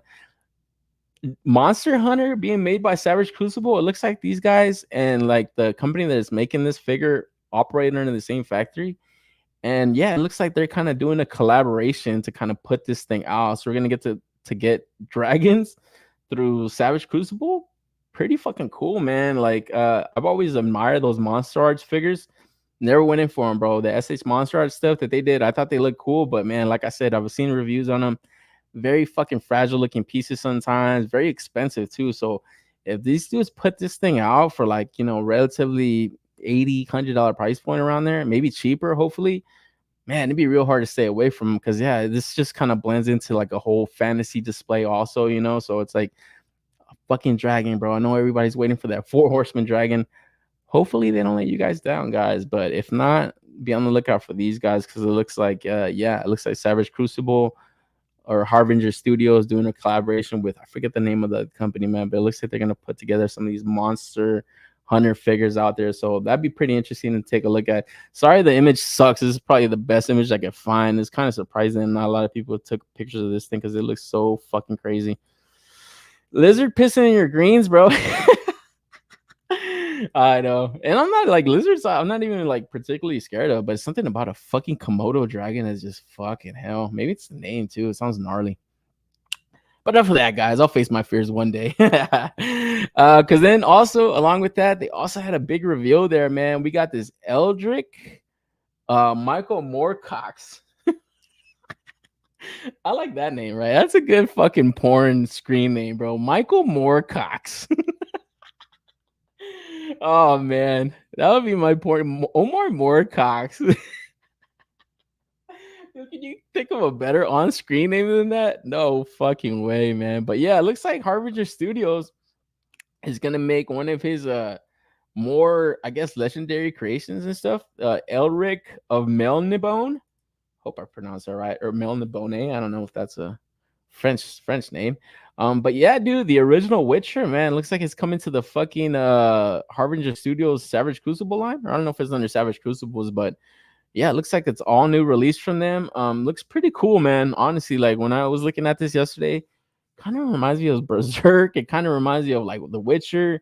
I really like the head sculpt on it, like without the helmet and stuff. It just, I don't know. It kind of looks almost like vampiric. Also, it looks almost like Dracula. So very cool looking character. I don't know too much about this, man, but just off of like some of the stuff I read online, talking to my dude Codenames, is very fucking popular in fantasy, man. This is up there on honestly with like some of the stuff that like HP Lovecraft created. So you're getting to see more of these like different kind of characters that kind of blend into this fantasy stuff, and that's kind of the stuff that Rob talked about and all the interviews he's done online. Is just he's a real big fan of this stuff, guys. It's not just let's just make another Conan, let's just make another, like, no, he's fans of like some of like the more deeper stuff, you know. So very interesting. Didn't really see this coming, but it's pretty cool to see that he's not just going to rely on Frazetta stuff, like more Frazetta stuff. It's going to be a vast array of different kind of fantasy types of characters and stuff, like all these like different kind of characters and different kind of literature that he's kind of come across. The guy knows his shit, you know. So very cool. I don't think it's gone for pre-order yet, but probably gonna go up soon. I don't know if it's gonna go up on his site or if we're gonna see this on BBTS though. But did you guys take a look at this? Is something you guys might be interested in? Because like I said, the armor and stuff looks pretty interesting. I really like his fucking sword too. It looks awesome. Like it just looks so badass. It definitely looks like something you would see like Dracula wielding. So that's my man Tyler L. I saw him comment that. I'd like to see that armor painted red. Yeah, that would look fucking cool too. But even if you don't, like it'd be cool to just maybe just have this as your Dracula, you know? Like it definitely has that look to it, man, you know? Maybe you could kind of paint up some kind of blood on him or something. I don't know. That'd look cool. Yo, what that name? More Cox. I didn't even see that comment. Where's B Weird's comment? I didn't even see it. It's probably got blurred out, bro. Oh yeah. I don't know. But yeah, did anybody take a look? This is anybody gonna go in for it? Because yeah, like I said, if I see this on hop up on his site and more of the stuff comes in stock when his wave 2 hits, I might just add this to the shipping, you know, and just ship it all at once. I don't think I'm gonna run a pre-order right away because it's not something I'm super familiar with, but it is kind of cool to see another character, you know. It's also gonna just blend in more into like his fantasy line because that's what I like about his stuff. It's like a multiverse of like just these like fantasy different types of characters, and like they always kind of go into like this, the way he kind of described it in his head, this idea is like this purgatory of like nonstop fucking just competition, fighting, and just living in hell type, you know. And just all these like mythical creatures, mythical fighters, and all this, like it's just cool. I like the whole concept of it, you know. So anything that he kind of throws into that kind of blends into the same type of line, you know. It's genius, you know. So gotta wait to see that. And then yeah, like I said, his accessories look cool. Like I said, those swords, they look awesome. The shield too is just something a little bit different I haven't really seen. And then the two head sculpts I really like a lot. They look awesome. Then we move on to a little bit of like kind of surprising news. It looks like they're gonna start making like sports figures. I don't know if they're only gonna make college figures, probably, since the name is called Collegiate Legends. But kicking it off, they started out showing these Alabama players, and very out of left field, man. I gotta fucking go back and watch that full interview that he had on their recent podcast. Something that I didn't really think anybody would make or something. Like it just kind of came out of left field, especially them. But obviously, Rob being a big fan of college football, obviously a huge Alabama fan, maybe he kind of sees that there's a market for this with the school, within the school and stuff. Because it's kind of going on their site and going on their Instagram. They kind of talked about, yeah, just kind of giving fans an experience as far as like collecting more memorabilia, more stuff. It's just, I don't know. To me, it's just a little bit out of left field, and it's something very niche. And making it even more niche to make it like a specific school, specific players, it's like I don't really. It's the same thing that they with the starting lineup, and I completely got that wrong. I thought the starting lineup was going to do better than what it was, and then we all knew the outcome to that. The line died relatively fast. Like as soon as it came out, it was pretty much dead in the water, you know. So something like this, I don't know. I don't know if this is a good move by them.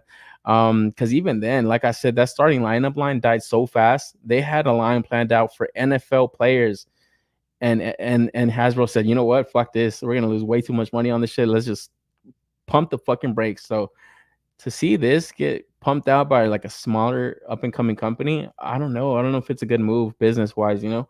But then at the same time, I don't know what kind of deal he has with Alabama. I don't know if like Alabama's like actually funding this to get made, or maybe partly funding it, because this is officially licensed merchandise, you know. So pretty odd. Like it just kind of came out of left field, like I said, but it being officially licensed kind of really stood out to me. So I don't know if these are just gonna be one-offs, but to start a whole company, a whole new kind of like sub company, I don't know. It's just kind of very odd to me, you know, and just to see the amount of like accessories that are getting packed into this. You get the football in hand, multiple hands. They look pretty good for what they are too. If you see videos on their Instagram, it looked like they move really well. But it's just like I said, it's just something that even me, like I watch football, you know, it would take a lot for me to buy like a specific modern day college player.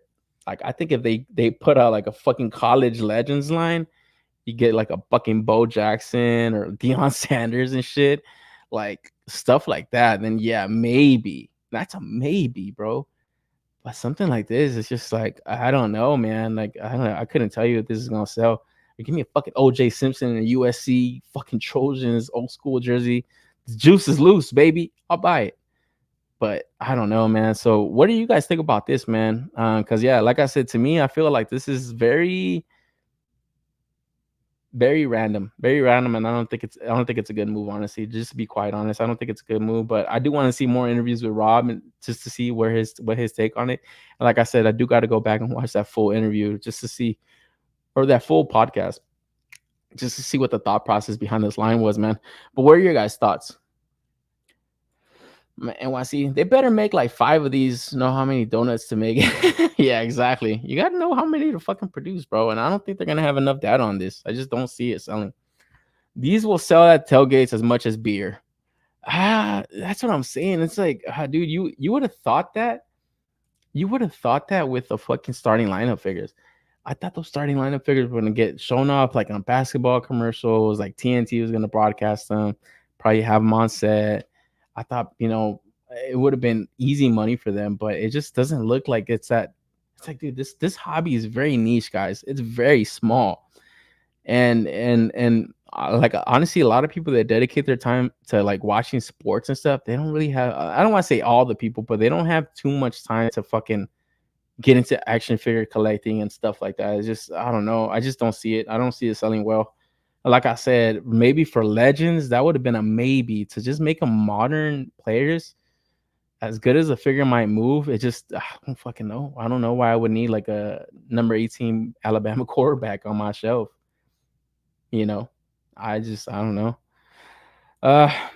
Risky, but good luck. Yeah, I think that's all I can say too. Very risky, but I wish Rob and them like the best of luck and stuff, because I really like the stuff that they're doing. But when I see stuff like this, it gets me nervous, because it's like, man, I really want them to just kind of continue focusing on like the stuff that they're really doing really well, and I don't want to say these look like shit, because like I said, I don't think these have any business looking this good. It's like, man, maybe like that's why I think Todd is just smart to just to make the statues, sell them to sports fans. They want to put that in their office, they want to put that in their fucking their work area, whatever, their little sports room, their little playroom and stuff, their game room and stuff. That's cool. I feel like that's easy money. Multiple times I've been to buddies' houses. They got game rooms. They got sports memorabilia, statues, whatever. You should give them a McFarlane. That's smart. This right here is like, man, dude, this is like, I don't see people like this that are watching this type of shit actually articulating action figures and stuff like that. And I just don't see it, man. Unless they're just gonna put this on the shelf in box. It's just like, man, maybe that's what you're selling to, in box collectors. The Collegiate Legends figures reminds me of Ice Shield 21. Gotta look that up. I think Rob is on the 3POA on Wednesday. Okay, I have to check that out. I want to definitely get a more information on this, and just the whole thought process behind it, just because it's just interesting to kind of know. I don't know who's asking for this, but I wish business good luck with it. Yeah, I wish the business good luck with it. Yeah, exactly. I don't know who this is for, but great for customs. Yeah, very true, man. Yeah, you know what I'm saying? You could use it for that. Some fucking crazy football player running down the street and stuff. So that's pretty interesting. But keeping it a little bit with sports, just to kind of close out the show. Looks like Hyatt Toys is gonna make Rocky figures, man. It's pretty fucking awesome. So I'm excited for this, man. So we got he got his like training outfit and all that stuff. He got his ring attire and everything. So it looks pretty cool, man. I'm excited to see where this goes. It looks like super early on though. I hope they dial down those fucking face sculpts, because like I said, man, they call that fucking Rambo Adam Sandler. I can't unsee it, bro. It looks like Adam Sandler. So I hope they get my man Sly Stallone's face good.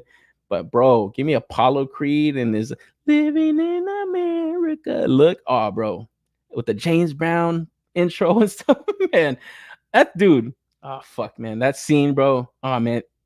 Every fucking time I watch Rocky IV, bro, I know I'm gonna cry. I know I'm gonna fucking cry, and I can't look away, bro. I'm like Apollo Creed. Don't throw in the towel. Promise me. Oh man, I can't stop. I can't stop watching it, bro. He's gonna die. And then it looks like they're also gonna make some Breaking Bad figures. And is this fucking Nick Cage, or what the fuck is this right here on the right, bro? Is this also Breaking Bad? I couldn't distinguish this from anything. I was like, what the fuck is this shit, man? I was like, dude, help me out here. I was like, what is this figure? I didn't get any images to see what it was, but it looked like fucking Nick Cage from that Alcatraz joint. I was like, what the fuck is this shit? You know? And then Breaking Bad, dude, that's not shit. That might be a good sell, bro. Oh, yeah, that might be a good ass sell, man. Looks like they're gonna make some fucking some pretty cool like live action type of characters, and that's what I like. It's just I'm tired of just getting fucking comic book movies live action. I want other movies and stuff. That's why I always like NECA for making stuff. But man, I want like more articulation packed into that stuff. You got to go for some import companies. So I'm glad that Haya is doing that. They're giving us something not a lot of other companies officially licensed stuff at least. So I don't know. Looks like Rick Grimes from Walking Dead. Oh, is it? Is that fucking guy? You're right. Fuck. Ah, fuck. Jesse Figures, bitch. Yeah. Yeah, Jesse looks cool. He looks like he's ready to go for pre-order also. Yeah, science. Yeah, exactly. That would be a cool one. So I'm excited to see that. Yeah, you're right. That is fucking Rick Grimes. I was like, man, is that Nick Cage, bro? I was tripping. And then 52 Toys also showed off their Xenomorph over there. So looks like an early look at it. It doesn't look like his final production, but I know the sculptor, I forget his name, Yoshi something. He goes by Yoshi something. Yeah, he was talking about just trying to get it dialed down a little bit more. But yeah, I got to take a look at it at Wonder Festival. It looks pretty cool. Looks interesting. Like I said, I was kind of waiting to pre-order something like this. I want like a good Xenomorph figure. I used to have some of the NECA stuff. I'm like, man, this thing's move like shit, bro. I want something like this. This looks fucking awesome. So gotta wait to see this just kind of get fully fleshed out, and then just to see what they're asking for as far as price goes. But yeah, looks pretty cool. And then also another company gonna make some Predator figures. So yeah, we got the fucking goddess Predator. So we get a female fucking forget the name of these fucking creatures. Forget the official name of them. And then yeah, more of these like hunter predators. So it looks like they're gonna be 1/10 scale. So yeah, good size on them. Started to see more and more of this shit, man. Like I said, I only have a few Predator figures. I wish I would have collected more than NECA stuff, man, because I feel like they put a really good collection together. I think I could still backtrack them, but yeah, there's some that have already kind of sold out and stuff. But man, every time I see a full collection of that stuff, there's this one guy I follow on X, some dude in Japan. He has like all of them, man. And every time he takes pictures of them, I'm like, man, these shit's like badass. I should have bought more of them, but I was always dumb. I was always like, I just want the first Predator movie, and that was pretty much it. I was like, I don't need all this other extra shit. Now I regret it. And then I went in for that Prey, that feral Predator. That shit's awesome, bro. That was a fucking banger release when it came out. What, 2 years ago? I think it came out, or a year ago. That was like in my top 10 figures. So that was a banger. So yeah, gotta wait to see more of this stuff roll out, because right here's a little accessory spread they got. And then yeah, another fucking Wukong just to round it out, guys. If you guys didn't get Wukonged out, we get this cyberpunk Wukong and shit. So yeah, if you guys didn't have enough Wukong, here it is, man. The final boss Wukong, man. So yeah, I don't know the name of this company, but looks like an interesting kind of character design to it. And then special thank you to my man Richard, Liquid Below Zero, guys. A lot of this stuff was getting kind of pieced together a lot in the Discord. I also follow certain accounts on X, Instagram, but shout out to Liquid. He's always one of the guys that's sharing the most on the Discord, so I appreciate him. And then appreciate people like Achilleon, like I said, Achilleon, Mezco HK, a lot of these different accounts that I got information from online and stuff being shared. Shout out to the Find My Figures girls, Articulated Ninjas ladies and stuff. They got a great Instagram account also. So yeah, special thanks goes out to a lot of these people that kind of shared throughout the week and stuff. Last couple of days especially, you get the pieces show together like that. Pretty easy. But yeah, guys, that's all the toy news I have for the evening. Almost 4 hours. Thank God I didn't go over 4 hours, man. I still fucking had nightmares, not only of Komodo dragons, but that SDCC special fucking almost 5-hour event. Or was it 5 hours? Fuck, dude, I can't imagine doing a stream longer than this, man. This one felt like a long one, but I am off tomorrow, so luckily I get to enjoy my evening right now, chill out, hang out and stuff. But as always, guys, thank you guys so much, man, for joining me. Like I said, it's continuing to grow this channel, and it's always kind of cool to come in and chop it up with you guys, man. I always have a blast just to talk shit, laugh about some of this stuff.